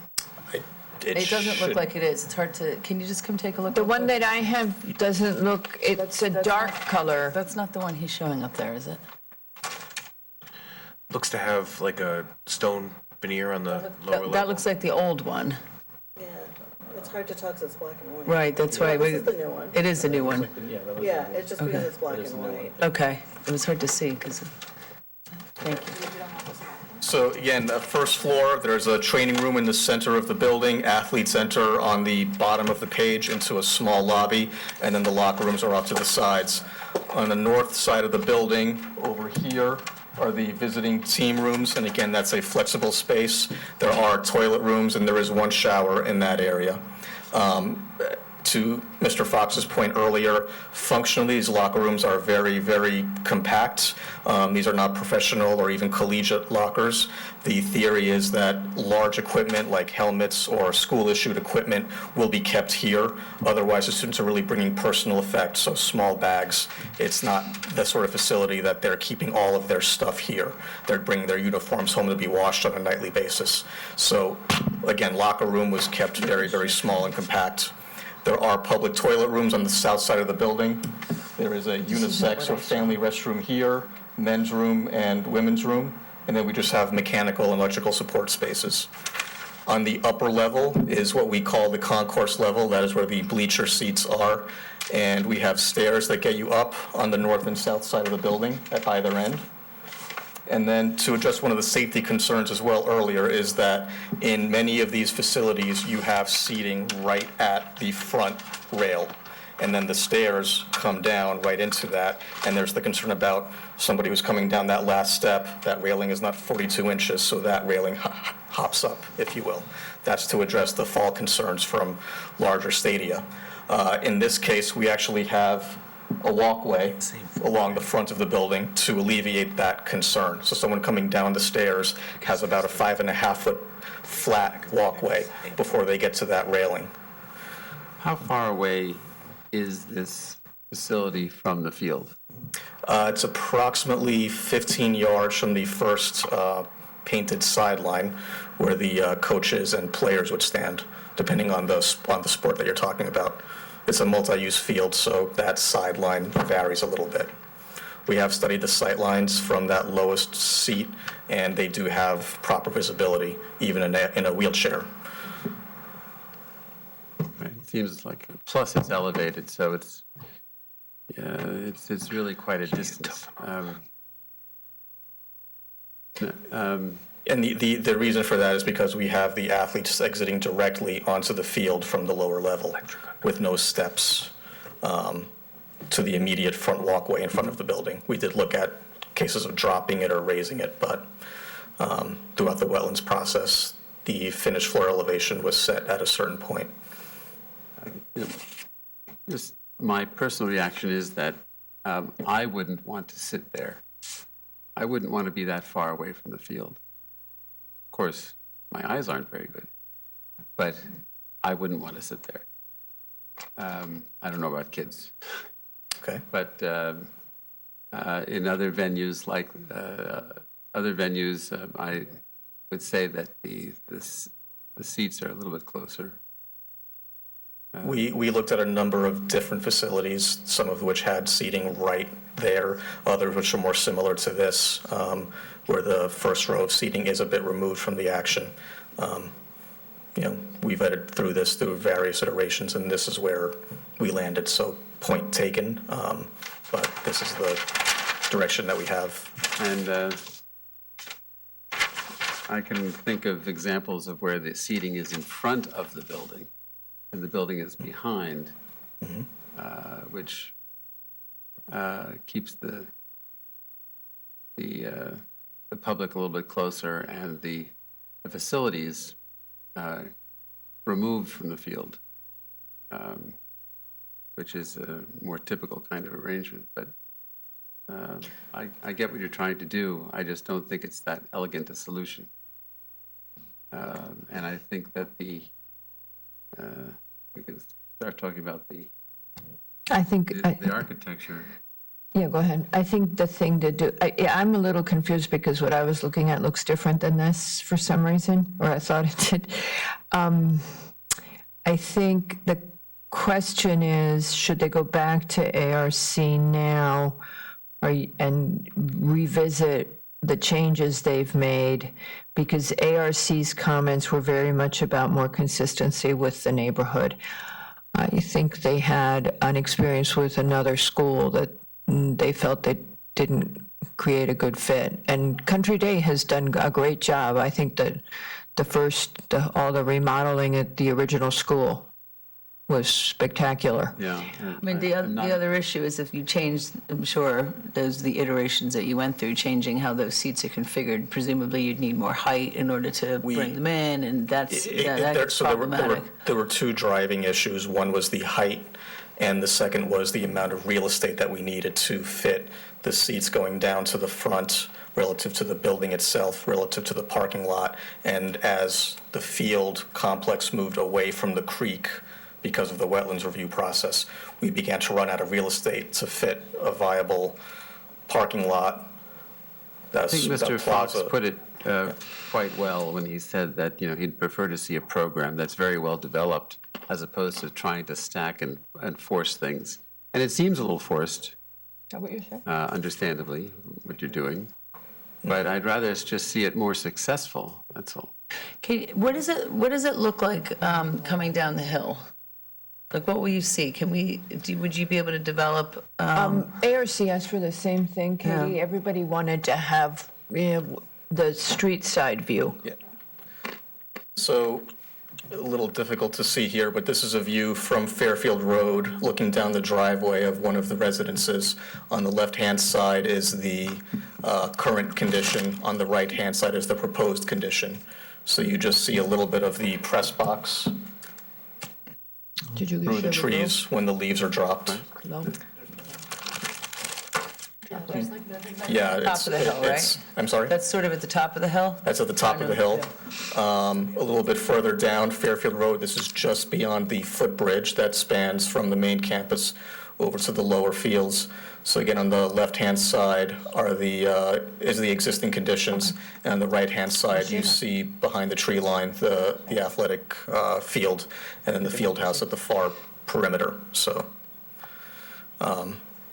again, it's far away. It is small and difficult to see, and that's intentional. We are trying to keep this building as low in profile as possible. So to some of the points, it is compact. I think programmatically, this is not intending to be a collegiate caliber facility. It is not meant to be locker rooms where the kids hang out and live for long periods of time. It's a transient locker room. They're there for a few minutes to change, get some strategy from coaches, and then they're out on the fields doing what they need to do, and then coming back, changing, and heading home either on the school bus or back up to the campus to meet mom or dad. Well, just a case in point here. The country club where I go has built a facility, nice small facility, and they were concerned about a lot of things, and they made it as compact as they could. Where all the other country clubs built a rather more comfortable and larger facility, and that's where all the kids are. So I understand what you're saying. I just don't know if it's exactly what you should be doing. Yeah, I mean, in the perfect world, you would do something that was great, and you would do it on the Stanwich campus.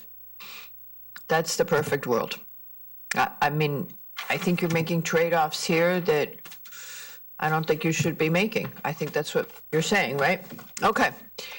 And that's not your decision, I get it. You've got the bosses back there, so. And, I mean, obviously, they're well into this plan, but if they were to switch the campus, When there was, see that? could you make a stadium on the other side of the street? In other words, have the fields be here, but put this, where that, I think they're. They built Greenwich Country Day, they built the lower school for short They're hearing people. what we're saying, I think. Again, I'm trying to break it into chunks. I like that. I think that, I think we've all stated, the field house, using your words, is a little bit forced where it is. I understand why it's there. I appreciate that you're trying to shrink it. I personally think you made it not really functional for what you intend to do there. I'm going down just because I'm familiar with the skating club. Did you investigate using the skating club in the fall and spring for the locker rooms and the bathrooms as an interim step? Because, you know, it opens middle of November and shuts down at the end of February. And I know you're still using middle school skating and stuff like that. I'm wondering if it's a good interim step.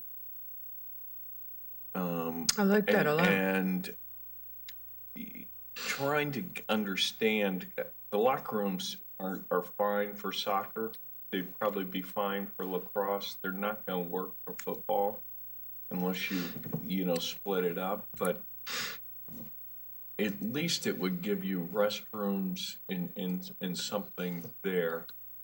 And I'm just throwing it off the cuff, like I'm trying to Find something that they would work in the long term, meet the needs, work in the long term, and not lock them into staying on Cardinal Road.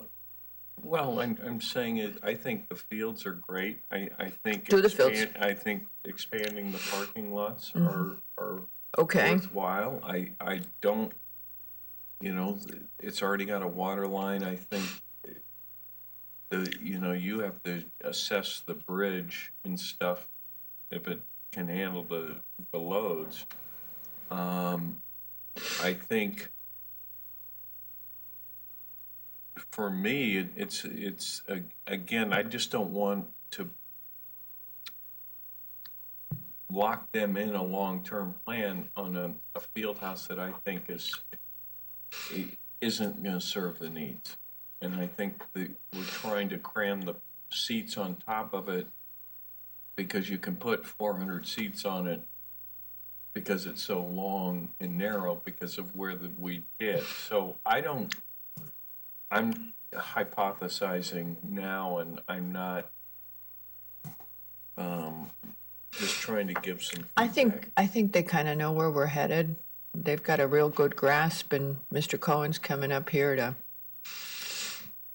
go ahead and go to the next phase, because it's getting late and we have a bunch of big, heavy stuff still we got to hit. We'll give that thought, Mr. Fox. That's an interesting thought. We actually have not thought about that, but we will. And we have, as you may know, a very close relationship with the skating club, so maybe it's a possibility. But I think I would like you to hear from John Canning before we all sit down, because I think his input is really what you've been wanting to hear. What was on 3 pages? I think we're going to, the question is, we're kind of asking them. Just in recap, Peter Levy was interested in talking about the architecture, but we're questioning of the stadium, but we're questioning right now the stadium itself. So we didn't want to drill down into the architecture till we resolved, is this the right building type? Is it in the right place? Because et cetera. So then we'll get to that after. I didn't want to send them to ARC. Yeah, so we would not go until we agree. I know you're standing there and you're the T-man, but we're really still talking to them. So Mr. Canning is here, but we're not actually talking to him. To the chase with him too. Yeah, okay. But where we're going with the architecture, I'm going to keep looking at you and pretend that you know about architecture. But where we're going with it is, let's not address it. Let me see if that's what I saw. Yeah, that's what I was looking at. Yeah, it was all dark. The one I had was dark. And then I know ARC wanted the light. That was the. Yeah, you can't talk when you're not on the mic. You make the court reporter nervous. That's what. That was the scheme that was presented before ARC Yeah. in December, and Yeah. the scheme that you've seen now is in response to those comments. In all honesty, that's a little bit our fault that ARC has those reactions now, because we've been drilling into them to think about the neighborhood and not fall in love with a beautiful piece of architecture, but think about what surrounds it. Okay, Mr. Canning is on. Okay, so Mr. Canning, do you want to talk or do you want us to yell at you? No, just kidding. We don't yell. Yeah, speak for yourself, Fox. Well, for the record, John Canning with Kimley Horn. If you're going to yell at me, I might as well get my few words in first. Okay, go ahead. Okay. First of all, on the screen, we have a graphic, if I can make this work, basically that shows the location of the fields, the approximate location of Greenwich Country Day Lower School, for want of an appropriate term, the Shores campus, the neighboring schools, Greenwich High School, Central Middle School, North Street Elementary, Greenwich Catholic, and then the Greenwich Country Day High School further up on Stanwich Road. So you're not going to get an argument from me, and I doubt you'll get an argument from anybody on our team, that the roadway capacity at Stanwich Road has a greater capacity to accommodate the fields than down on Fairfield Road. That being said, The intersection at Fairfield and Stanwich is one of the crappiest ones in terms of traffic. Excuse my bad language, it's one of the worst ones. Okay. Right. That being said, there are certain challenges today to putting a field. Challenges is perhaps a very, very inappropriate word. It's impossible today to put a field on the existing site. There are possibilities for the future, but it's speculation as to what the adjacent property owners will do. What I think is important from a traffic perspective to understand is the day-to-day activities, because I think the Commission is rightly concerned with the size and shape and location of the field house, but frankly, the field house, the full operation of the field house with 300 or 400 people on it is probably not going to happen but once or twice a year. Day to day, you'll have regular games and practices, and it'll be just like a small school. It's important. I know a lot of what you think about is colored by your experiences at Greenwich High School, which is a 2,500, 2,600 student school. Greenwich Country Day High School, when it reaches its maximum cap, if it ever does, will be 550 students, which is a fifth of the size. It's also important, I guess, to remember that the fields right now are used by the middle school, and they're mostly used early in the afternoon. Greenwich High School lets out at about 2:30. From 2:45 to 3:45, that's when it's busiest. The middle school operates from about 3 to 4. The students walk down and back, and then the high school will be from 4 on. So by that time of the day, traffic volumes have gone down, and they're nowhere near as bad as they are when the middle school lets out. You had a question, Chairman Allen? No, go ahead. Okay. Well, I just, for full disclosure, Yep. I live on Stanwich Road. Between, We're trying to put the stadium on his, right by him, between because we know we can high silence him. school and these fields. Okay. I can tell you by experience when it's crowded and why I set my schedule the way I do. What we asked for at the beginning was a complete schedule, because I confirm with you that during practices and 90% when you're busing students, it's not going to be an issue. What I brought up yesterday to remind the commission is the high school made a proposal to put lights at Central Middle School. And they proposed... Which high school? Greenwich High School? Yes. Yes. To for the fall, because they didn't have lights that they could use on the main campus. And there, as everybody knows, after, excuse me, October 15th, it's hard to have practices after 4:15, 4:30. It's dark. So my concern yesterday is to make sure that your counts, and the difference is pedestrian, because what they proposed was to have all the high schoolers walk to the middle school, and then that would be in conflict of when your buses are coming. And so I just wanted everybody to be cognizant. It's a very dynamic area in flux, based on schedules. Thank you. I was unaware of the high school's proposal, so I appreciate What it. happened was actually that when they changed the schedule and they went to the 1 hour later start time, It's harder to get practice in at the end of the day. they didn't think about the fact that the sun sets early in the winter. So it was kind of a mess. And okay, so segueing into So just in response to Member Fox's comment, we heard your comment about the schedules and the fields and the teams, and we don't have that today, but that is something we hear loud and clear, and we will get to you. Okay, and he wants to do that. Now, to cut to the chase, what really surprised me about your traffic report is how little change you show in the level of service. Sure. Well, okay, but it filled my little heart with doubt. Okay, because in my mind, there was going to be a deterioration as you had this influx of people going to games. I think it may be helpful, coming back to Mr. Fox's comment, if you could break out what we would see in your perfect storm events when you have that crunch of something that really is only going to occur a few times a year, what that worst case is going to look like. Because when you look at the average and what happens, you've got a couple of declines in your level of service, but it's not, your E's don't change. You've got the C's that drop to a D on his intersection. But it seems that we need to grasp what's going to happen worst case. So there's, go ahead. Which I agree. Right. The other thing, I think, And we hardly ever do.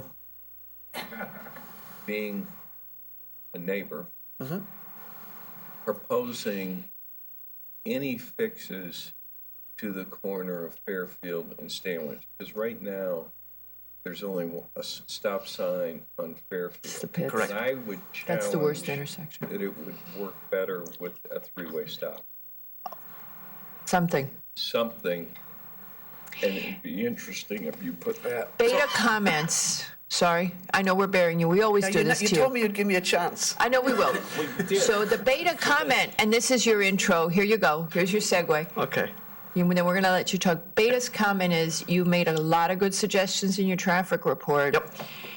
And that they would like to see those Agreed. incorporated into the plan because that made a lot of sense to them. I'm paraphrasing, but I think that's about what they said. So let me try and now, break it there you into go. You're on. bite sizes, right? Number one, this is the second report that I've sent to this commission where I said you could make the intersection of Stanwich Road to Fairfield better with an all-way stop sign. So I'm on board with you on that. Yes, I do remember very clearly. We talked about it the last time. Okay. And you said that intersection is so problematic, and we agreed with you. And at that time, Hillside, we thought Hillside was going to come in as bad, and it didn't. So that's because the high school has gone out. But I have a presentation breaking it into buckets. You've got everyday activity, which is not a problem, and you have days when the school, for whatever reason, has a big game. Right? It could be a big rivalry. It could be a playoff. Did I not see that in here? Did you have that in here? I didn't see it. Well, we discuss it generally, but we haven't. Because basically, you don't design for something that happens 3 times a year. What you do is you have a plan and you But our implement. residents send us emails for that. Well, I mean, so that's what we have to be if we were to aware of design a it. parking lot for the day after Thanksgiving, We get ya. So that's the way it works. We understand that. Right. But we still have to be aware of the worst case we're creating for residents. So let me. I'm going to deal with one bucket today, which is basically the day-to-day activities. I'll be out of your hair in 10 minutes. And the special event activities have to be safe, planned, organized, understandable, and implementable. Okay? We have to get you a plan that demonstrates that. Yes. But I don't have it for you today. We have the general elements that were But put, you know put what? out there. Okay. And we have. We're not planning on. Okay. doing And we have your anything. suggestions as well about using the south field, which is something that we're considering. From a day-to-day perspective, get this thing to work.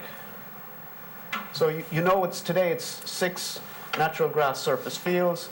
Currently there's about 5 teams per day that use it from the Old Church Road campus. Students and staff walk to the fields across the bridge. Typically it's less than 20 trips per hour, or 20 trips per day for practices because they're walking. When there's games, it's about 30 trips per game. The fields are used from 3 to 4. I'll show you a slide in a minute where traffic is on Fairfield Road at that time. In the future, it will be 3 natural grass surface fields and 2 all-weather fields, so it's a reduction of 1 field, which reduces a little bit the amount of scheduling that you could potentially have existing for the middle school.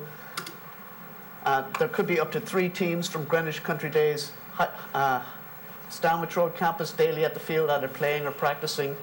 Students and staff are currently bused there, will continue to be bused there and bused back, so your parents can't come just to pick you up from training. There'll be very little traffic with that. There is very little traffic with that. Games are different. Okay. Okay. Because basically, look, I'm a parent too. I don't go to practices. I went to practices when I was on a team. It was terrible. I'm not going as a parent. All right. I go to games. Okay. Right. So the kids get bused to practices. They get bused back to practices. The parents are not allowed to pick them up after practice. That's the rule. You get on the bus. You go back to Stanwich Road. The parents go up there, and that's the way it's working now. Correct. Correct. For games. And because you know that we're running into a big problem at the high school with the Uber pickups. I can only control these guys. I'm just telling you that you can just expect that the Ubers are going to show up to get everybody after practice. No, there will be no Ubers. Okay. Okay. Good luck. Ubers. Good luck. When there are games, parents will come to watch, right? Okay, and then the kids go home with the parents. The kids can go, if they're already there, yes. Okay. I mean, that makes sense. The fields will be used from 4 to 6 after the middle school, generally speaking. So how are they going to do that in the winter? There's no games in the winter. No, okay. Yeah, we baited you into November. Sorry, that was a trick question. October 15th to November 15th. We baited you into that because what about the lights? Yeah. On Saturdays, you could probably have a bigger game. If you have a football game on a Saturday or a couple of games, more parents are free. Okay. So we'll have more traffic on a Saturday. But and I'll talk about this. This is a regular Saturday, not your once in a couple of seasons event. Those lights on that stadium are going. Everybody knows that, right? And the passing traffic is on Fairfield Road is a third of the level on Saturday that it is at the peak on the weekdays during arrival and dismissal. So this slide kind of tells it all from a day-to-day activity perspective. The gray is basically the existing traffic volumes on Hillside Avenue. From 2:30 to 2:45, it's 160 cars. From 2:45 to 3 o'clock, that's when it's busiest. It's maybe 2:25, and then it starts to drop down. And the blue is the existing Greenwich Country Day lower schools. You have the kids, sometimes you have games, so officials come. Sometimes a staff member will drive. You've got a small number of trips. Most of the kids walk down. So that's the start and the finish of lower school activities. Then you can see when the high school kicks off, traffic volumes are much less than at the peak hour. In fact, the total is even less than at the peak hour, which is why you have better traffic operating conditions and why there's no significant impact. And then when the games end at the end of the day, it's even less again. So that's basically why when you opened it and you looked at it, it's like, oh, I don't see any Fs because we're not adding traffic when people are getting in and out of the high school. That's the reason. And it's like Mr. Fox said, I live near two schools. So I know if I leave my school at 7:40, I'm a dead man, right? I have to leave at 7:35. On Saturdays, this is what the yellow is the high school activities. Gray again is traffic on Fairfield Road. There's no lower school activities on Saturday. When you compare the Fridays to Saturdays, you can see Saturday is lower. So it has the capacity on the Saturdays for the larger games. So when you're putting this master schedule, yep.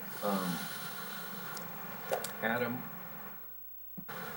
what's the team growth? He can't answer you from there. He's got to come up and, he probably needs. Because I want to make sure that the data they have, because as you get to your max, does your team count grow? Are you going to add third football? So I think there kind of needs to be now and then what the team for the future, because is one of the reasons you go to private school is so everybody can be in a sport. Sure. So we can give you our thoughts on that. Kids will vote with their feet. And if there's enough for there to be a varsity soccer team, a JV soccer team, and a third soccer team, we'd run it. I don't anticipate that being the case for every sport. No, but I'm just sport, it might asking be you one extra team. to what to project when you are full. What does your athletic program look? And I know year to year, some guys are doing soccer. Football is becoming less. Yep.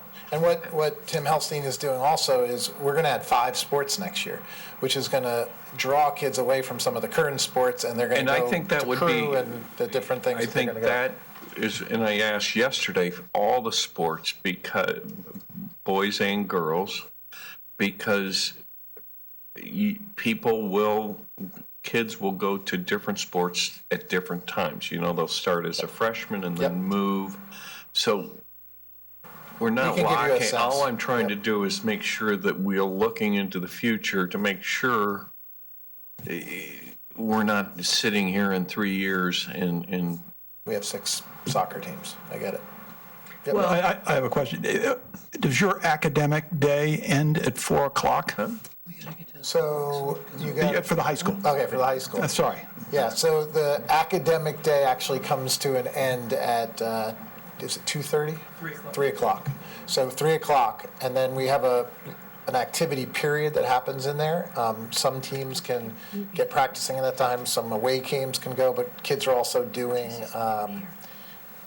extracurriculars, co-curriculars, clubs. So most teams will practice 4 o'clock and move from 4 to 6, or that's been the traditional time frame for this. But won't there be some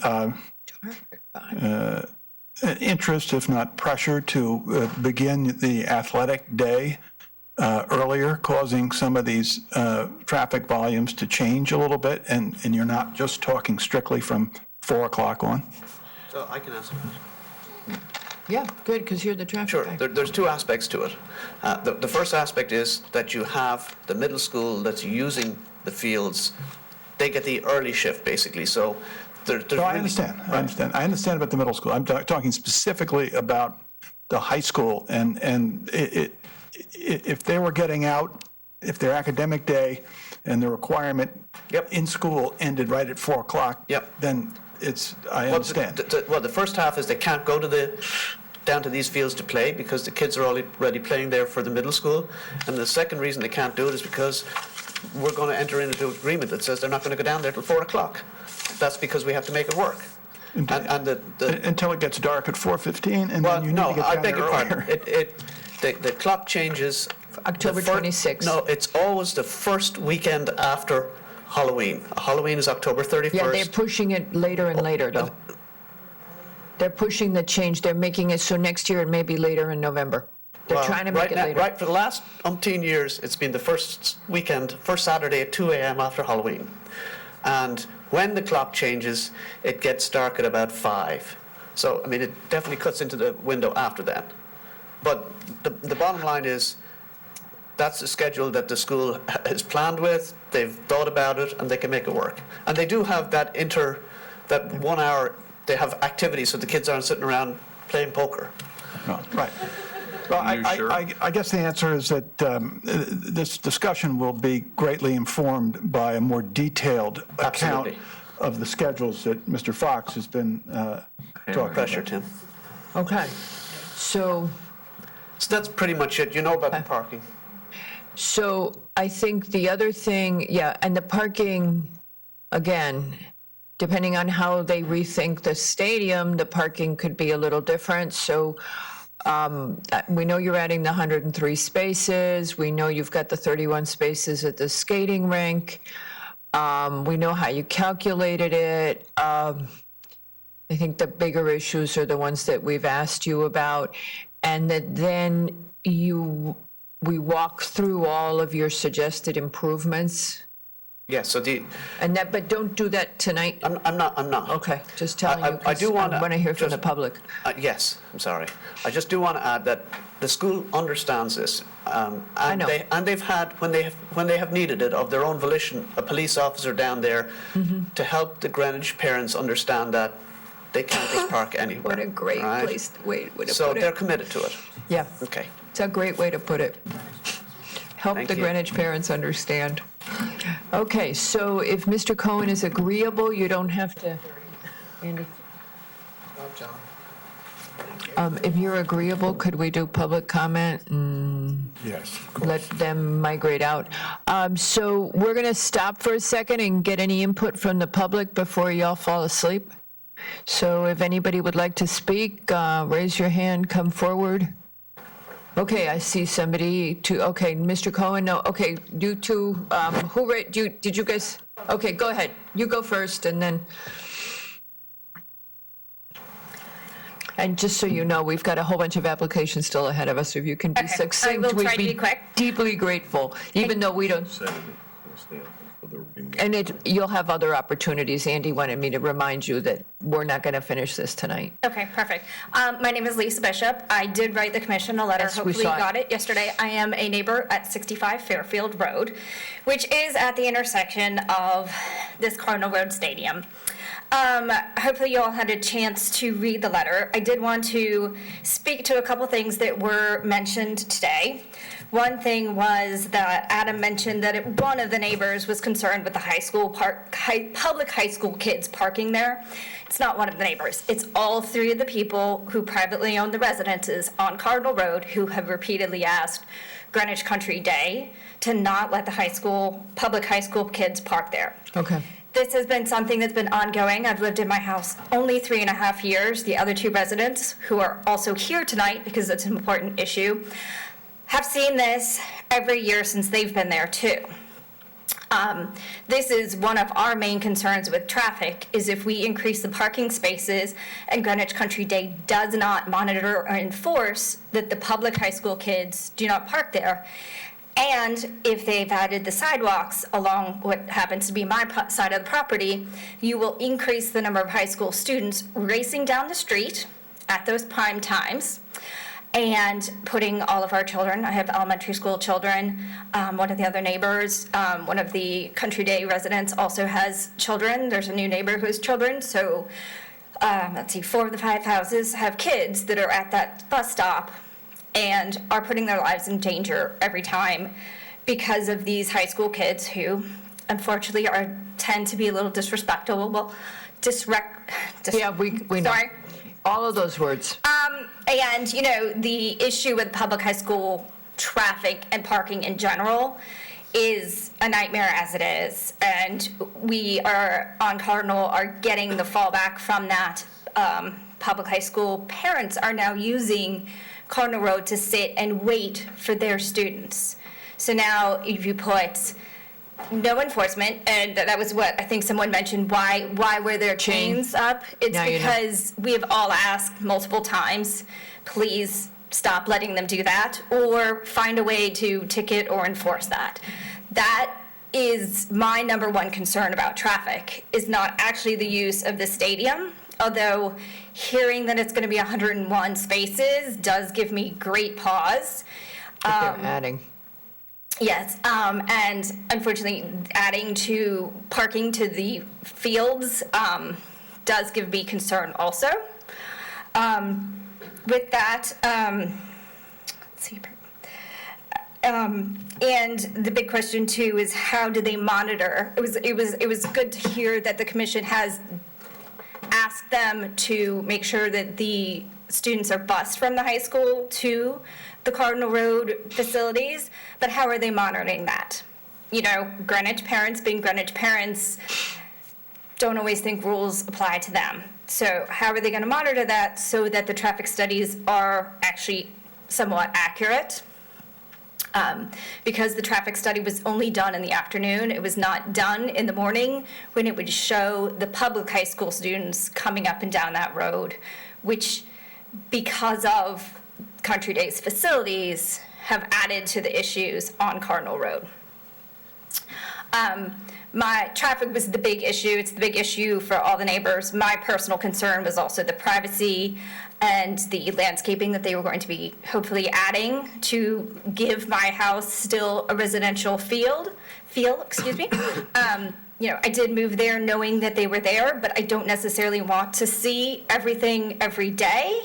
My kids love to go and be able to play on the fields and look at this stuff and go watch baseball games, but we don't want them seeing, you know, our living room on a daily basis. Okay. So the assurance is that they will continue to monitor and enforce parking for the public high school students on Cardinal Road. My number one issue, how they're monitoring when their students are actually being bused to and from the Sandwich campus and ensuring that parents aren't doing as they please, and then landscaping is big issue for me. Okay. Thank you. Thank you, ma'am.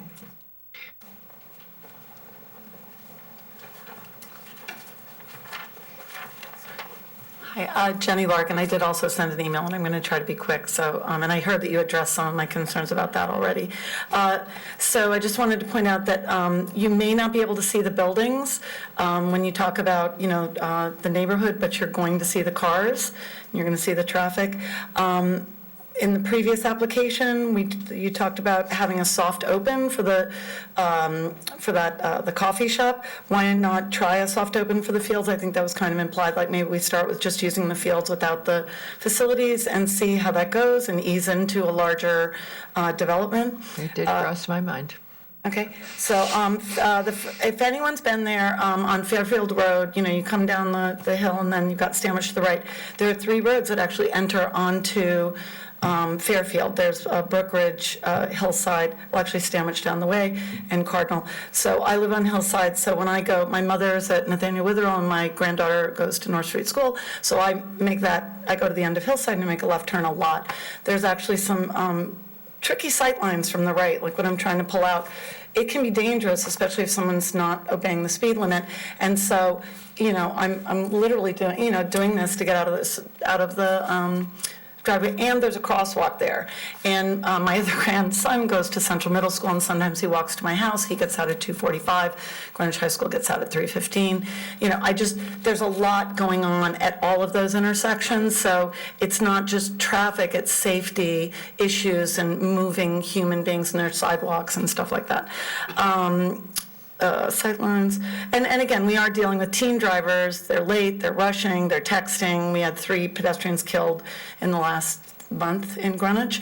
So I'm just concerned about pedestrian safety as people are distracted and on their way to one place or another in that area. And that's it. And then, as stated, the school has ambitious plans. So maybe this will be even bigger. Thank you, Ms. Larkin. Sir?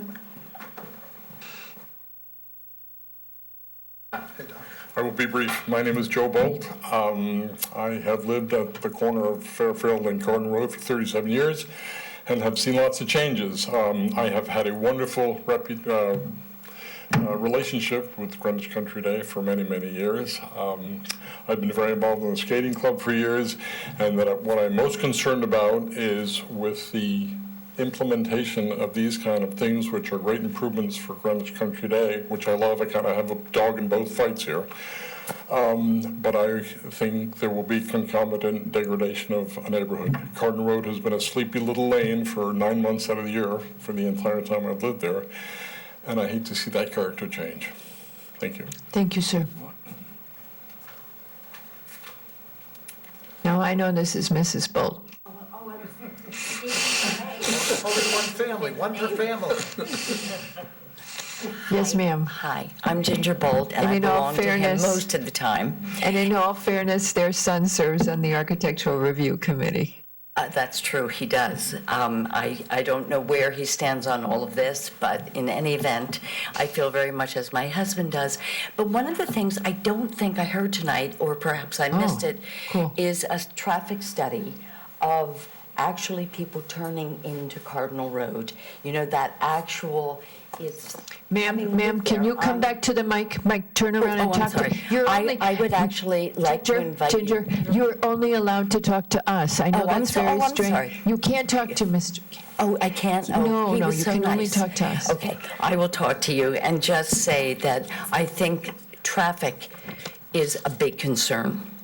And although these very clinical statistics up here of peak hours and whatever, I would like to invite everyone to come and sit in my kitchen with me and watch the true story of the traffic. And one day I'll tell you the bus story, but it's a concern.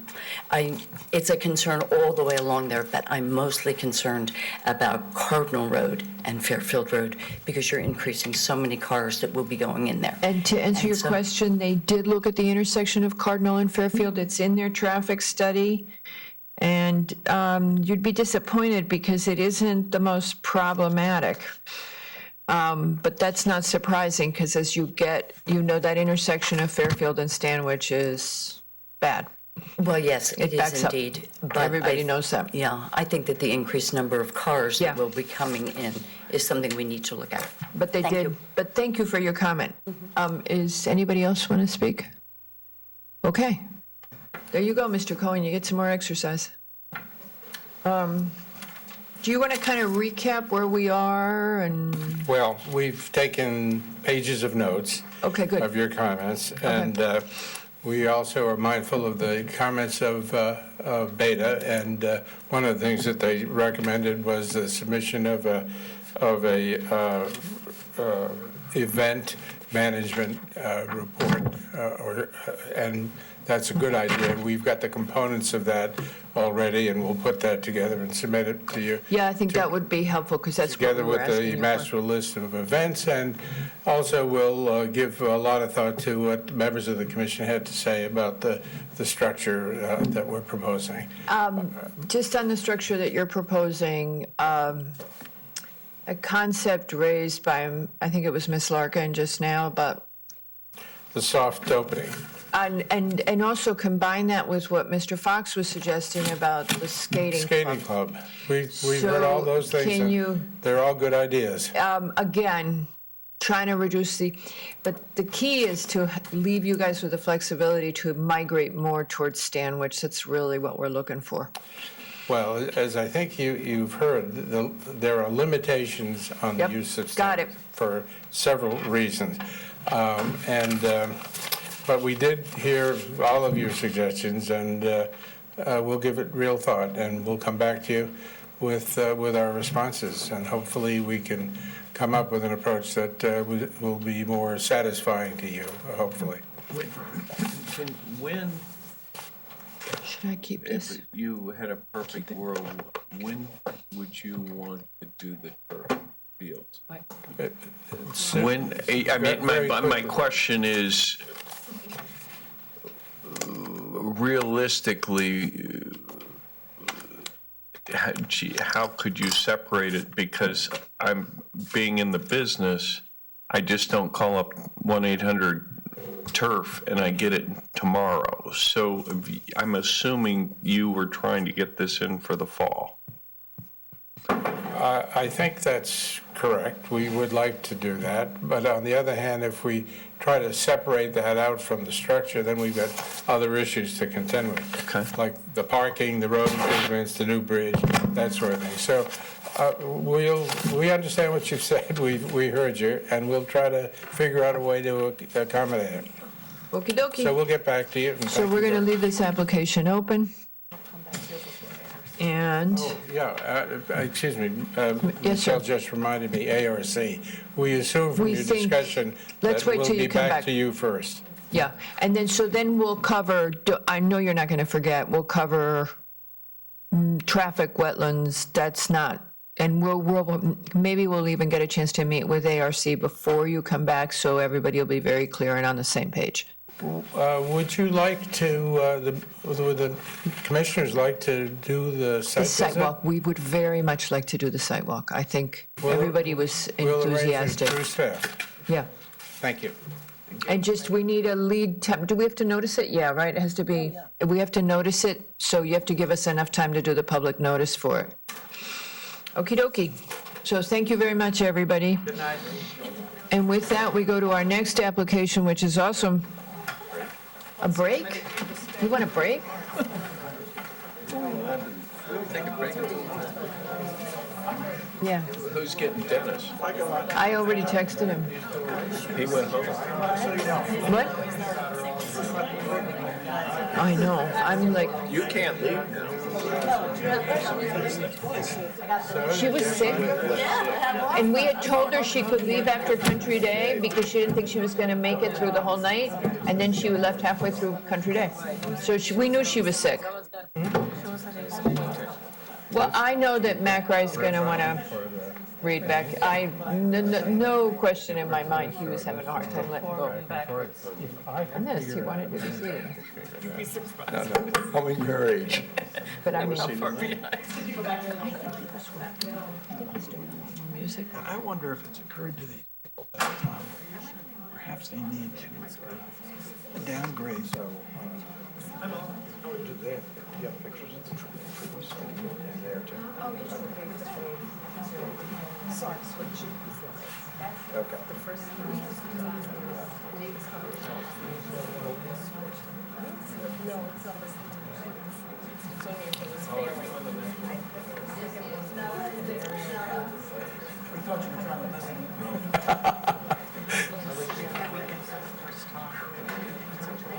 We're not ready yet. I can see that. It's my birthday,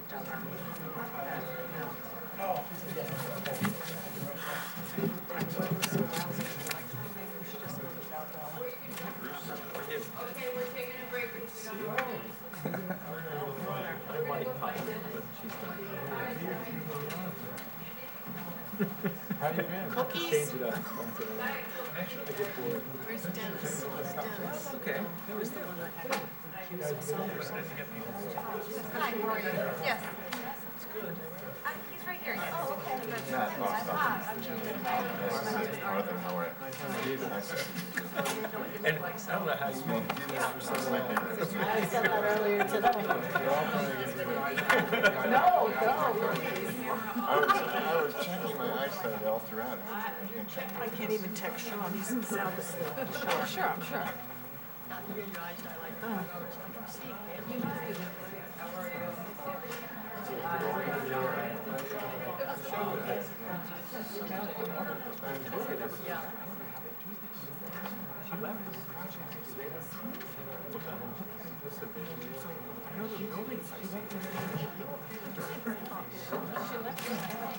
No.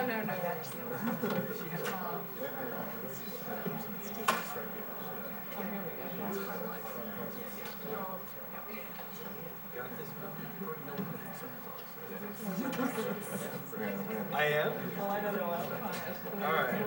Yeah, if you get Colin or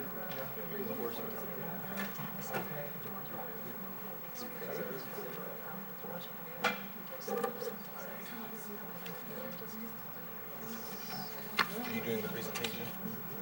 Or no? Bruce is going before me, but he just showed me. I push the red button. The red button. We'll point. We'll join on those. I have to point at those. That's what they're looking at anyway, so. And they won't reflect off those TVs. Right. It will So, right is forward and back. Okay.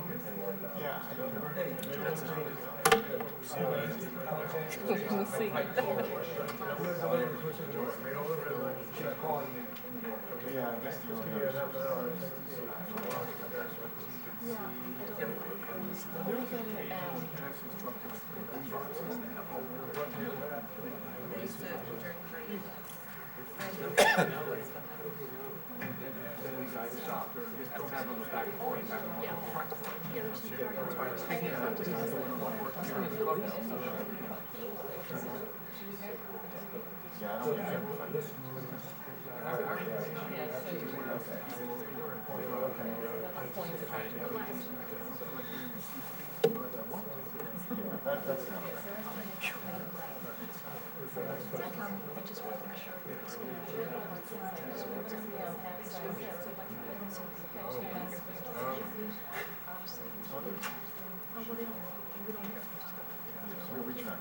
These are my notes now. Just don't go running away with them. Very good. Only I get to talk first. You don't get to cheat by reading my pages. It's some of my Stealing best my material. thunder. These are my notes. I hope I'm as charming as my previous compatriot. You're pretty It charming. was pretty funny. Which one? Mr. Cannon. Cannon always, Cannon usually does an Irish joke. He's very good. Where are you from? He manages to keep his accent much better than you.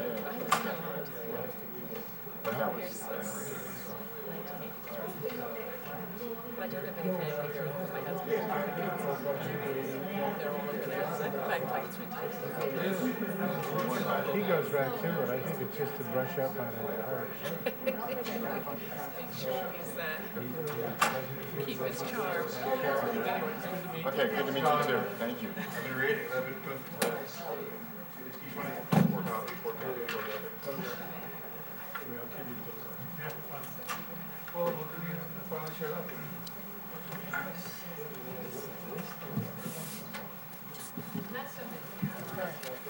Oh, I'm sorry.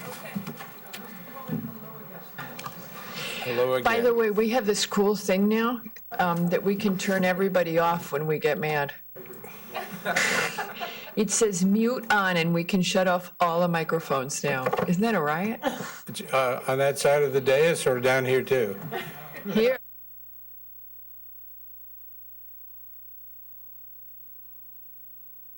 There you go. Okay.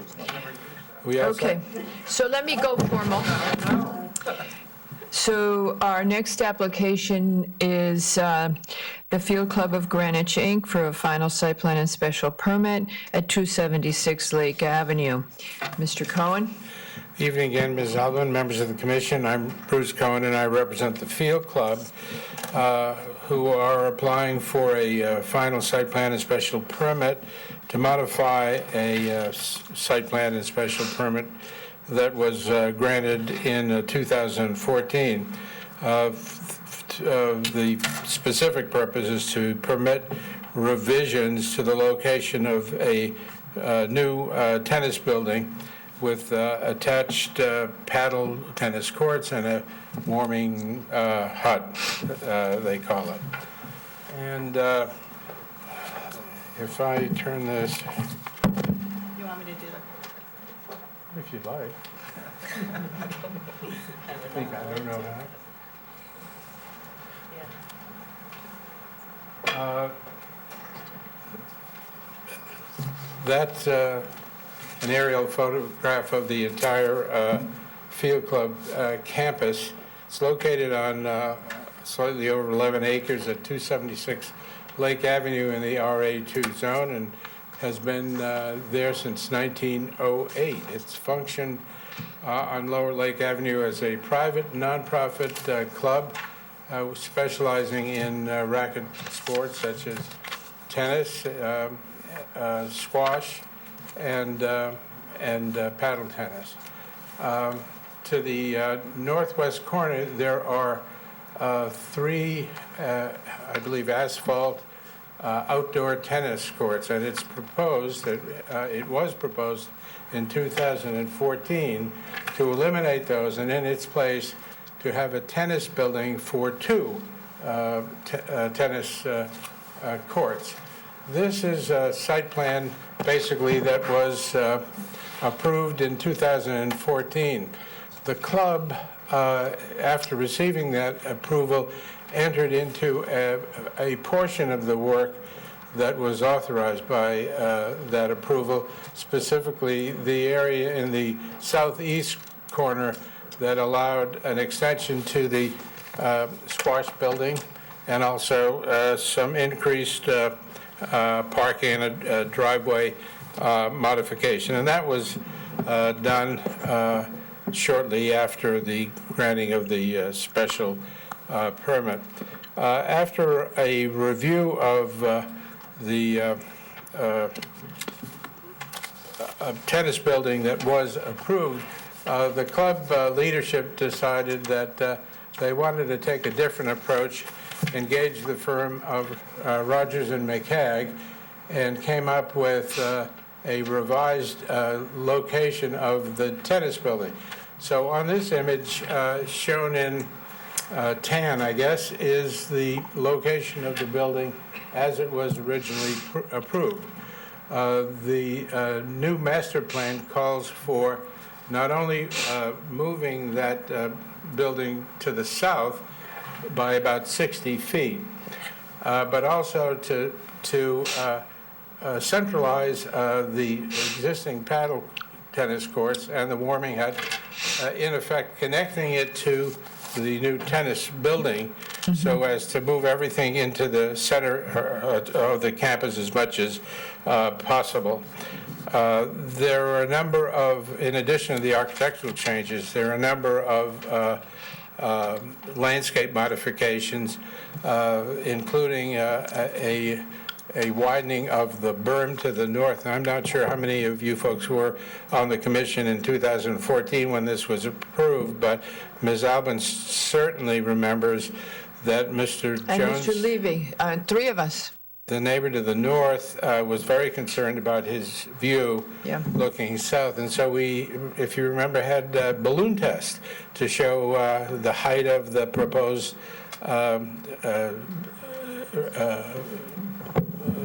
planting that was intended for that berm. That berm has now been widened and additional plantings put in, and the result of that is the review by Mr. Jones to the north and his attorney Chip Haslam, which in turn resulted in their approval of our plan. And I believe I sent an email to Pat LaRoe. Well, we got that email from Mr. Haslam and that the neighbor is satisfied. Good. So tonight, to present this in a little more detail, is the project architect, Mel Kernan from Rogers and McCagg, and Bill Rutherford, the landscape architect. Can I just hold you up for 2 seconds? So once again, we have to talk about the ARC comments where you, and again, you've got comments about their comments. You touched on something important, which is that to the extent that you're satisfying the neighbor request, I think you're absolutely correct in your assertion that we should continue to respect those requests, and that specifically pertains to the roof color, as I remember, was the roof design, actually. and the design, but I think to the extent that we satisfied the neighborhood, that should be the first priority. Do you guys agree with that? Because I'm making a judgment call on this. ARC suggested some modifications that are inconsistent with what was agreed with the neighbor. And it opens it back up. The neighbor was accepting it in 2014, and it reopens it. And I think it in the interest of peace, that we would be better off with something that the neighbor can live with. Yeah, but that's what Chip Haslam wrote, that the neighbor was satisfied. He is, and they're familiar with the roof line. We've shown them sections, and the height of the ridge line is exactly the same as was approved in 2014. Now, I had a question about that. When I was going through it, Yeah. I saw a height of the ridge line originally being 34.46 and now being 39. That's the height measured from the grade plane. The problem is that because we have now attached the paddle to the building, we have a different grade plane. However, we have exactly the same elevation height of the ridge line. In other words, it's exactly at the same elevation line as we start out. It seems like a taller building because of the starting point, and the starting point is based on a recalculation of the grade plane. But the other number that you did increase the FAR to 14,280 from 13,942. So I had those two changes as being significant in addition to the repositioning of the building. That's because the new number. The paddle. Yeah. Because of the paddle. Right. We are eliminating the existing paddle and paddle warming hut and adding the making warming it a hut. part of the building. So when you come to that, it is in all fairness that ARC can make comment because the building you're proposing is in fact Oh, different. we absolutely have no problem with their making comments, and we've addressed them. Because the building's different. Okay. And Ms. Kernan will tell you how we've addressed it, but she'll also explain to you why the roof has to stay where it is and as it is. So if I may introduce her, and then she will. I'm going to finally let you stand up, but I wanted to beat him You'll up enjoy first. her much more than you like me. Yeah. I'm not going to say a word to that one. Yes, ma'am. My name is Mala Kernan. I'm an architect with Rogers McCagg. I have been working with Rogers McCagg on this project since 2018. And as Mr. Cohen said, the P&Z approval was for a new indoor tennis facility that was exactly really covering two of the existing outdoor asphalt tennis courts. And during the 2014 approval process, the architects at the time and Mr. Cohen's office spent a lot of time with the neighbors trying to address the concerns that were expressed at the time. So after the squash addition was completed, our office was approached by the field club to look at a master plan for the entire campus.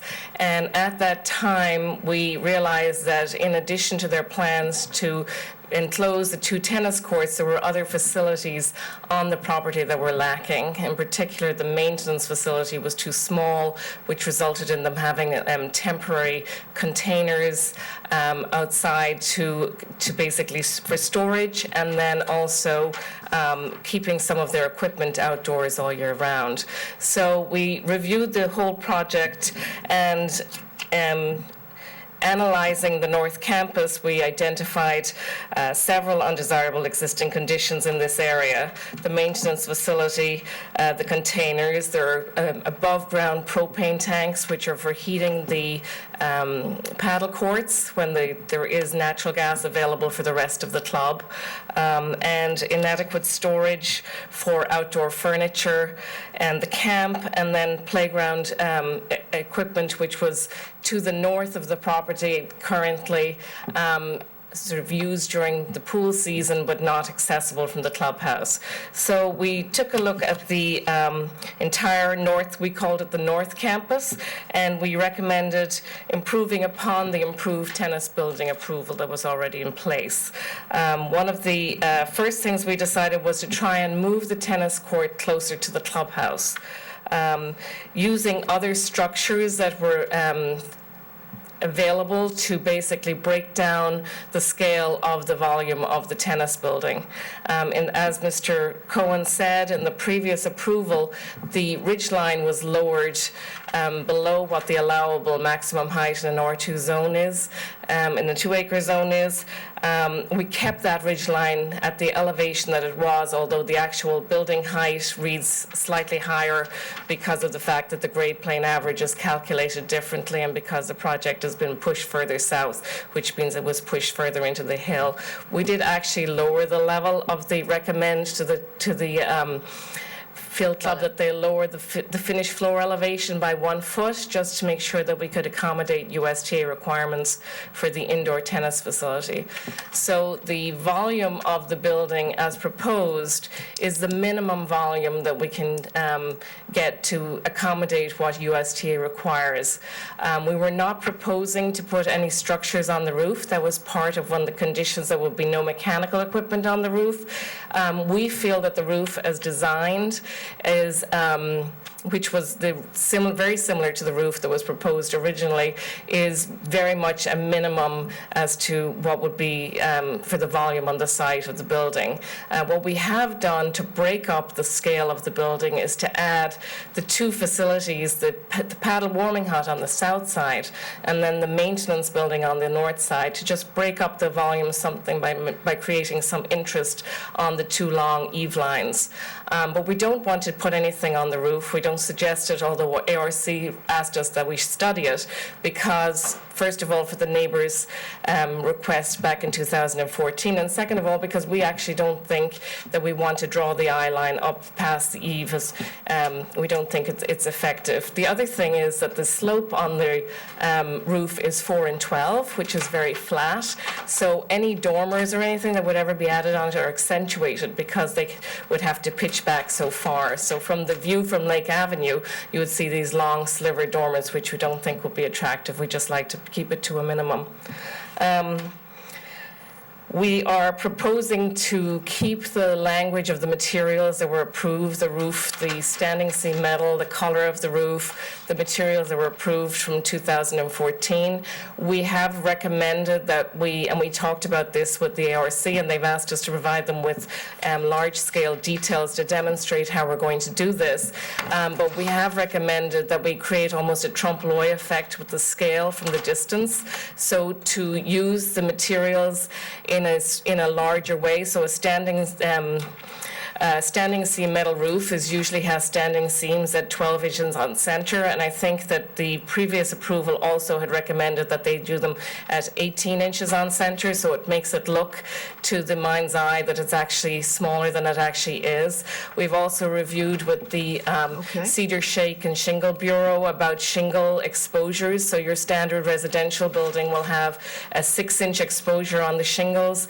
The Cedar Shake and Shingle Bureau recommend that if you use a 24-inch shingle, that you can get up to a 10-inch exposure on the shingles. And so with doing some like trompe-l'oeil tricks of the eye with that to sort of try and break down the scale of the building from a distance. So one of the requests, which we're currently in the process of preparing for ARC, is to demonstrate how we're doing that with some more detail. As I said, The original building was for the 2 enclosed tennis courts with a small viewing lobby area. We recommend to the club that they take their paddle tennis warming hut and their tennis viewing area and combine them into one building so that both groups of people could have a better quality of space within. We're very cognizant of the fact that this is very limited FAR because it is an 11-acre site. So we're really trying to be very efficient in the use of FAR. That was another reason then for the maintenance building on the north side of the campus. We were able to put a basement in under the maintenance building that, again, will not be calculated as an FAR, but allows us to double the size of the maintenance building and get a lot of storage underneath, which is now in storage containers around the site. There was something I couldn't decipher from the ARC comments. Did they have a problem with the viewing area? You have kind of an observation area. Did they have a problem with the windows there in that observation area? Is that what they were trying to get to? Yes, they asked us about the fenestration on those windows. Yes. So this is like the word this windows is a so warming much. hut. This is the Field Club of Greenwich is a premier rackets club, and they are providing a premier warming hut viewing facility. The latest trend in this area is basically to have large unobstructed views from inside looking out. We have a double tier because in addition to having double tier viewing looking back into the tennis, we also have that same viewing mezzanine is looking back out over the paddle tennis courts. So this is not an elevation that is seen from the street. Right, This is and an it elevation that's seen gives you from the top. functionality. It gives us complete function. What you're looking for here is functionality. Yeah. And that's the trade-off. I don't know, Peter, if you've got thoughts on that, but so ARC didn't like it. That's what I gathered as I read this. It was a little hard to, they didn't like that 2 tiers of glass, but it gives them the functionality that they want because they want a viewing area. So I think that it does work. Okay. Visually. Great. And I think that the roof line is remarkably flat, and that's what I want to ask you about. Because if you have, I mean, your elevation from ground to the peak is like 40 feet, right? So 39. To grade, then but you have we've the sunk the structure. building down 9. Sank it down Yeah. 9 feet, but Oh, okay. So From it's the a back little to the bit- front. So you can see here in the lower elevation. Well, here, okay. So Here. what is the height of the interior of this? So the interior from the net to the ridge inside, before you take for the clear height is 35 minimum, and then we have sprinklers and we have structure and we have insulation and everything else. So it seems awfully low for tennis. So I'm just trying to figure. no, we have USTA tennis guidelines that we've been designing the building to. Yeah. So, what is the distance up to the structure from the baseline, and what is the distance up to the structure from the net? Just curious, because 35 feet doesn't sound very ample to me, but curious. well, apparently it's USTA. Maybe they could provide us that. Bubbles are a little bit higher. Don't ask for one of 22 those. feet from the baseline. How many? 22 feet from the baseline to the underside of the ceiling, and 15 How about at the to back structure? court. How about to the structure? To the structure, it's probably about, to the underside of the structure, it's probably about another 18 inches up above that. Because we have sprinkler lines, we have, So it's there's about 20 a feet. ceiling. There's Yeah. And then the ridge line is what? The ridge line is going to be another 5. 35 was 40. 35. Yeah, okay. Okay. So you like again, and we'll give feedback to ARC on this, but, What, I just want to know a little more about the yeah. roof.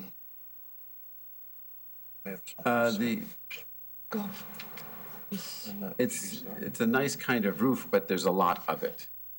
Yeah, but it's not really visible from the ground looking up, and that's why Mr. Jones was looking down, and that's why his concerns in the balloon tests were conducted, so that he was the person looking down the hill at it, and that's why the planting was designed to go on a berm to help him basically not see as much of it. But I agree with you how it is broken up, so it's pretty interesting. So, but the broad side, at both ends of the building is very broad, and you break it up with a nice big window.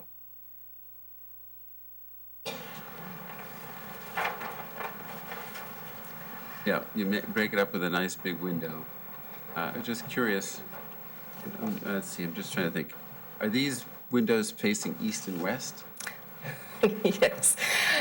We actually had this discussion with the club and because of the fact that under the condition of the previous approval, there is going to be mechanized shades. So whenever there is lighting inside the building, the mechanized shades have to come down. They're also going to have to come down at certain times of the year. We did sunlight and daylight studies for the club to show them that there would be times when the sun was low in the sky, when it would come in and probably hit on the baseline, and so they're going to have to use the mechanized shades at the same time, so they'll get double duty. But it was a question that we brought to the club's attention. The club does own a third indoor tennis facility on Winding Lane, which is a very old building and does have a lot of natural light, and that is something that the club is very fond of. And so they asked us, but we didn't want to put any roof lights in the roof because obviously that would upset the neighborhood, and we don't want to have the night pollution in that way. So we basically kept the east and west and acknowledged the fact that we should have the mechanized shades come down in the event that the sun is coming in. Now that you mentioned Winding Lane, are there one court or two? One. There's there. only one court there. Mm-hmm. Oh. Okay. Wait a second. Oh, sorry. So, I think that there is something that maybe you should kind of look at again, and that is some source of natural lighting. Could be ambient. You know, in Bubbles they have these. You know, the ridge lines are a opaque material that allow some kind of light that come through. Makes a big difference during the day. It just changes the quality of light in there. It's kind of nicer. The neighbors don't want any, first of all, that would work. But we have between the roof and the ceiling we're going to have a reflective ceiling that's hung underneath the structure in this facility with uplighting. So we're not going to be able, there is going to be a sandwich between the actual ceiling inside the courts and the roof, which is made up of insulation, structure, sprinkler lines, and then eventually the ceiling. Well, yes, I understand, but you can have windows that are opaque that do transmit some light, and you can always put a shade on them at night, kind of thing. But I'm just telling you that if you're able to get some kind of ambient light in there, it really does change the experience. It's really quite nice during the day. We will have lights on all windows on all four facades. Well, that's true. You do have them on. On the eaves. On either side of it, right? You do have them there. And so those are going to be. You can put a shade up there too, right? We have to put a shade on per the condition of the previous approval, but not during the daytime. You can modulate that light coming in and do something with it. That's very good. It's just that you have a ceiling which is very massive, very big. And just like in any large space like this, it tends to look a little bit more like a hole, and you have a lot of stuff going on up there. If there is a way to add some other kind of additional ambient lighting from the roof, I think it might also be a good idea. But well, that's just my opinion, having played a lot of tennis. But I appreciate what you've done. I think the clear story lighting is excellent, and it also makes a very nice articulated design on this. I just wish it was a little bit more articulated on the east and west sides, if maybe you could do something with that as well. I think, like we said, we're not really accentuating the east-west natural light. We're keeping the windows, that's the orientation, the ridge line is over the net. But you could still articulate these are big windows, there will Right. be I a lot understand, of but you light. could still articulate it, even though, they can keep that keep that datum going across it Oh, somehow. okay. Even if you don't, because the big window, I think, is going to, this is a wonderful relief and can be very nice when the sun is rising in the east. The western window can be a nice source of lighting and vice versa as well. And I hope you've done a lighting study to see how that Yes, works. we did. Yeah, we wanted to be sure that the club was aware that these windows were facing east and west, and there would be times of the day when somebody would be standing on the baseline and the sun would be coming in low in the sky. So that's where they're going to have the shades? That's why the shades. Okay. And you also make sure there was no light intrusion on the neighborhood, which is critical. You can't have enough natural light coming in, so. Yeah, we have it on all four elevations. We can't have it on the roof, though, I don't think. Okay, so, so Mr. Fox would like to ask a site plan question to Mr. Rutherford. Okay. Okay. Because. William Rutherford, landscape architect. So my question is, the parking lot that is facing the western neighbor and the left side of the, That's what you're talking about? I can't see the pointer. You wouldn't tell To my left. Yeah. Yes. Can it be flipped so it's facing into the tennis building so we don't have any lights in the winter? Oh, good. I've got heavy screening there. But you're right on the property line. Why can't you turn it in towards the building? Well, all the land is land trust land, so it's all a wooded area. There are no houses. I know what you're saying. Why can't you turn it facing the building? Yeah. There's a lot of rock in that area. Also. So what, are you blasting for the tennis house? Oh, yes. What's a little bit more rock? Yeah. The other thing, too, is that fire trucks want to come down there, and that lawn area is meant to be the turnaround for the fire trucks. But if it's full of rock? Yeah. There is some rock. We still are going to have lawn in that area, so. But the screening is going to be dense, and you're not going to have any lights going through there. In fact, our neighbor, which is way down in this part, we've actually added 5 trees, screening trees, which, we worked with them. Mike, why do we need the parking there? There's existing parking there. What? That wasn't the question. I said, based on the orientation of the building, who's parking there? You want to answer Yeah. that? So there's an existing parking area in that area right now that's used by the maintenance. We were basically Right, maintaining but it. we're moving the maintenance then- people and you're creating a new So parking lot. the nearest entrance into the building for ADA is on that path that goes from, No. that goes here. So we've added one additional space, and we've added one additional space in here So to even- basically bring the shortest entrance down. But why couldn't you Closer to just the have, parking. use go right along the side of the new building and have the parking there and have the,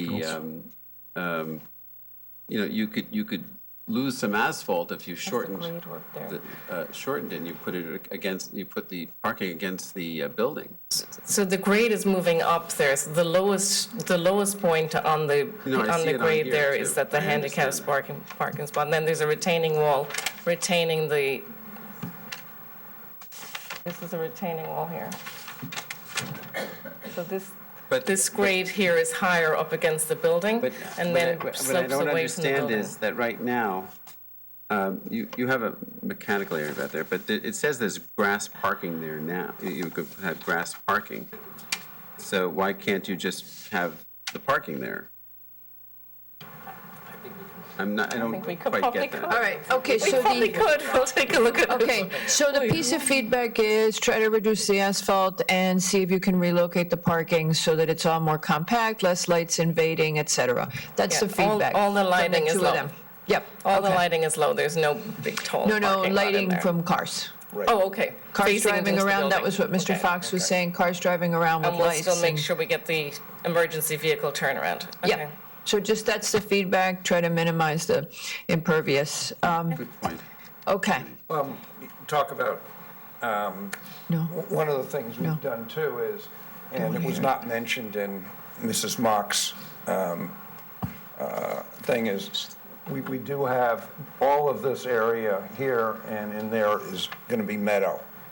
Yes, she was very pleased. I don't know if you got to her fifth point. She likes your, She likes the plan, but she didn't mention my meadow. okay, but she likes native trees and all that. And there Okay. are 2 trees she wants to put in the meadow, which I don't want to have. So, Okay. okay. Mr. Cohen, do you mind if we turn this to the public for comment now? Okay, do I have any comment from the public? Ms. Klauberg? Okay. I might hurt somebody. The people who've held that before you haven't done remarkably well, so Yeah, I got a stay away from pen. Use it. a pen and I have long arms. Okay. Melissa Klauberg, Ivy Barnum and O'Mara for I represent the Bass family, who are neighbors at 25 The Ridgeway, which is adjacent to the Field Club. It's below the Land Trust property. Right So near this where is that a- parking lot is we were just talking about. Great, okay, so if, you've got a, yeah. Where's your client? Okay, so that's exactly who Mr. Fox was concerned about. Perfect.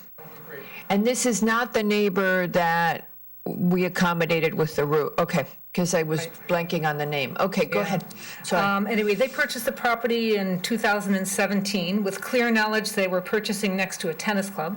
Okay. They visited the area and familiarized themselves with what to expect. So they expected noise of a tennis ball and more raucous noises from the paddle game, but not loud music from a DJ or from a boombox or any other microphones. My clients understand that paddle is a lot more casual than a tennis match. A tennis match is known to be quiet and polite, whereas paddle is more casual and louder, and there are generally more participants. They expected that kind of noise.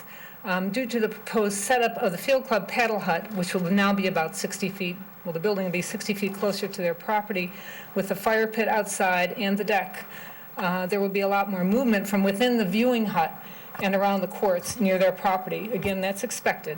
What is not expected is the noise from the DJ and loud music that has been occurring at various events at the paddle area. So, because there's people that are stationed outside near the fire pit or inside the viewing hut. So people and their fans are in and outside of that hut. And when there's music, even inside the hut with the doors open and people in and out, there's a lot of noise. So, you know, they'd like to be nice neighbors and they appreciate the landscaping, but the noise is really an issue, and it's not really necessary for a nice racket club to have DJs and other music that really is upsetting to the neighborhood. So we would ask that the conditions to the 2014 approval also apply, no outdoor music or amplified sounds. Actually, I don't know if you've had a chance to revisit, but we have, that's already in the approval, and it was a condition by the ZBA. Okay, so And we were going to incorporate those with a revised approval, but it says no outdoor music or amplified sound. So if your client is finding that there's amplified sound at this time or outdoor music, what I would suggest is that you direct the feedback to Mr. Couture, because they are not supposed to have that in the 2014 approval. So we could have the ZEO take action right now. That was in the approval, and it was in the original approval by the ZBA. So we would incorporate those into anything we do. Okay, that's good. And if you want to pick up a copy of the staff report of our briefing pack, the original approval is on page 652. Okay. We were hoping that the restriction on amplified sound would also be within the hut, because that's becoming... Well, the idea is that there be no noise intrusion, and we could do belt and suspenders and just make that very clear, that there be no noise addition to the neighborhood. Okay. No problem. Again, Yes, ma'am. We do Anything else? appreciate the plantings, it's great. And the shades, it's important that they are down at night, because there's a lot of light that comes, Yeah. through there. And again, there may be some policing required by neighbors, which often happens. We had a school in the area that just neglected doing that for years. Yeah, no, So sometimes you have to keep following up, because people forget till they remember. Go I'll ahead. follow. No, I'll ask Mr. Cohen. Okay, so Mr. Fox is ready for Mr. Cohen then, if you don't mind. Oh, wait, we're doing public. Wait, public first. Anybody else from the public wish to speak? Ma'am, in the back, anybody else from the public wish to speak? You're with her? Okay, you're in good company, okay. So my question is confirming the hours of operation. We have a 10 PM closing time. Okay, and then it looks like you're repositioning. Are there new paddle courts? Yes. Are you buying the new high-efficiency LED lights, zero cutoff lights? So the light pollution should be... They're relocated, but I assume the lighting is new. No, it's all All existing, sorry. The shades are supposed to be, No, the shades, I'm just worried. The paddle lights are what... no, Ms. is- Klauberg, Paddle courts are a kit. They'll just be moved. okay. They'll just be moved. I was disappointed that our paddle courts, the public ones in town, didn't have motion detector lights on it. I couldn't figure out why they wouldn't. Okay, because if somebody's there playing, And you want them on. you want them on, and then if they're not there and it's empty, they should shut off. And the town has some that are just on for ever. Well, They're not even on, they're on timers. They're and on they timers. They're on a timer. Okay, motion detector would be better, because then you can, what? It is wooded, so you Yeah, want to but- shut it down. We talk about the town, or we talking about? yeah, but they should have a timer where they can't go on past 10 PM. Okay, so, You don't want them on after a certain It's hour. key to the timer. and then, just to recap for Mr. Fox as well, the ZBA conditions included that a provision that they close at 10, that they shut down at 10. That's acceptable. Right? You already had that, and that the shades be automatic. Yes. Okay, so those shades that, so I know Ms. Klauberg's no longer at the podium, but it would be good if she got a hold of those ZBA conditions, and those are also in the staff report. I have them here, and they're acceptable. I think I have 3 comments about it. First of all, there was to be no lighting on the north side of the building. We have to modify that to meet the building code. They require lighting above access ways and garage doors. They have to comply with the noise trespass ordinances, and we will. But that regulation, that condition needs to be modified. Well, you're going to ask ZBA about that, because now this is an interesting thing. This was ZBA's approval. It's their conditions that we No, incorporated. they have no more special exception I know, authority. I was about to say that to Katie, so they don't do special exception anymore, but this is their conditions, so can we modify conditions that they did while they had the authority? Yeah, because it, okay. It's new. Right, Just 'cause it's checking. new. Mhm. Okay, You're I'm good. actually going to impose your own conditions with Okay. these modifications. Okay. The first one has to do with the lighting on the north side.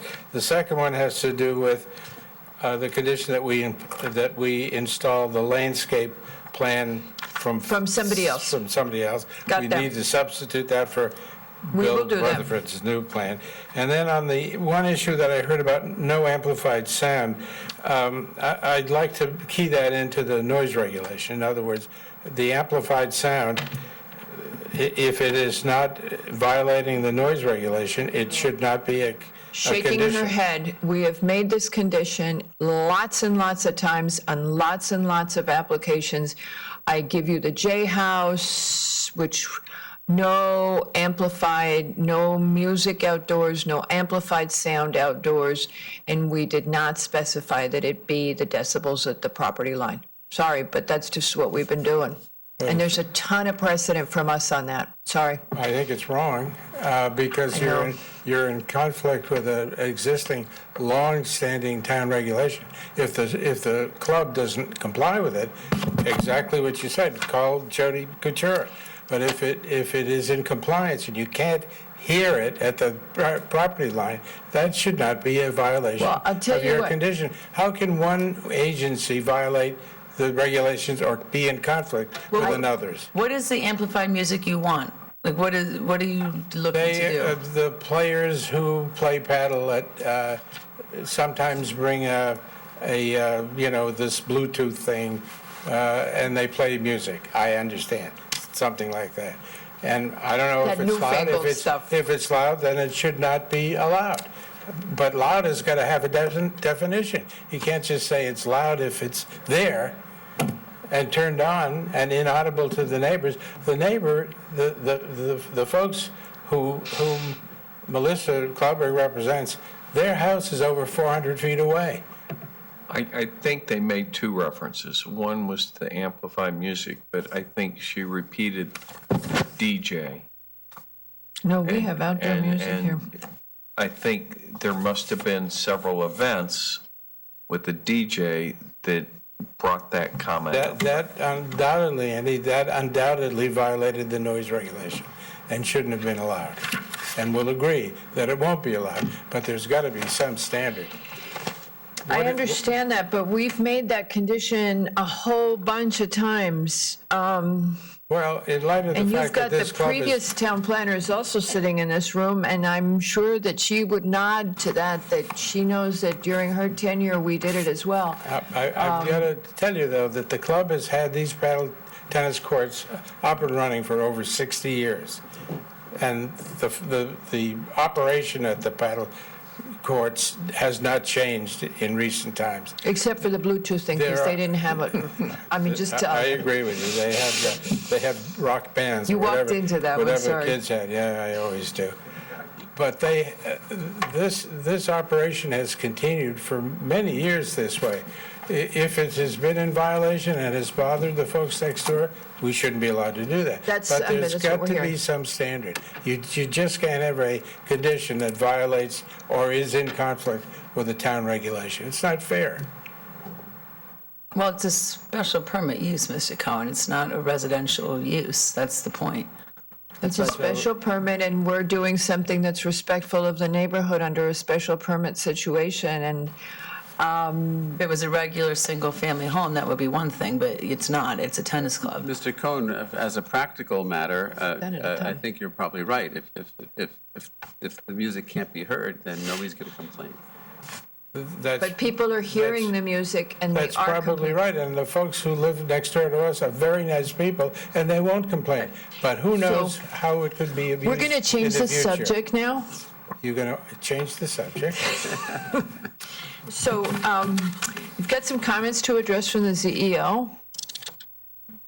I think we've satisfied those comments. The one thing that was open is we had to provide some FAR numbers on the mezzanine, and we will, but we're okay on an FAR And basis. the other thing is, you've got a sewer comment. He's looking for the flows. We'll provide that. Okay, and he was concerned about that because of the facility. And to be honest, since you got the 2014 approval, the horse neck thing has become something that gets raised all the time. So if you would do that. Conservation's got some comments that I think you can easily address. She was concerned about your water table. I think she generally liked She what liked we the were doing, huh? landscaping, she wants additional protection, the silt fence, et cetera. So I think you could address those when you return. We'll And- have Mr. Rutherford discuss. Do we even hear from Tighter DPW? construction envelope. Yeah. Dimensions, right. I don't think I even got DPW on this, did I? Well, if you have outstanding DPW comments, I don't think I don't have. We're leaving it open, right? We're leaving it open, so I'm just saying. Oh, yeah. You cannot, there's just absolutely no way that we would even consider moving forward with something. Number one, you haven't finished up with ARC yet, and we'd like that to get closed up. The other thing, and again, we will give them feedback on where it's a not purview and the neighbor being satisfied. But the other thing is, because of the Horseneck reference, it would be really, we will not act without Horseneck being good, without Mr. Feminella having this stuff. We'll attend to that through our engineers. On the ARC guidance, the two issues that I think I would ask you to give them guidance on is the roof and that fenestration, or as you like to say, We will do that, the the windows, yes. And the other thing I could give them guidance on is that I don't ever really know what they mean when they say that the architecture has to agree with the language of the building. Okay, I know that that's English to them, but it's not to me. It's Irish. It's Irish. I don't think those guys are Irish. No, I just want to say about the sewers. So we have another small project that's ongoing on the campus right now, which is the renovation of the grill room, which is an interior project right now. And in order for us to get the building permit for that project, we had to have the entire campus, all of the sewer lines scanned and documented, and anything that was and repaired. But what he's looking for is he just wants to know whether or not your new facility, the tennis building and all that, what your impact is on the sewer flows. It's real quick for you to answer. It's the flows. They all know. I'll get that. Okay, we have a capacity problem in the Horseneck sewer. I see. So it's not about your lines, it's about the flows that you're adding. And everybody in town knows that you go to the Horseneck sewer and you got to give Feminella the flows because Okay. we're always watching them. Alrighty. Okay? All right, thank you, everybody. We're going to leave this open. She really thought we were going to approve it the first time.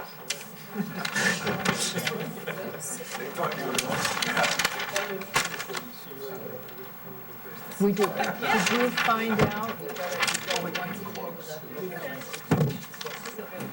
I'm going to do that with 240 right now. I'm going to just get to the point. Can we even talk about the ones that had the wrong address? Yeah. I don't think we can. All right, Mr. Bristol? Or Mr. Tessie? Who's doing 240? Yeah. Got it. Okay, so, Mr. Tessie, while you're walking up here, our next application is 240 GA LLC for a final site plan and special permit at 240 Greenwich Avenue. And I'm going to just tell you, don't even unpack your briefcase on this one. I'm going to just tell you up front. We finally got numbers. I got numbers from you this afternoon on the square footage and whatever. I wrote Marisa and I said, it's 2:40 in the afternoon. I've been I think I contacted her at 4. I said, these numbers don't make any sense. There's no way this is right. She then wrote you guys and said it's not right, and I think your correction came in at 5 p.m., and I tried to do it, and then I stopped, and I said, I am not going to be calculating the extent to which the parking nonconformity is reduced at the last minute, because they haven't had the courtesy to send in numbers till now. No, the numbers were, the numbers, excuse me, the numbers were all submitted, but what she wanted, the numbers were all submitted. Not She on the wanted- new plan. So what I'm telling you now is, what you sent in on the new plan was incomplete. We didn't have, when you eliminated the residential, you did not resubmit data.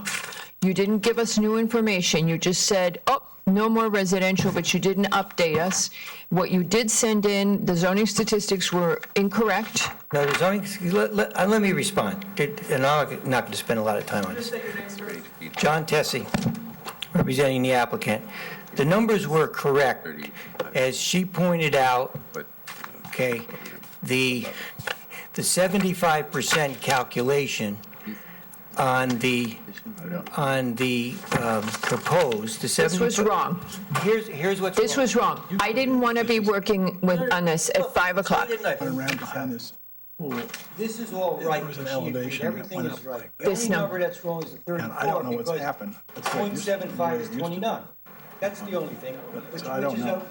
which is just a I think they've 0.75. sunk this thing, you know. So your proposed square footage and your proposed parking requirement, I can't figure out how much your reduction in what your 6141 is, because this number's wrong, and it's the first time you've given it to us. The number is not, excuse me, the only number that's wrong is a 0.75, and we're arguing over something, you know the number. So I have it now, but only because I did it at 6 PM, and I don't want to do that again. We have asked you guys, hold on a second. What we've asked the applicants over and over again is that we don't want submissions that come in the day of the hearing. For you guys to be sending us numbers and for us to be working numbers an hour before the meeting is not fair to us. We have a lot of work to do, and it's just not fair to us that you were asking us. We didn't know yesterday, we had no idea what your parking reduction would be, how much you were reducing the office space by, and what the impact was. We shouldn't have to calculate that an hour before the meeting starts. So what I'm saying is, I would like to propose to the commission that we leave this item open, you come back, you give us good numbers on a table that doesn't need a correction. I'm tired of having to accommodate at the last minute. Okay, that Okay. was my tantrum for the night. See, Mr. Okay. Cohen, I sometimes spare you.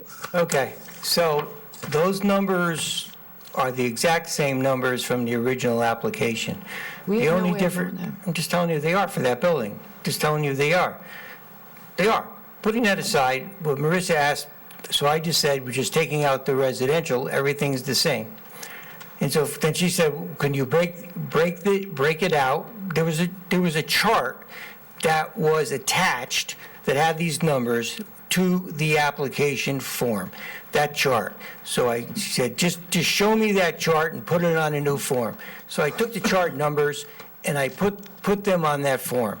They haven't changed, okay? It's an incomplete application when you call us up and you say, I took out the residential and everything else is the same. That's an incomplete application. We don't have a complete application when you do that. Sorry, I don't know why you're but we need a arguing with me. complete. I'm going to leave it open You're leaving it open for you to come back with a what? correct set of, I want a table that is correct.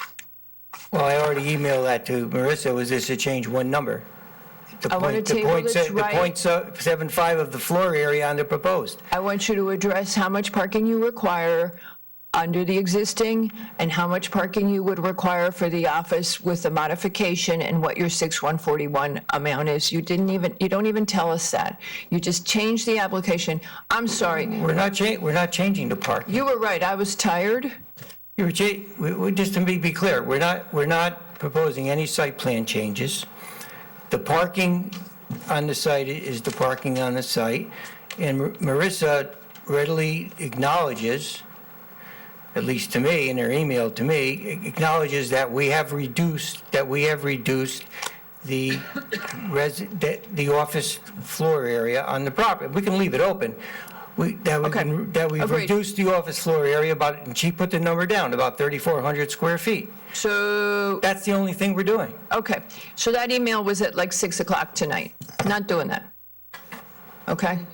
We're leaving it open. Done. Can we go to the next But in application? my narrative, I pointed out the original narrative that that's what we were doing. There's been no change. In your original narrative, you say, so we're not doing the residential anymore. No, the original narrative, anyway, we're not going to beat it Okay. to death. All If you right. wanted me to change one number, I'll change the number. Okay, thank you. Our next application, Mr. Tessie, is 500 WPA LLC and Putnam 600 Acquisition LLC for a final site plan and special permit at 500 and 600 West Putnam Avenue in the GBO. And with that, Mr. Tessie will start from scratch again. This, I guess for the record, John Tessie for the applicant. I am here with our project architect, Mr. Kevin Molnar, and with James McTighe from Rizzoli Engineering. We also have our landscape architect here, Craig Studer, if we have to get into this. This project before you, as you know, has been before you. And we had a previous application, which was a final application that we converted to preliminary last summer. And you issued a proceed to final letter to our client. And in that letter, as I explained in my narrative, you laid out certain wish list of revisions. Essentially, as we indicated, after consultation with Mr. Ferrari, who's also here, our client owner of the property, we assessed how many changes were made from the application when originally submitted, which was that we originally came in with 50 units. We had reduced the number of units to 35. We shrunk the building by about 25%. The building, in terms of its relationship with the other building, two buildings on the property, therefore is smaller from a profile standpoint, and from a volume standpoint when compared to the office building immediately to its west.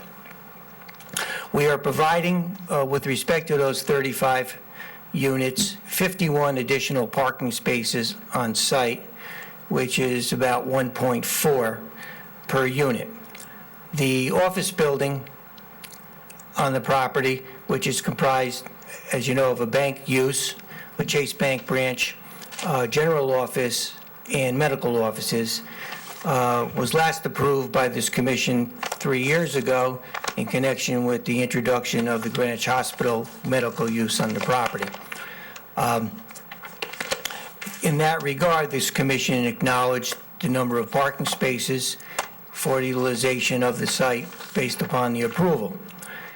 If we, and I'm focusing in just on 500 for the moment, so programmatically, what we're introducing now in this mixed-use scenario is a building that we believe adequately complements the uses, particularly the commercial general office uses on the 500 office building, such that during the logical times of down usage by the office building, there will be excess spaces.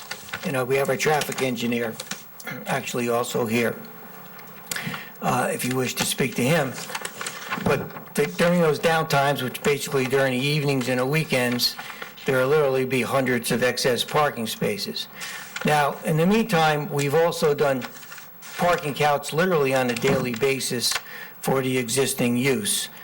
And with respect to those, and Mr. Molnar's office, Mr. Ferrari's office, excuse me, has been doing accounts, we have the building about literally 95% occupied now, somewhere between 90 and 95%.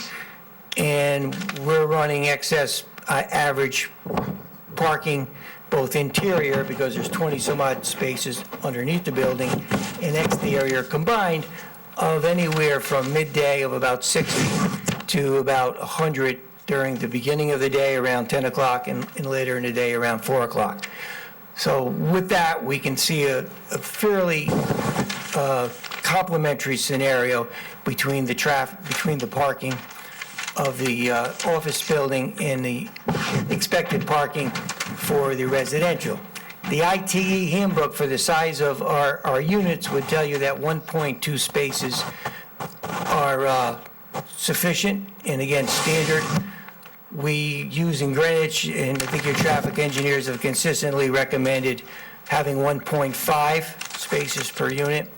As I said, we're at 1.4 introduced to the site, and during the downtimes, we're talking about making up 3 or 4 spaces to get to the 1.5. That's the way the math works there. Now, overall, for the sake of Mr. Lowe particularly, because he hasn't heard our spiel this last year or so, we have worked very closely with the Department of Public Works with respect to the traffic inflow and outflow of the 500 building and the 600 building, where we have the Citarella, and a number of people have said that traffic flow can certainly be improved. Pursuant to the recommendation of both your traffic engineers beta group and also your Department of Public Works, Jim Michael particularly, we developed a revised inflow outflow scheme, if you will, for 500 and 600, whereby we are eliminating the eastern driveway on West Putnam Avenue for the 600 building, and also eliminating the eastern access way for the 500 building. We're eliminating the western drive where people drive in now to to parking, and also the Chase Manhattan remote tellers here.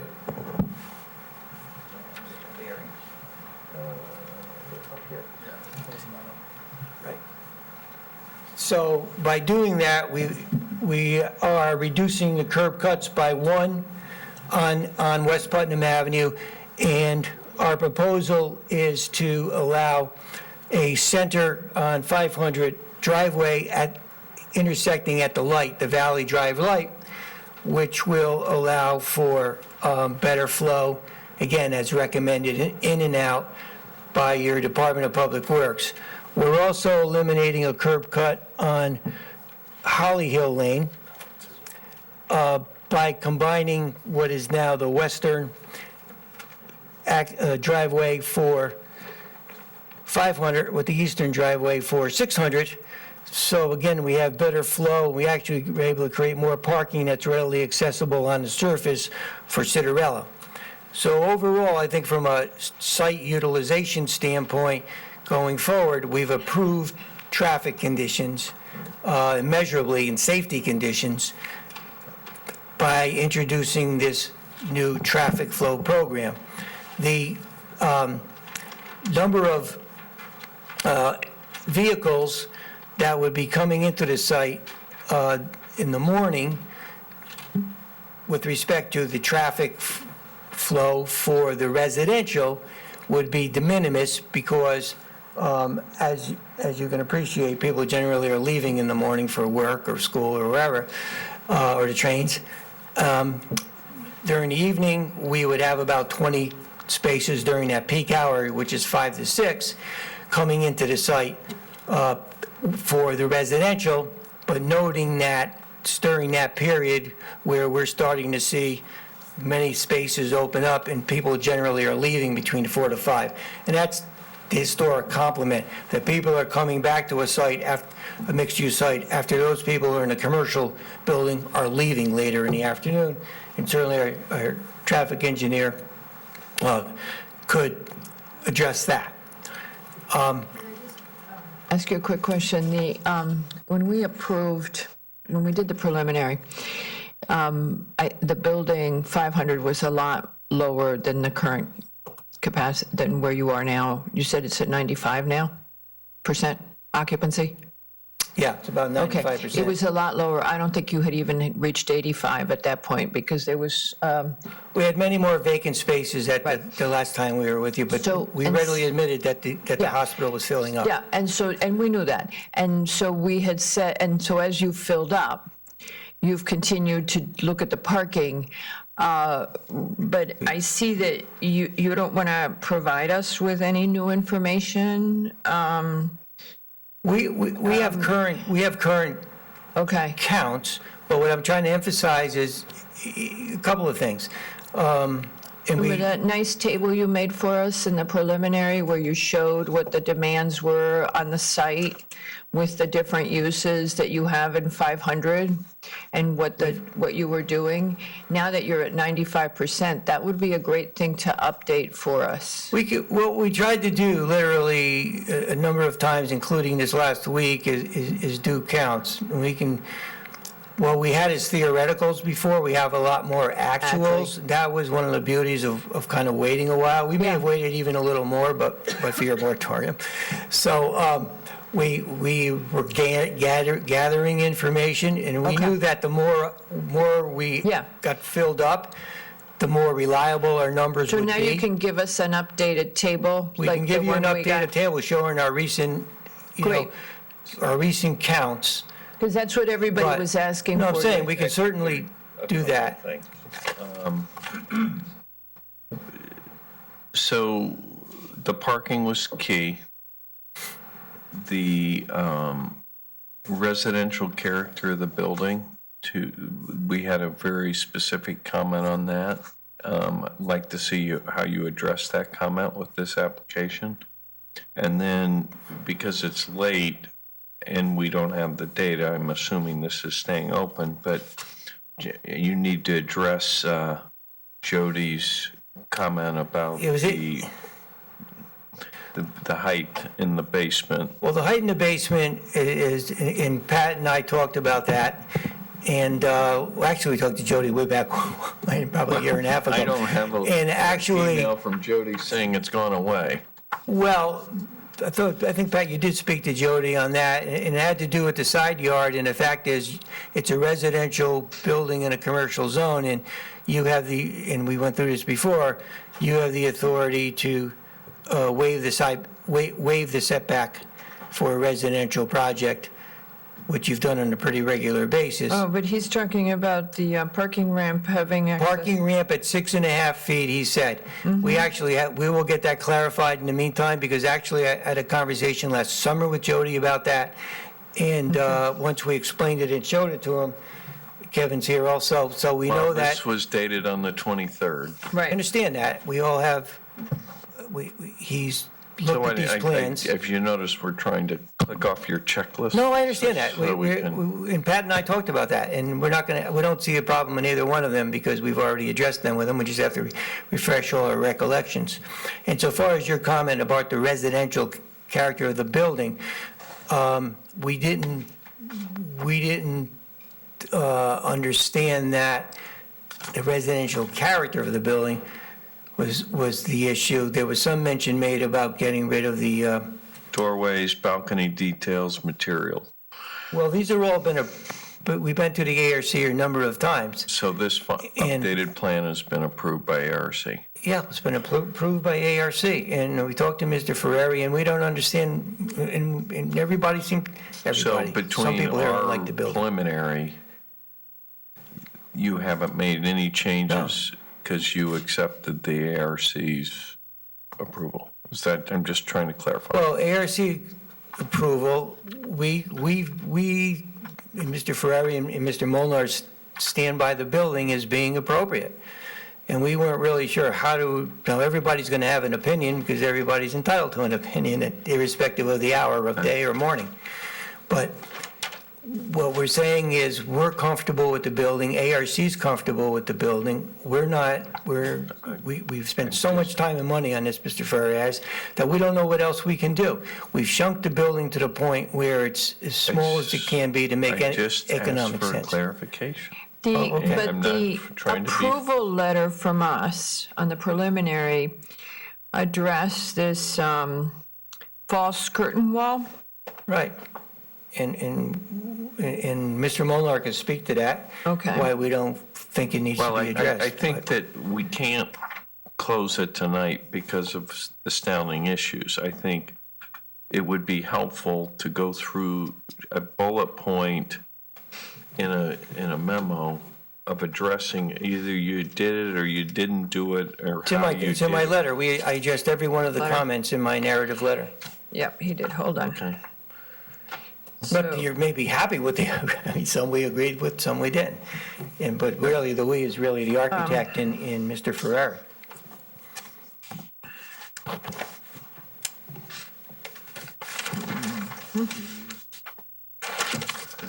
Our summary didn't say.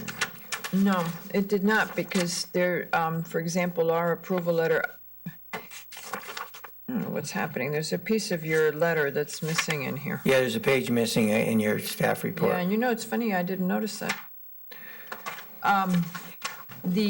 Our decision letter asked them to make those modifications, and that meant that we had agreed to it that night. Well, I think you said review and explore, but Mr. Molnar can explain what his issues Right. were in I'm not just saying feeling. this. Okay, right, so if you go through those point by point from the staff report, the Yeah. applicant shall revise the exterior of the building to eliminate the false curtain wall on the northwest corner, and a reduction in the mass of the building is recommended. Okay, you did the second. No, we Are you didn't. saying- We didn't. You changed, The false curtain wall, if you recall. Could you state your name for the record? Here, I'm sorry, this is speak out. Kevin Molnar. Kevin Molnar with Ferrari Associates. I have boards, for some reason this isn't Oh, don't worry. Battery's dead. flipping, but when we had the piece of the building going towards anthropology, it was at the second and third level, and you had asked for initially for the first level to have a false curtain wall to bring it down to the ground. We did that, and then you asked for us not to do that, which we then removed. Okay, I don't remember that, sorry. And that was, in line with, as you I don't recall, the parking level that was on the surface. And then we had the upper deck of parking. And we're And trying to Marguerite hide. asked us to extend the wall all the way down, Yes, that was me. concealing the parking. Yes, And we did concealing the that. So we've complied with those comments. Mr. Ferrari agreed with that because you guys refused, but Mr. Ferrari was. Yeah, I remember that I night. lost. Yeah, I remember that night. He was nice. Okay, I was too. okay, so the next one is, you're going to do the parking. You're going to give us the updated information now that you have the 95%. You're going to do that.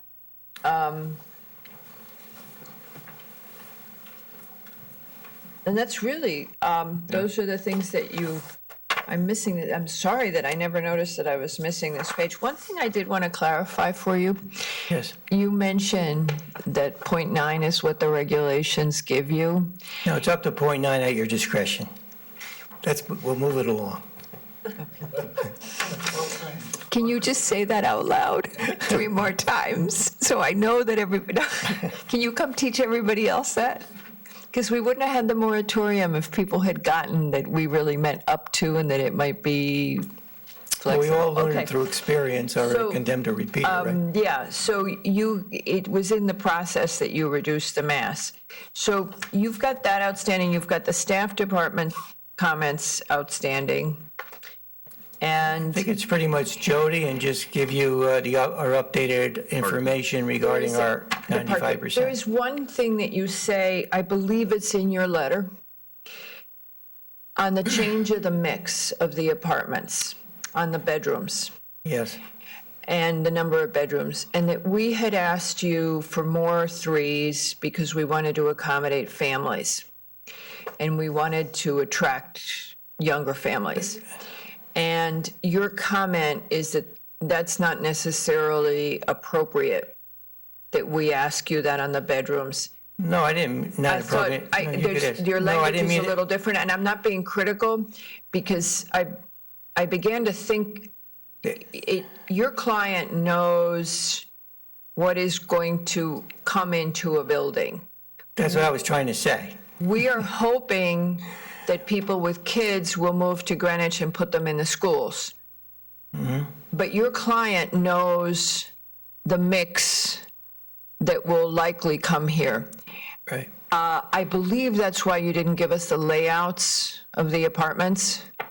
Well, these, There's a comment, so there's a comment from staff on wanting the layouts. well, it's more appropriate to 581, 585, actually. Okay, I'm getting tired then, but And we know that, yeah. So I know that there are mixed feelings on the commission about where we trade off the goal of the POCD, which is to keep Greenwich attractive to people who are going to have kids, versus I don't know to what extent we mandate to you the number of bedrooms, because if you can't rent it out, we've interfered with your economics. So I think that's the point you were making.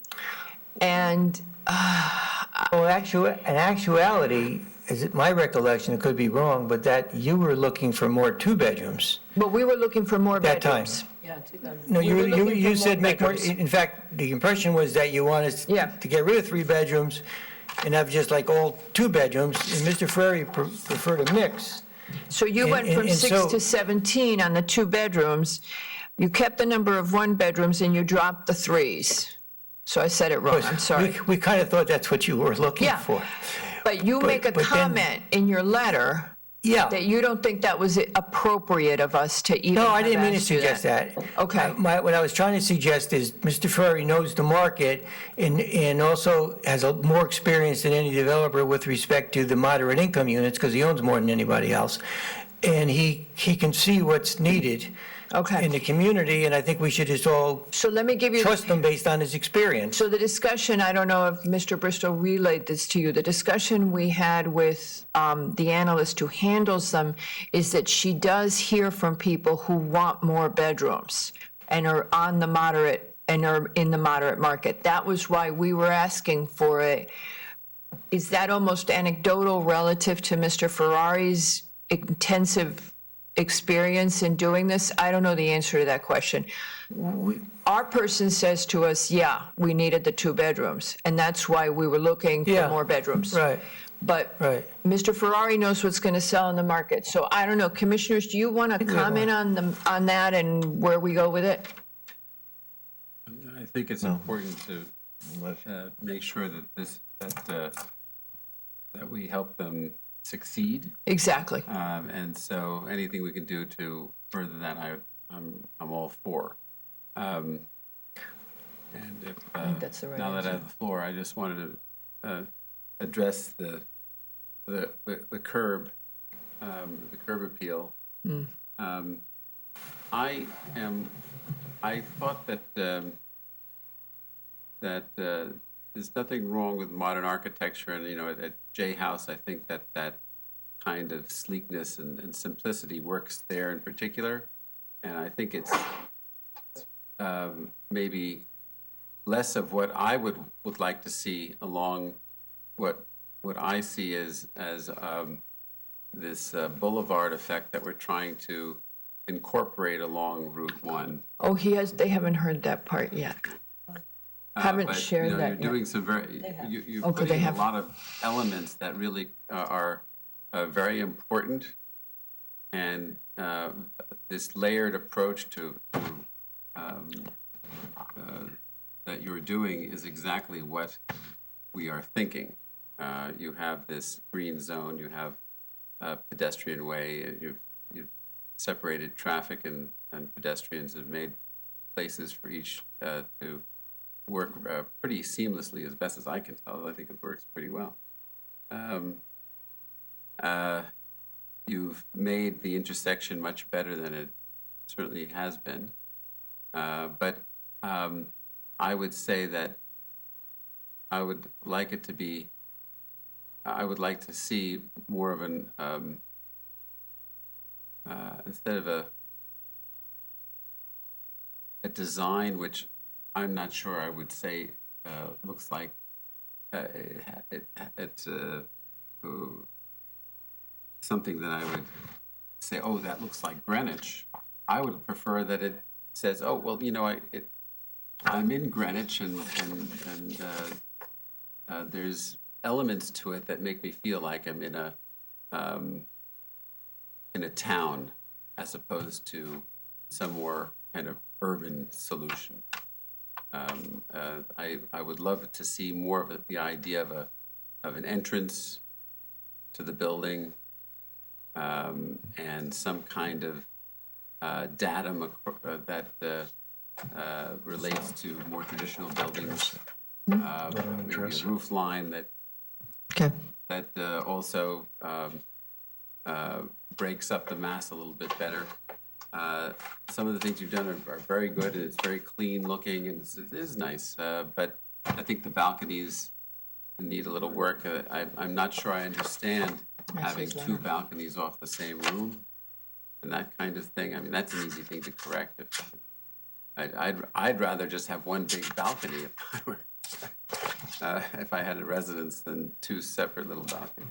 But and the renderings are a double-edged sword because they're rendering, it's not the real thing.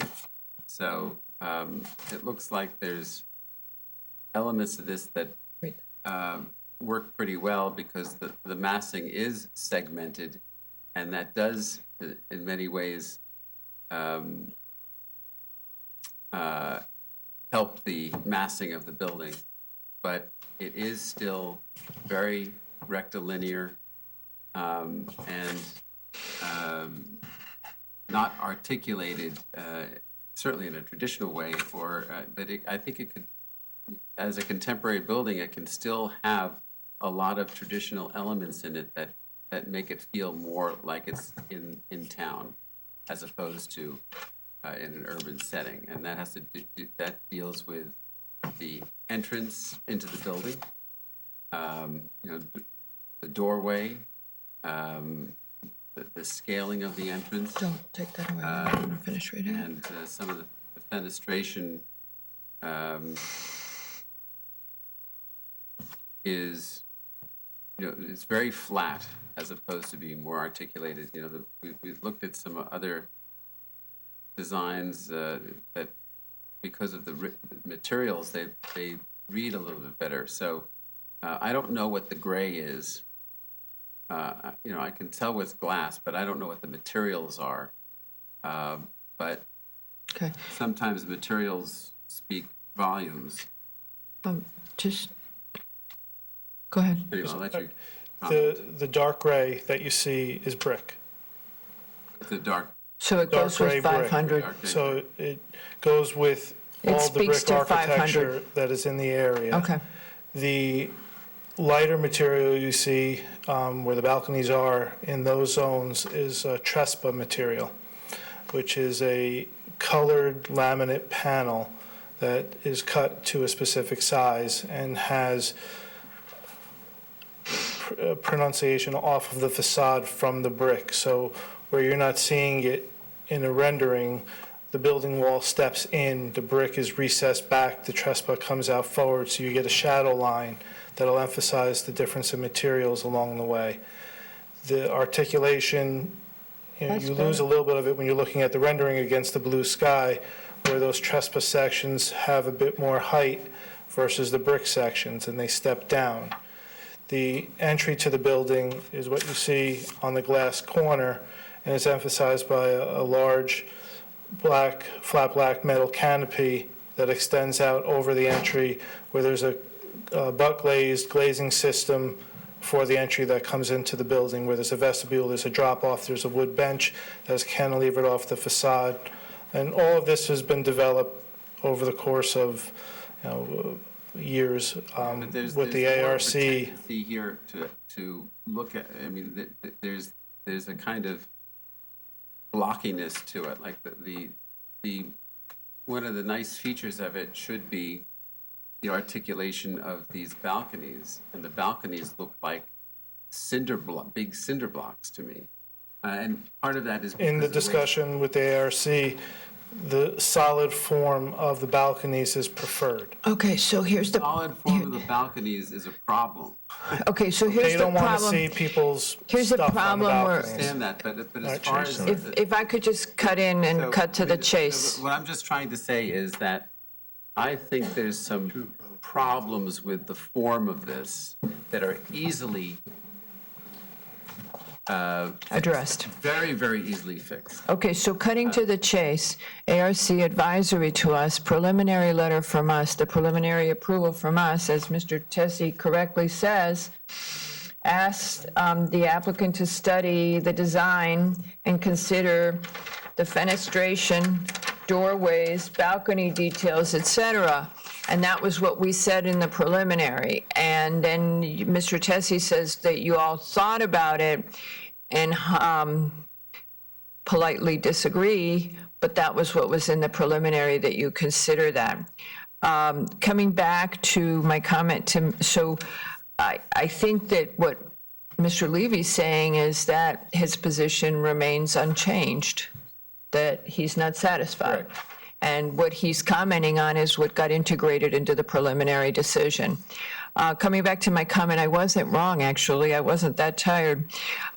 What the staff report has is that you still have, that it's not clear, the internal layouts of the proposed units, and that it's not clear. You've got some that are with den, and we don't know how many, et cetera. So there was a lack of clarity on that they were asking for, so they could figure out the bedroom count. But coming back to Mr. Levy, Levy's comments before Mr. Molnar sits down, while everybody's up and Mr. Ferrari's just staring at the floor, is you did get that feedback from the commission on the preliminary. So this is consistent. ARC was advisory, but there were people on the commission who felt strongly that they wanted to continue to see a change, and that went into the decision letter. We would like to see you accommodated, I think, is what Mr. Levy's Yeah, I don't saying. think Does anybody want to? I just don't think this is a tough thing to do. I think these are pretty. I think what you're saying, you're not looking for us to go back to the ARC, right? No. You're just saying. So this they've had gets their to, you're chance and through you'd like with to- ARC, and want- we've done this a couple of times now. You're done with ARC, the commission was still not totally there. We said that to you in the preliminary, and we still have people that feel that they want to see some additional change. I don't know enough about architecture. I don't have a choice. Mr. Levy is the architect, not me. I don't have a can't give you choice, any right? guidance. Does anybody have any thoughts on this? Hey, Nick's got to chime in, too. Okay, so you'll have an opportunity when Mr. McRae's back. I know he's dying to be seated. Push the clock back and start that all over. No, we're not trying to start the clock. I mean, what we did with 62 Mason, which was a very clear one, is it came through ARC, we weren't satisfied, and it got revised until we thought it worked on the street. And I don't know what to tell you. I think that Mr. Levy was crystal clear. I don't know, crystal clear, or Cinderbach clear, or something like that. Kevin's taking notes that are actually readable, it's laudable. Okay. And we understand you'd like to see us study that and see what we can do to And I think the conclusion from the commission find a is, meeting of the minds. on the bedroom thing, is we have heard that the moderate income folks, clients do want more bedrooms, but as Mr. Levy so well put it, it is up to the developer to build something that is going to make him successful or more successful. And I think that, we gave you the feedback that we wanted, but if you guys are really uncomfortable with it. Well, what Kevin's going to be doing is. Well, we've increased, I know you have, but if Mr. Ferrari is uncomfortable with that, this is his building, his money. No, it was reviewed get with that. him Okay. before I made those changes, increasing the two-bedroom count. So. Because we thought that's what you were looking for. Well, it was, because But he we're ran the hearing, economics, he didn't make Okay. it as an arbitrary decision, Okay. just make Margarita we are happy. hearing, but the reason we said it to you is because we're hearing from our person who administers the moderate income apartments that people are calling up and they don't want a one-bedroom.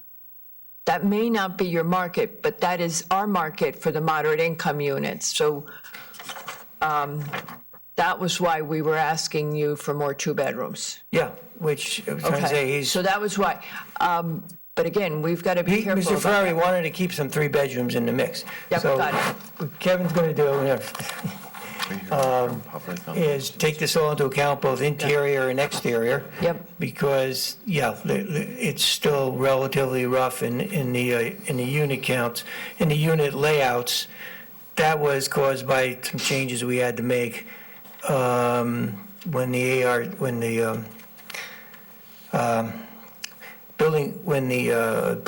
zoning board of appeals, didn't allow us to square off the building. That's where we had to juggle So we're things around stuck. because we still needed to come up with a 35 room Right. count. That would make sense. So there's only so much Park Avenue could do because you push in one area and you can imagine what that does to the rest. We slightly reduced the volume even more as a result of that, but we're looking to keep the 35 and keep that average of two-bedroom too. So I think don't we're think there should be getting there. misrepresentation that there's no desire for three bedrooms, because we do hear that from time to Right, time. no, I know. So if you need to make a three, as long as. We do the- have a few threes. Yeah, as long as the Not count many. is such that whatever market, then there's also moderate. In the moderate income, it's 4 one-bedrooms, 2 two-bedrooms, and 1 three-bedroom. Yeah. And so what we were, Which is represented. proportionalized to. Right, exactly. Yeah. Kind of, because what you have in the overall building is 15 one-bedrooms and 17 two-bedrooms. You've got half the number of two-bedrooms for so you'll probably need to, in the moderate, your one-bedrooms and your two-bedrooms should be almost the same because they are in the overall building. Oh, we'll look at that. You got it didn't quite Proportionalizing. come out, the mix didn't quite I come out. thought- Matt, we'll look at the math, sure. The mix has to be the same. The mix has to be the same, but the moderates are the ones that are asking us for more than one bedroom. Even So- if the market is different?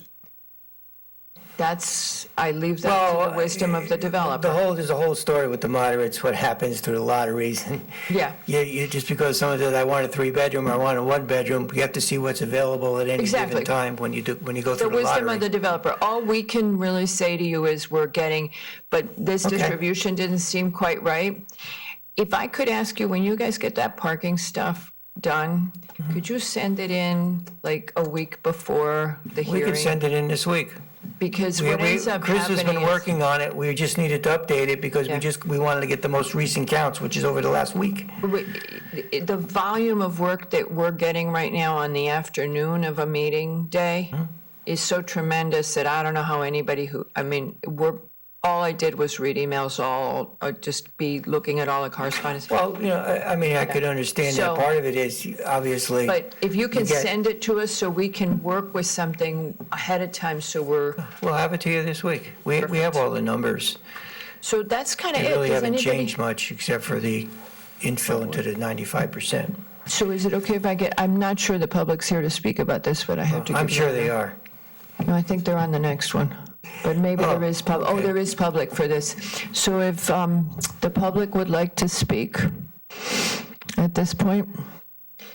Patrick, did I capture all the issues that you had raised? No, you did, and you went over the point about the staff report thing. That you're absolutely right. That's what you. Okay, so I got all of your issues. So I per Mr. Tessie's comment. Huh? I'm sorry, I didn't. It's okay. I'm sorry, go ahead, Patrick. Per Mr. Tessie's comment, I did speak to the CEO about the setback issue, and the point being raised is that it doesn't meet the minimum for the zone, but again, the commission can vary that under the 6110. Okay. The wall issue, I did The not wall speak to him issue, about. he has to so resolve, but the. I understand that there was setback- another conversation a while back that may have addressed this, but apparently Mr. Couture didn't recollect that, so. And Dennis, you had a question on the beta? Well, there's a lot of questions in here. I was just wondering, I haven't seen any responses. Was it in the letter? If you look. No, the beta only came, we didn't see the beta until yesterday or the day before. We saw it late Monday. So Yeah. I just wondered, okay, so you're Right. going to address these? Yeah, there are a number of points they made that I don't think they're, Well, I know that this has been an issue from the preliminary about this traffic control signal plan for West Putnam and Valley. Right. That's been forever. That's a process with the state, just to go over how that works. What happens is we need your approval. It's a question of chicken and egg, cart and horse, whatever. So we need your approval. Sorry. DPW then makes a recommendation to the town's traffic committee, which happens also known as the Board of Selectmen. I don't know if it's called Traffic Committee.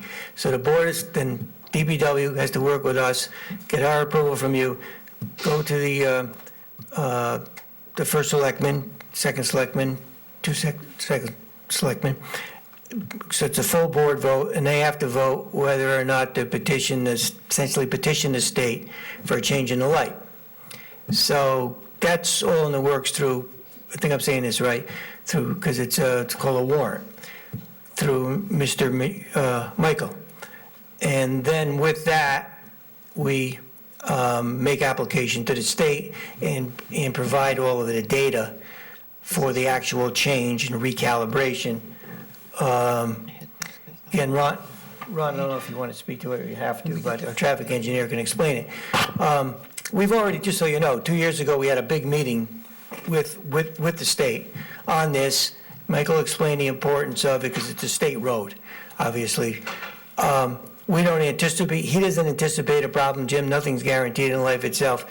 But the long and the short of it is, not an insignificant expense, Mr. Ferry has agreed to pursue that because it makes all the sense in the world for a safety standpoint, access standpoint, okay, marketability standpoint. So your approval, if we get one, will be conditioned, obviously, on this site plan with that ingress and egress, if we know what we have to do to get that approved from the state to allow that to happen. So at the end of the day, if the state were to deny this additional driveway at that light, then we'd have to come back to this commission because we need a modification if you're willing to give it to us. I remember in the preliminary, there was doubt. Sorry. I remember in the preliminary, there was real doubt about getting that change. Maybe I have confused projects or something. You said nothing's guaranteed in life, but wasn't there a comment that this was kind of Mr. Michael and Melissa Evans, who's not here anymore, right? Both sought after this. This is what they wanted. Right. What we wanted to do originally, and they rejected, was that we said, look, we don't know when that's going to happen, so let's go with the plan of keeping this eastern driveway until we get the approval for the light. And they said, no, we won't endorse that. We know you're going to get the light in so many words. So I won't say like trust us, but it's still you never know with the state. No. So, but we can't start the process with the state until they know that they're not wasting their time by finding out that you, in fact, have granted a zoning approval for this thing. That's what I meant by the chicken and the egg. Okay. I think we better let the public speak before we lose the public. So from the public, now this is 500, 600, this is the south side, okay. So my name is Lynn Lavery, I live at 22. But you were only interested in the north side. No. Okay.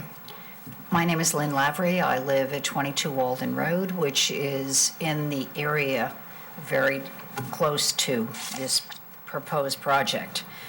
I think Mr. Levy's comments really are exactly where our thinking was, is that we were very disappointed in the architectural design. We really felt that the POCD did frame the gateway to Greenwich and trying to maintain a sense of community. Before I say anything, I should say we're extremely grateful, and I speak for my neighbors, extremely grateful for the hard work that went into the POCD, the hard work that went into this development of this project. It's been a year, as far as I know. Longer. And also the changes that have been made, which have been quite significant. In terms of 500, though, we were still disappointed with the architecture. After looking at the rendering, I really couldn't make heads or tails of it, and it just didn't seem to be a gateway to what I would think of as a New England community. The building, the 500 building, as it exists with the pond and the fountain and the new facade on it, was extremely well done, and I thought environmentally acceptable, and I was incredibly disappointed when I read all the documents this weekend and saw that all of that basically in the front of the building was going to be gone, and there were going to be parking spaces. Now I'm totally confused because I spoke with Kevin, the architect, and Mr. Ferry outside, and I understand that there's a 60-foot wide green space which runs from Anthropology all the way down. And they've extensively landscaped it. So I feel a little better about that, but I still feel that in terms of architecture, it really doesn't meet the needs of what we should be doing. That to me, it has a much more of an urban feel in a suburban situation. Here's the bind. Big bind. We've been pushing very hard against architecture that doesn't fit its context, because the POCD allows, the regulations allow us to look at that in a special permit. The bind here is that 500 West Putt, the building that exists, is a modern building. If we were to put Gateway to New England next to it, it would look very strange. And that was the big discussion that we had, that ARC had, that everybody had about this architecture. Mr. Levy's looking for an improvement in it, but it probably, no matter what you do, will be more successful if it is modern and fits with 500. I agree. Okay, so as long as So you're... it's good design. It's not going to look like Nantucket. Okay. Right. Yeah, so other places we're pushing for, in Cascab, we're currently pushing for a more New England look on a proposal there, because that's consistent with Cascab. Here, we don't see a way of getting there, but if you're buying into that it's got to fit with 500? Sure it does. Okay, all right. No, I understand that, Then the changes but it that just- Mr. Levy is looking for are workable and make sense, and then that makes sense if we go, if the applicant adheres to the guidance they've gotten from the commission. Okay. And I really felt that he articulated in a much better way what there I you was go. trying to say. I mean, Look at you. So I would tossing my comments because his were better than mine. Anyway, here are my comments. Okay, do I have anybody else? Yes, ma'am.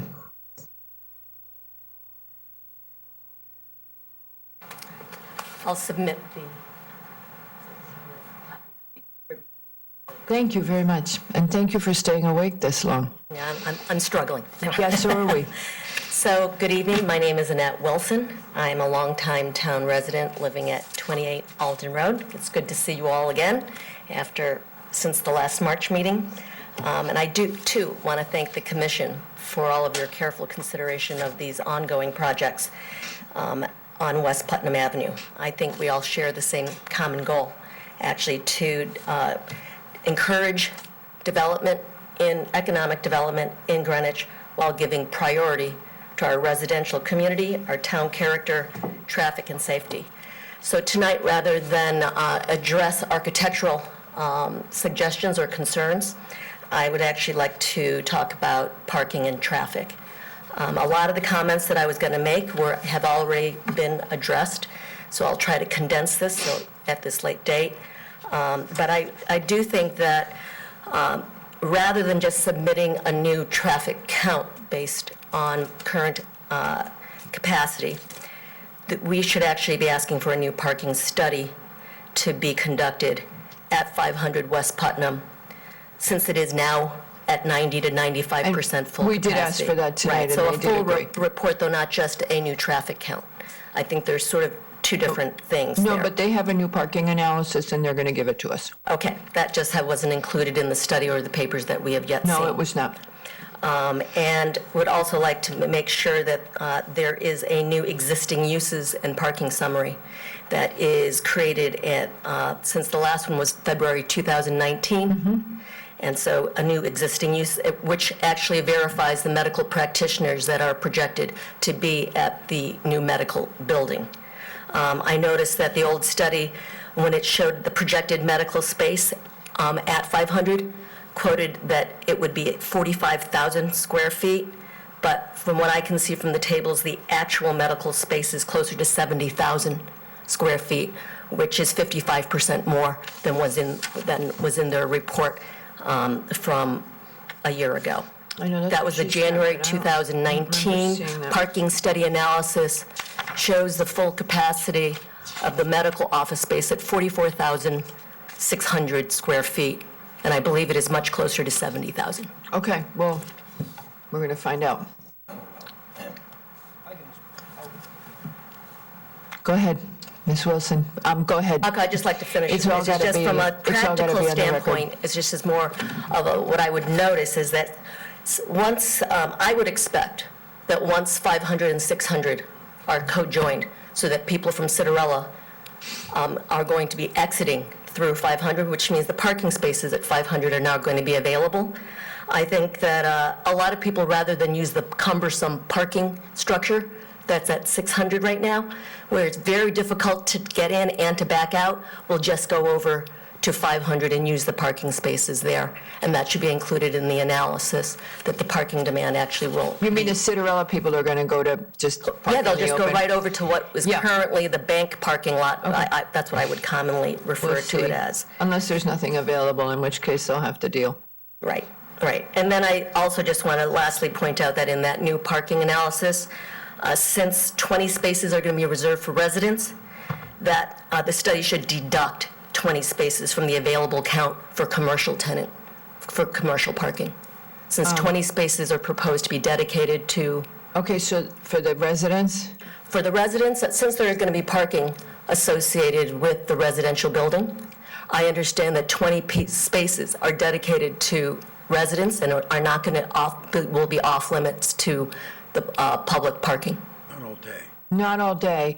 The way you reduce parking over Paradise, so that you don't end up with demanding too much parking, which we tend to do in the United States, and that enables everybody to keep driving all the time. The way you do that is that you make mixed uses so that the people who, when they go to work during the day, folks can use, for the businesses, can use the parking. We'll try to make sure it works, but the idea is that they share some of that parking, and then you reduce the overall amount of parking that you need. That's Exactly, the but theory. what I thought I understood when I looked at the report was it says that it's setting aside 20 spaces of that underground and above ground parking check lot with Mr. to be, Jesse, would be 'cause I don't reserved for remember. residents. So if Yeah, it's I don't dedicated. remember, but that would be the theory, that you try to share them. Yes, I thought the rest of them were shared, but I thought that I'll 20 check, 'cause 20 I were don't set remember. aside. Okay. And then I'd like to just turn to, moving off of parking, just talk about traffic. So regarding the traffic signal plan that has been referred, I see that the Department of Public Works requested a traffic signal study back in November of 2018, and they reiterated this request in January of 2019. And to date, I don't see that anything has been submitted in terms of a traffic signal study. I don't think any final approval could be granted until this important study is actually conducted and reviewed. Since in town, we are facing increased traffic and congestion to the point that is now really a safety situation. Oh, absolutely. In the past 2 months alone, we've had 3 pedestrian fatalities involving a vehicle, the last one being reported just this morning in the newspapers. Safety is of paramount importance. We are going to have 35 new multifamily apartments at 500, plus another 44 proposed across the street at 581. In conjunction with all the other traffic, we really need to get this right. Once granted, there will be no easy solution to any ensuing congestion and safety risks. Concurrently, a school bus plan must be fully developed to ensure all safety. So I really think that this traffic signal study is paramount to make sure that that 4-way stoplight is actually a significant improvement and doesn't have some unintended consequences that we are not actually currently aware of. And when we talk about the traffic impact study, I think that the current traffic impact study that we currently have, it's almost 2 years old. It's dated February of 2018, and I think it should be reevaluated rather than using that data for the premise of how we move forward with 500. Again, that traffic study was based on the analysis of the medical space being 45,000 square feet versus the 70,000 that I would contest is actually the actual space. And additionally, that report, the traffic study report, based the pedestrian crossings on a count that was conducted in January of 2018 in the cold winter months. I think that the count would be materially higher when we have clement weather between April to October, and I think those pedestrian calls should actually be reevaluated. Also, the fact that we are going to have 89 new units between the two different sides, 44 and 35, which I would estimate has to be somewhere between, somewhere in the neighborhood of 200 new residents with children. And I think that we really need to really look at the pedestrian call counts in warm weather, also in taking into account how many new residents there are going to be, and how that's going to impact the traffic flows at that four-way stoplight. Not only just in terms of safety, but also how much time if we have a lot more pedestrian calls, that four-way stoplight is going to be stopped every single time somebody pushes that button. So. Okay. Thank you very much. So those are my Does anybody else from the public wish to speak? No. Okay. I guess I should have answered Ms. Wilson that the assumption in most of the traffic studies is an 8% a year increase traffic. 8% a year increase in traffic volume is assumed. Right. I would say that we've seen a different pattern nationwide due to all the changes we've seen with Ubers and Lyfts and the Amazon deliveries and all of that, the UPS volume. But the 8%, I don't know, I suppose that's still a valid number, but that's the traffic studies we had this weekend were based on 8%. Right. So you can easily just, I think, look at that. The pedestrian safety issue is a tricky one.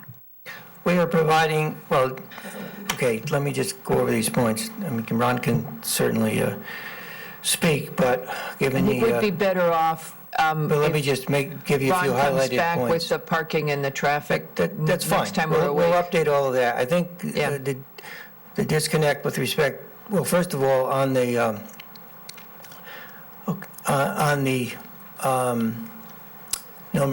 medical office versus general office, we will update the numbers. Sometimes there's a confusion. Greenwich Hospital has a combination of medical offices and also general areas. And so if you took the whole Greenwich Hospital lease and added it up, I think you'll come to that number. When you break it down in terms of medical versus Who's office, seeing which we did. patients and who's not, because that's your. Well, also, they have the rehab area there. They have different areas. So there's some of their areas, if you look at our previous chart, some of Greenwich Hospital area is medical, some is non-medical, and the parking counts were based on that. There's a differential. Right. Just to understand that, but we'll update that. You know exactly what we're As far looking as, for. again, the traffic signalization concern is so-called study, that is a design, again, Ron could speak to that. That's his design work that he has to do. And DPW, yes, has been pushing for Mr. Ferrari. It's not an inexpensive proposition. Wanting us to spend the money to do it. We're not going to, Mr. Ferrari's going to draw a line. He's not going to do it until he knows he has zoning approval. The state is not going to, if the state finds a flaw with that, they're the experts, then it's not going to work. No, I'm just pointing out why we didn't do it. And then, But I guess to your point, Ms. Wilson hadn't totally. No, just trying to explain that. Then finally, just to clarify something on the 20 parking spaces we said were reserved. First of all, we're introducing to this site. Thank you for remembering A that. total of 51 parking spaces. 20 of the parking spaces are up on this upper level here, right in the residential community. So we just thought it wasn't appropriate to have transient people going up to those 20. I had forgotten that. But the other 41 spaces we're adding are going to be for common use. So we're actually adding during the business day 41 common use spaces that don't exist today. Okay. With that, I'm done. And we're going to do that. Okay, so the last, actually, I can ask you this on 581, so we're good? Okay. Anybody else? No? Okay, so we're going to leave this open. I think I still have people who are awake. Barely.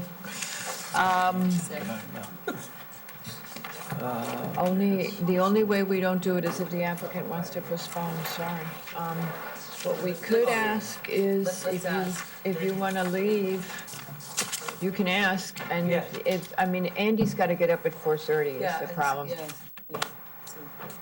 Go ahead. 581, The commission's dying is the problem. Yeah, no, so, well, I won't make a stupid joke, but the, I can't understand what you're saying. but- yeah, with 581, what we just want to do is this, here, particularly at this hour, and also the state of the plans we've introduced to you, is just have some quick dialogue, okay? I tried to, in my cover letter to the commission, articulate how we believe, as opposed to maybe 500, addressed each and every one of the commission's important issues. And we remember Mr. Levy's comments, we remember our neighbors' comments, and their concerns about the parking garage, lights from the parking garage, the amount of traffic. We had a mixed-use project that involved actually introducing 67 units to this site. We're now coming in with 44. We're substantially eliminating the amount of disturbance on the property. Before we were nuking the site, eliminating the 587 office building. 585 office building. That office building is going to stay the way it is. We actually have a tenant. I think Mr. Ferrari does, so everybody's happy about that. So we've substantially reduced site work, both interior, exterior. As you know, we're keeping that rock outcropping. We addressed those concerns, and we went to a pure residential project. It's relatively as simple as that. It still needs interior work, and we know we have to work on the exterior. And we all recall Mr. Levy's comments with respect to that and what he was looking for. So we believe we're going to get there. What we have in terms of the major issue was Jody. Yeah. I'm going to get to that right now. Okay. Not that you want to see them, and Tony's probably finally just quit. He left. Okay. We've already designed, actually, redesigned basically the grade of the site, so that there are two things you got to meet there. There are two standards, two sections of the regulations. The answer is we've done it, we've accomplished it. We can go over it with Jody and make sure it's right. We've taken care of that. And so far as the issue about the roof improvements, meeting the setbacks, Kevin's aware of that. We're addressing that. In other words, there's nothing articulated that we're not going to address and still maintain the integrity of the project as proposed. Kevin's going to be working on, in the meantime, Which I appreciate. The issue is we don't have that stuff in front of us. No, I understand. Here's the point. And so. I'm not asking you, I'm not asking you to speak. Tony, you're entitled to speak. I'm trying to get through it quickly for you. So we appreciate that. We just want to clarify a couple of things with you all, because we're handling our parking in a way which makes total sense. Although there's no integration of parking because of topographical issues with 585, the truth of the matter is our other building on the corner, what we call Office Park 9, it's going to have something like 36 spaces. That is part of the office park also. So really, although it's not technically on the same legal site, there will be cross parking literally very close. So when you do all the numbers on our site, got to remember we've got 80, how many parking spaces? 82 spaces. We have 82 parking on 581 site, and we've got another, right across the drive, we've got another 36. So in actuality, we have readily available almost a 2-to-1 situation, like 1.89. So I think that all comes together. What we really want to know from you is this.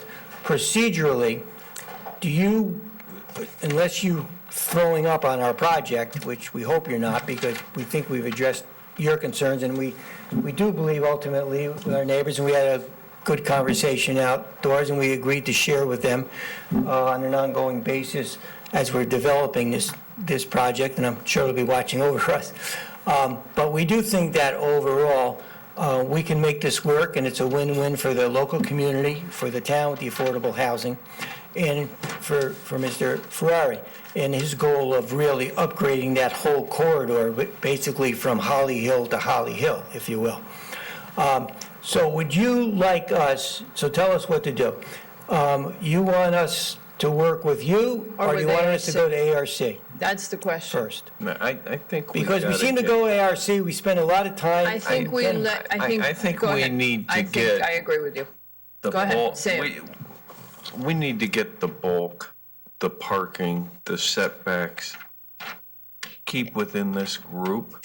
Right. And then I think it would be better for you if we give ARC a little bit of Parameters. direction. I agree, that's why I And- wanted to speak to you tonight for And that very purpose. to be honest, we experimented with having people go to ARC first, and it has not been an overwhelming success. No, it hasn't been pleasant for anybody, quite frankly. It hasn't. I don't think for you, the People ARC asked or us us. to do it, so we tried.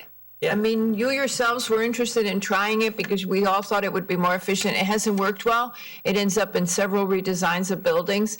I think Andy's absolutely right. We got to get our arms around this first, get the big issue settled, and then we'll go to ARC and they can clean it up. So can you give us just your highlights of comments that we can take into consideration? That's all we're looking for, and we can, obviously neighbors want to speak, but The neighbors want to speak. just as Mr. Levy had done My previously. comments are not going to be on architecture. My comments are still, the sewer department is asking if you're still doing the improvements. Yeah, absolutely, 100%. Okay, so you'll work with the sewer Oh, yeah, department? absolutely. I mean, We don't back trade. You're going to fix Jody.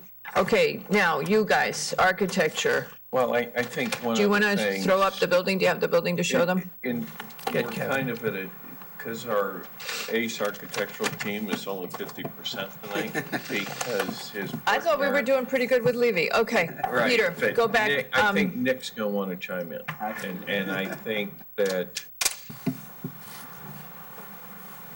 that being said, I don't want to. Peter, take a look and just give your comment. And I think it's true. I think Nick, he's absolutely right. It was killing Nick not to be here tonight. And Mr. because- Molnar, are these new plans? Have we seen these? Did you see this? The rendering, I updated this from what Okay, you've seen show 'em to the, include the other one. 585 in the picture. If we could Move get those Molnar for out the of the way record. so You have he's them not on the blocking desk. Thank Levy. you. Okay, great, thank you. It's a much better picture than what I have here. Okay, and then show him the other one if you wouldn't mind. The front.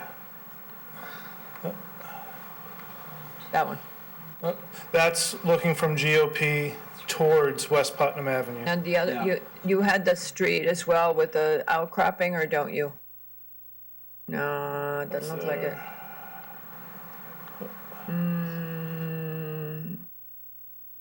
So this is when you're standing on our property, looking at the entry point of the building. So, as John mentioned, last time around, we heard lots of comment about where we had a nice plaza on the combined lot, not having that plaza, keeping the ledge rock that was there, keeping the vegetation that was there. So we worked to maintain that buffer that was there, maintaining the existing in-out on the site. The building is long and horizontal going back towards the office park. So it has a small 70-foot wide elevation on the front. We've also stepped back the building. We've also worked the heights with GOP 9 and the existing 585 building to be maintained. We've stepped back terraces on the upper floor to reduce that top floor footprint. The fenestration that's on there is something that's just applied for a sense of scale with the massing. If we just had a big white box, no one would really get it. So what we're hoping to do is to show you, we've heard everything everyone has said, and we've tried very hard to respond to it. The entry road that comes in climbs up vertically to reach the office park. So this parking here is hidden behind the hill. Can you speak into the microphone a little bit? The surface spaces on the site are hidden behind the drive that goes up into GOP. A fair amount of those spaces are tucked underneath the building. The rooftops will be greened up. There'll be some tenant use up on the rooftop. but not as much as what we previously had. We've tailored it back. There's a lot more green up on the roof. So we've heard everything, and I hope you all like the direction we're going and encourage us to keep developing. I know you want traditional, more sense of a entry within the context of the area. You did a lot of things right here, so. Turn your microphone on. Yeah, turn your microphone on. Did you hear that? You Yeah, did a again- lot of things right. Again, you did a lot of things that are right, and I think that Now the punchline. The fenestration is the right idea. It really reads well. I think that the stepping back of the top story really helps tremendously, not only in breaking up the mass, but just it's a better scale. And then it's just the materials. I mean, I don't know what materials you're using, but We don't either. We're but- thinking a combination of metal and brick.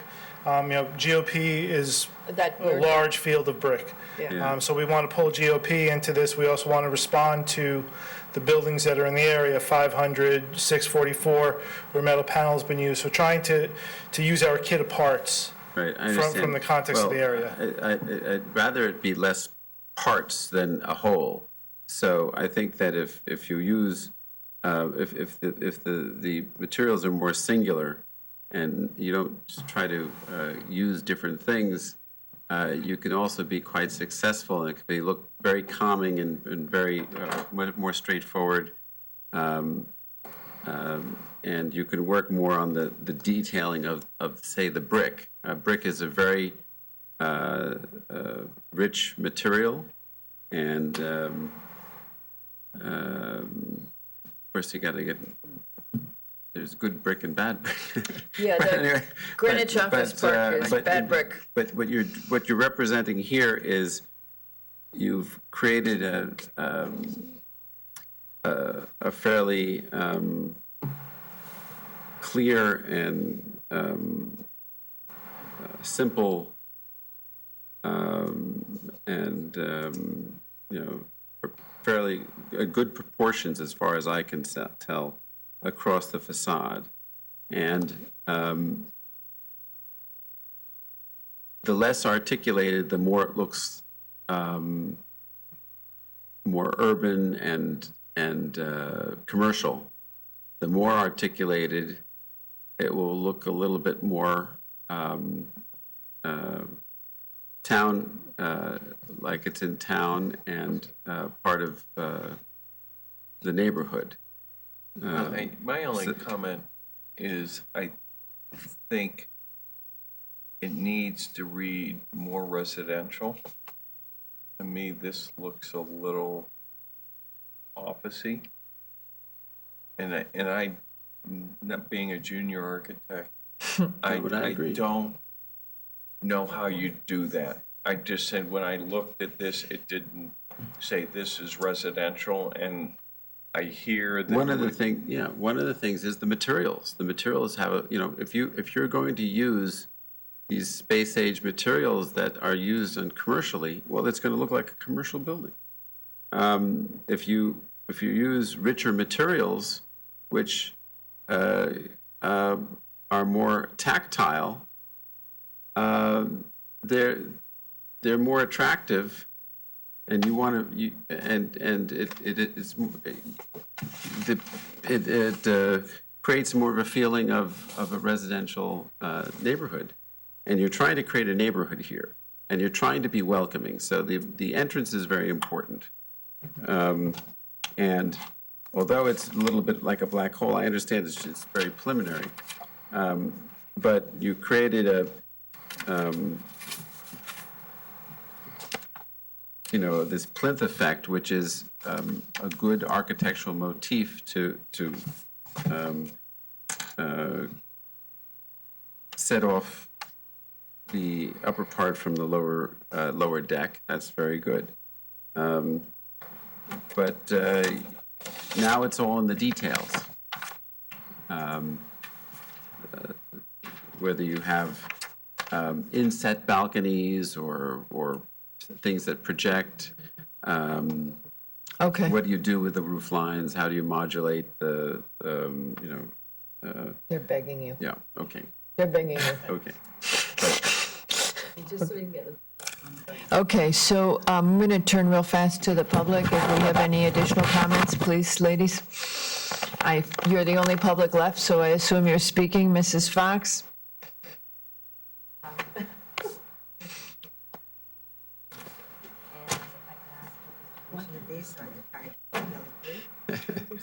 Thank you, Diane. We didn't even have a discussion about, never mind.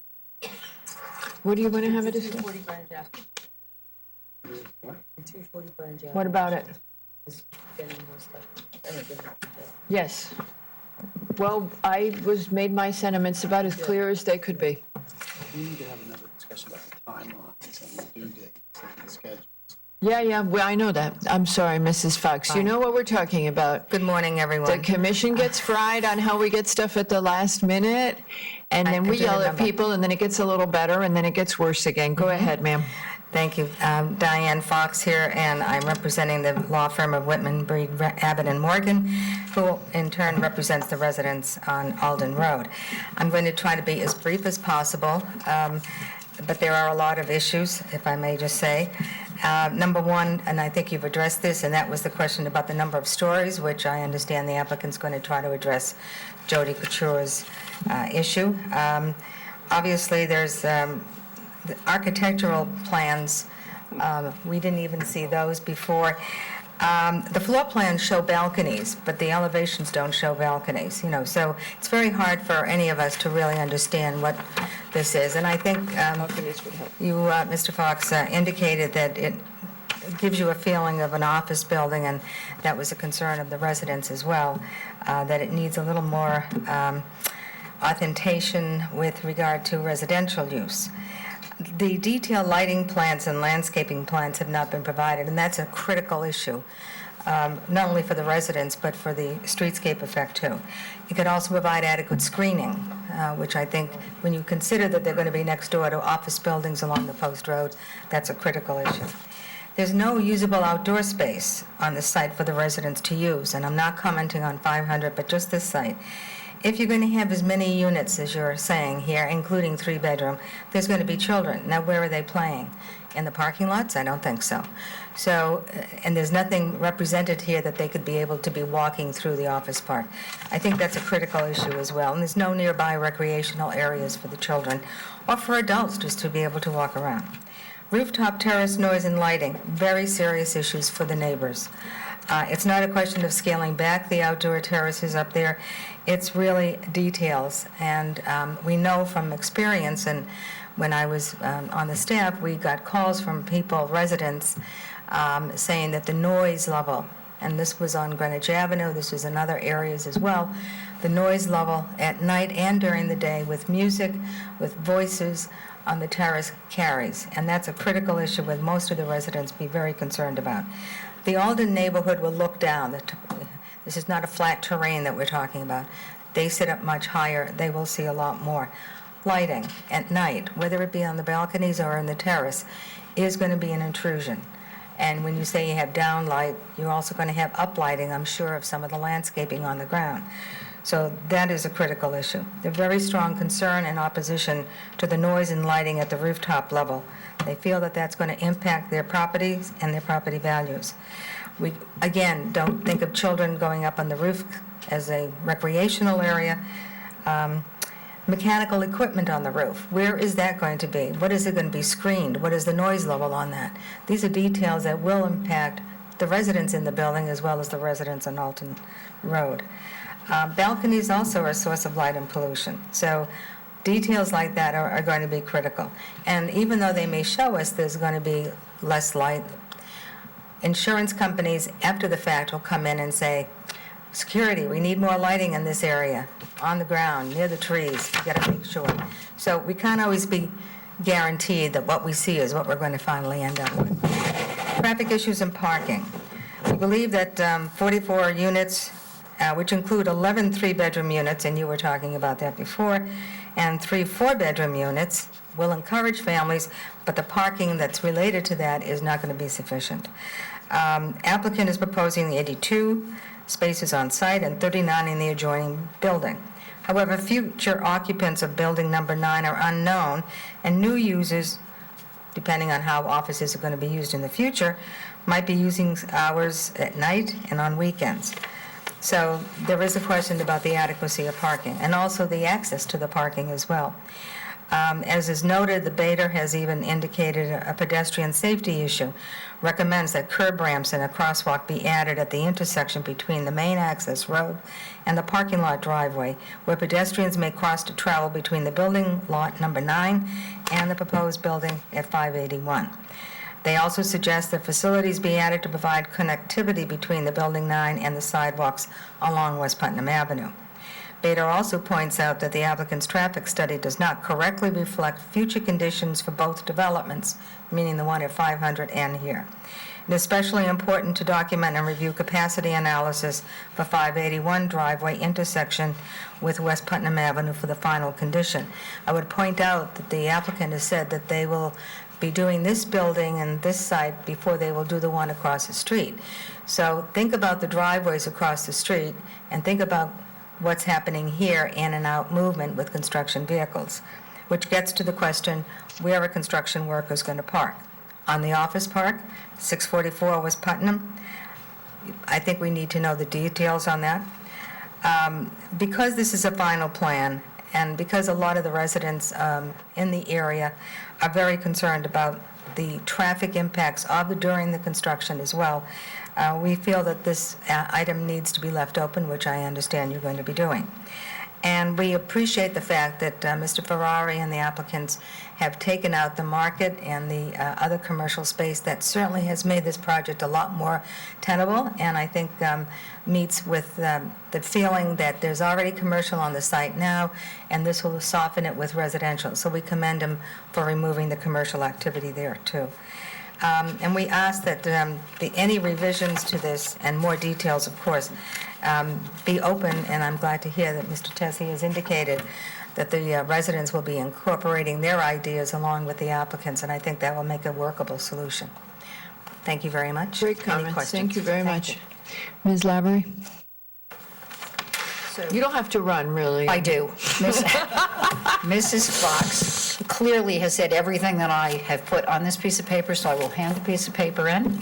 And I also have what I was going to read from Nick Cataldo. Most of that has been said as well, so I'm going to hand that in. Great. Thank you. Thank you. Ma'am?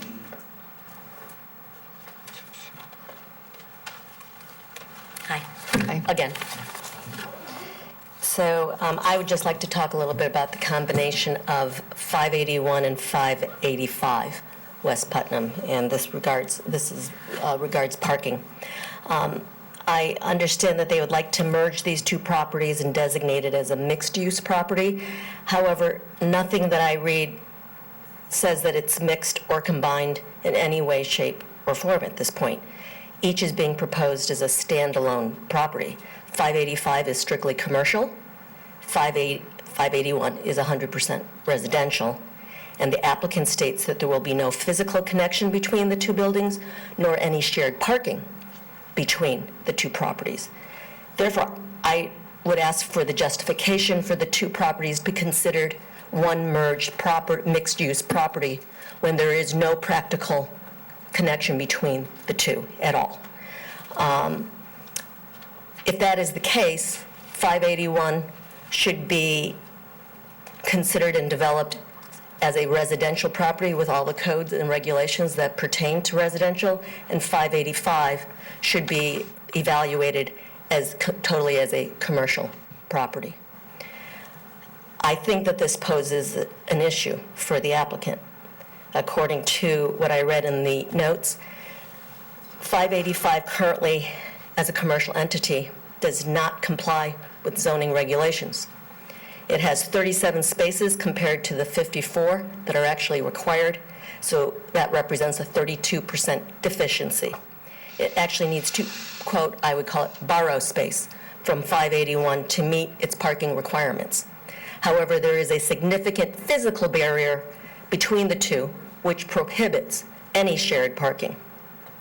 Additionally, I understand that in the past, the applicant has requested that 12 spaces from 581, 585 be allocated to 600 West Putnam Citarella across the street to meet those zoning deficiencies.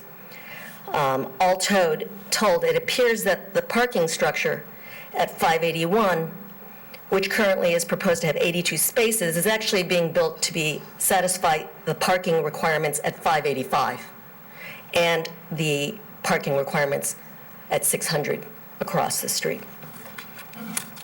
As regards traffic, I would say that my concerns with the traffic impact study from December of 2019 are very much the same as the concerns expressed for 500 across the street, given that they are based on the same assumptions that were used in the 2018, 1.5 to 2 years ago information.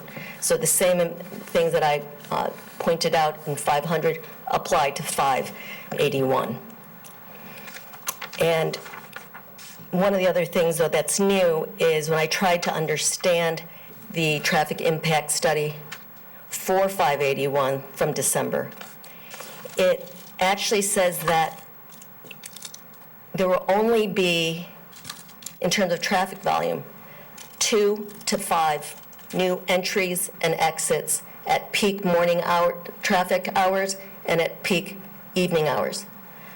I think this needs to be fully explored. Currently, 585 and 581 has 0 occupancy. There's only the Mercedes car rental. So they are, there's nothing at the dilapidated building. There is no business there. So the study that talks about the reoccupancy of 581 is based strictly on theory as to what it would have been in a no-build situation, and compares it theoretically, again, to what will be the traffic rates once it's a resident. So it's a theoretical study against a theoretical study to come up with their traffic impact flow. It is not actual. Neither one is actual.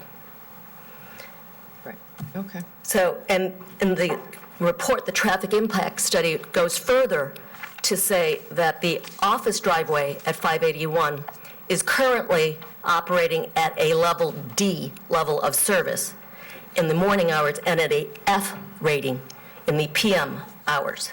However, it says that in the future, when the residences are completed, the level of service will improve to C at both peak times, in the morning and the afternoon. I do not understand this assertion.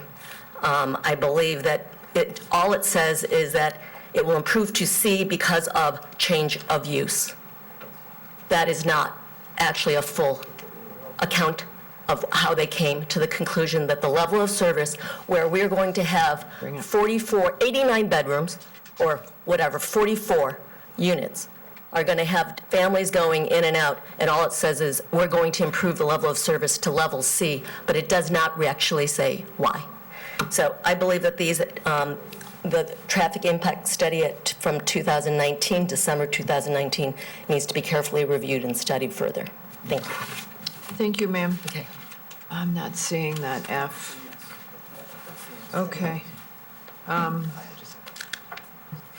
Oh, here's the F, okay.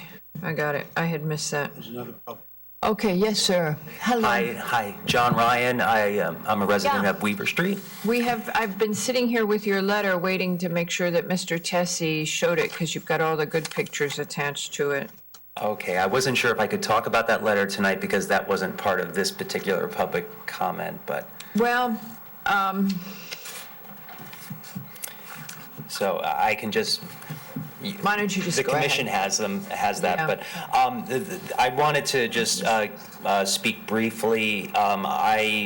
Several months ago, when there was another public hearing, I would just like to reiterate what I said Yes. at that hearing. Yes, sir. What I said at that hearing was, I am in favor of the residential development at 581. What I am not in favor of is any sort of proposed vehicular connection between 581 and the rest of the Greenwich Office Park. I would only be in favor of a pedestrian connection between the 581 residential complex and the rest of the Greenwich Office Park. It's something the commission seemed to be in favor of several months ago, and I just wanted to bring that topic up again because they're very different uses, the use of the Greenwich Office Park and this residential complex. And it's very hard to predict exactly what will happen with traffic patterns, with mixing the two uses and then allowing that residential structure to use the exits of the Greenwich Office Park onto Weaver Street and onto Valley. And it just becomes another quick shortcut for people. And I'm not sure that's really the best outcome of joining the properties. So I think a pedestrian connection would be advantageous to the residents walking their dogs and such, and children through the beautiful Greenwich Office Park, which we very much appreciate. And thank you for the opportunity just to briefly touch on some concerns that myself and some other residents on Weaver Street have regarding some of the screening that is lacking on Weaver Street, specifically just at the entrance to building number 1. I've submitted pictures to the commission. There was some development work, specifically utilities work, utility excavation work that was done several years ago for the rebuilding of building number 1. And it appears that that work resulted in a tremendous loss of screening, where all of these trees that used to screen a parking lot and building 1 have now fallen. And so we were hoping to have that area restored. Some of us have reached out to the Greenwich Office Park and requested that, but we've been either not gotten responses or been given some reasons why it couldn't be done. So we were hoping the commission could make that a requirement of any future approval. Okay. Thank you. Mr. Tessie, do you have this letter from Mr. Ryan with the picture? Mr. LaRoe forwarded it to us, right? Here, That's you the can letter you have- sent to us. And here's your Or color is this a new one? pictures. I think it was supplemented this afternoon, but Here. Oh, okay, we don't have the supplement. I don't know if it is, but this one has good pictures and it's kind of disappointing. Ma'am, are you coming to speak? If I may. Yes, ma'am. I'm Rosemary Passione. I had also submitted an email, probably too much in scope for this commission. However, I represent the community that immediately abuts Mr. Ryan. I walk by the Greenwich Office Tessie. Park every day. I share the same concerns about the traffic. I walk my dog. We enjoy the office park. I walk my dog through there. But at peak hours, they rush through there. There are no sidewalks, and it creates a very dangerous situation. It's not clear to me that buffer zone, and it goes beyond entrance number 1. It goes really all the way down to the next office park on 1 East Weaver, where all the utility work has been done. The sidewalks have been disrupted. It's hazardous. The buffer zones, it's not clear to me whether it's a town responsibility or the office park's responsibility to maintain, as Mr. Ryan said, a lot of these trees falling down. They fell on top of cars. This last one was just taken away yesterday. I don't know if those are town trees or not, but the applicant clear has to me, them, yeah. and if they're town trees, I'm sure they're going to let us know. So we'll look into it, because the pictures are kind of startling. And the utility companies, I know. they've disrupted the whole. I totally get that. I know. But in particular, they don't address putting back in front of the office park. I know. Okay. I know. We're working on it. And I've been working with them, and they've been receptive with me Oh, because good. I've been trying to partner with them, but The utility company? no, the office park. Oh, the office park, yes. But it doesn't The seem utility anything's company, happening. good luck. Yeah, I know, that's why I'm here. Sorry. Thank you. I guess I'm getting cynical out loud. Okay, so no more members of the public wish to speak? I think you've got your homework cut out for you. Well, I want to clarify a few things to help Okay. Mrs. Wilson particularly on her issues on the traffic report. Yeah, because I don't remember, to be honest. I can explain. Totally. Okay. And again, Ron's here. This is where they closed the driveway, right? Go ahead.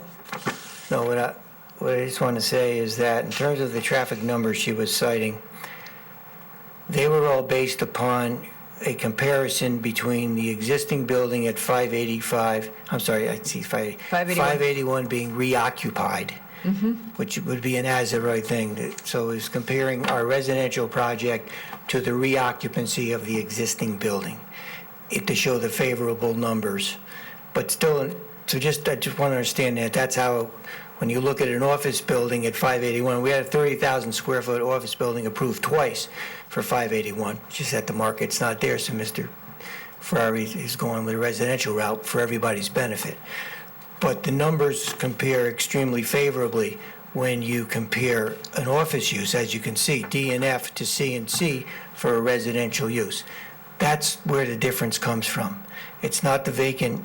She would be right if it were vacant. But we did it on the basis of reoccupancy. Just wanted to clarify that. That's where it came from. And so far as the issue of mixed use, we combine the sites. It's no magic.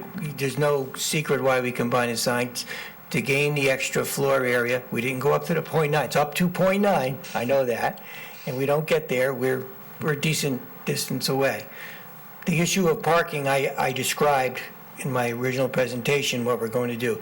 We're actually going to be, if you consider really the logic of OP9 being the complementary office as opposed to 585, and that's for the convenience and safety of the members, we wind up with over 100 spaces available for the 44 units during the off time, and during the regular time, we almost have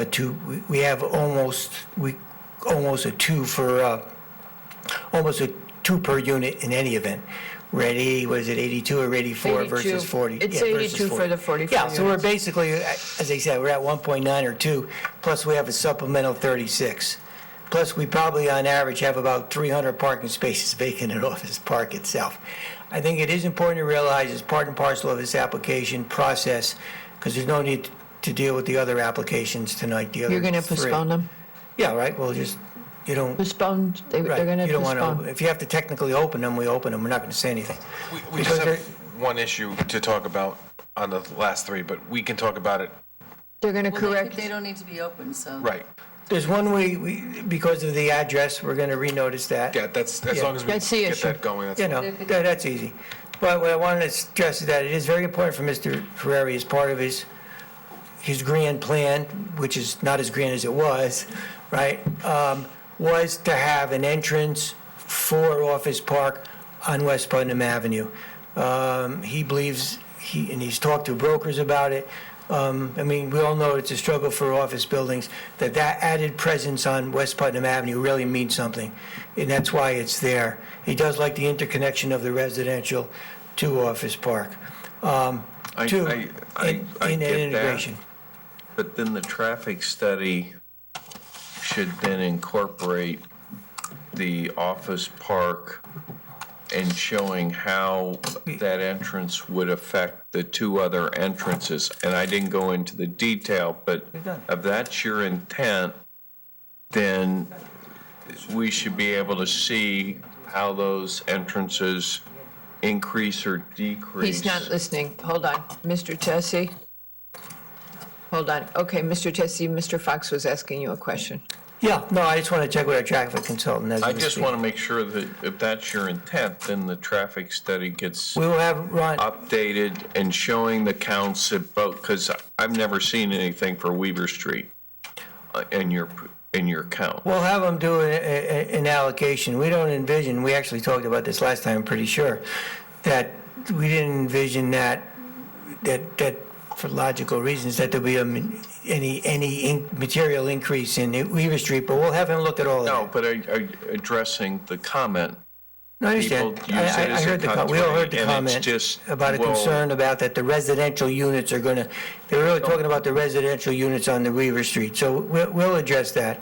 We'll have them address that, because there will be the connection. Again, it's important to the client. Mr. Tessie, can you, Now, I appreciate the idea that you would like that connection,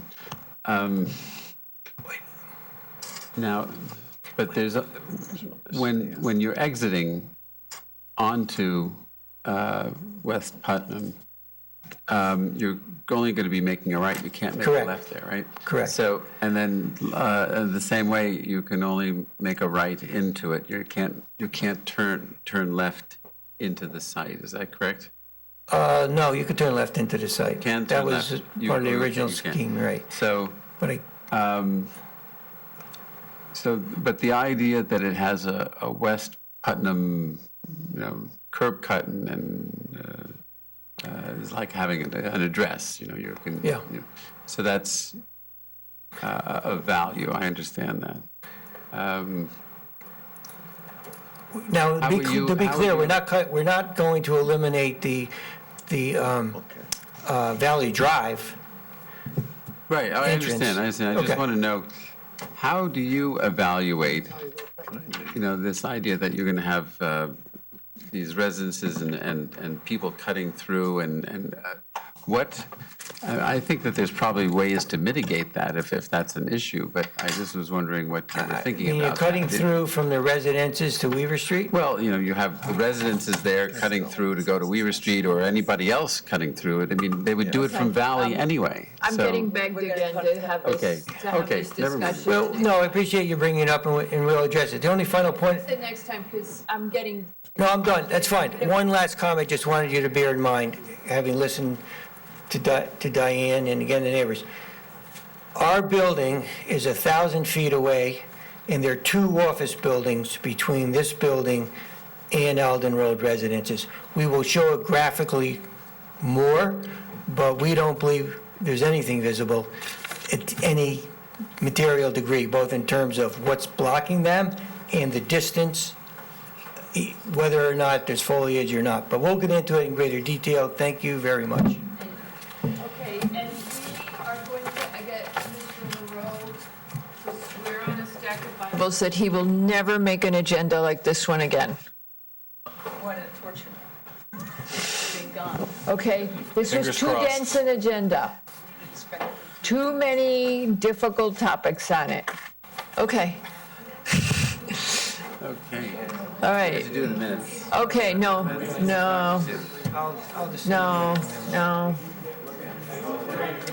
I don't think anybody's got the epithet. You got the second wind and everybody else is like begging me down there. We're making you office. The lighting and electric were submitted. Kevin submitted them.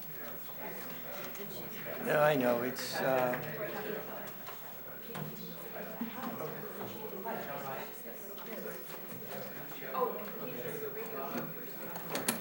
I get copies.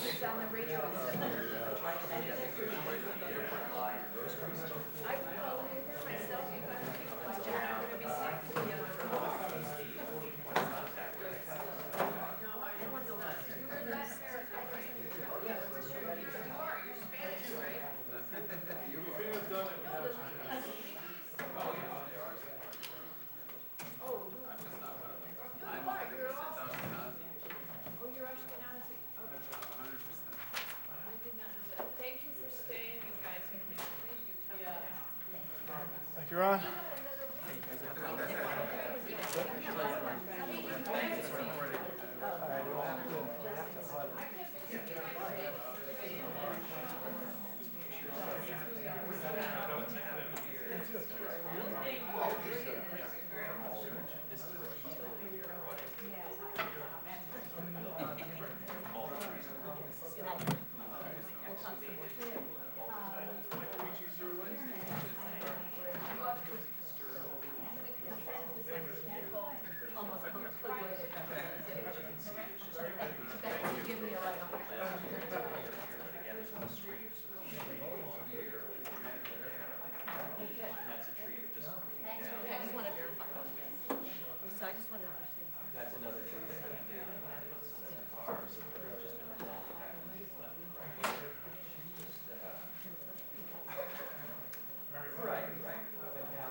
I didn't understand.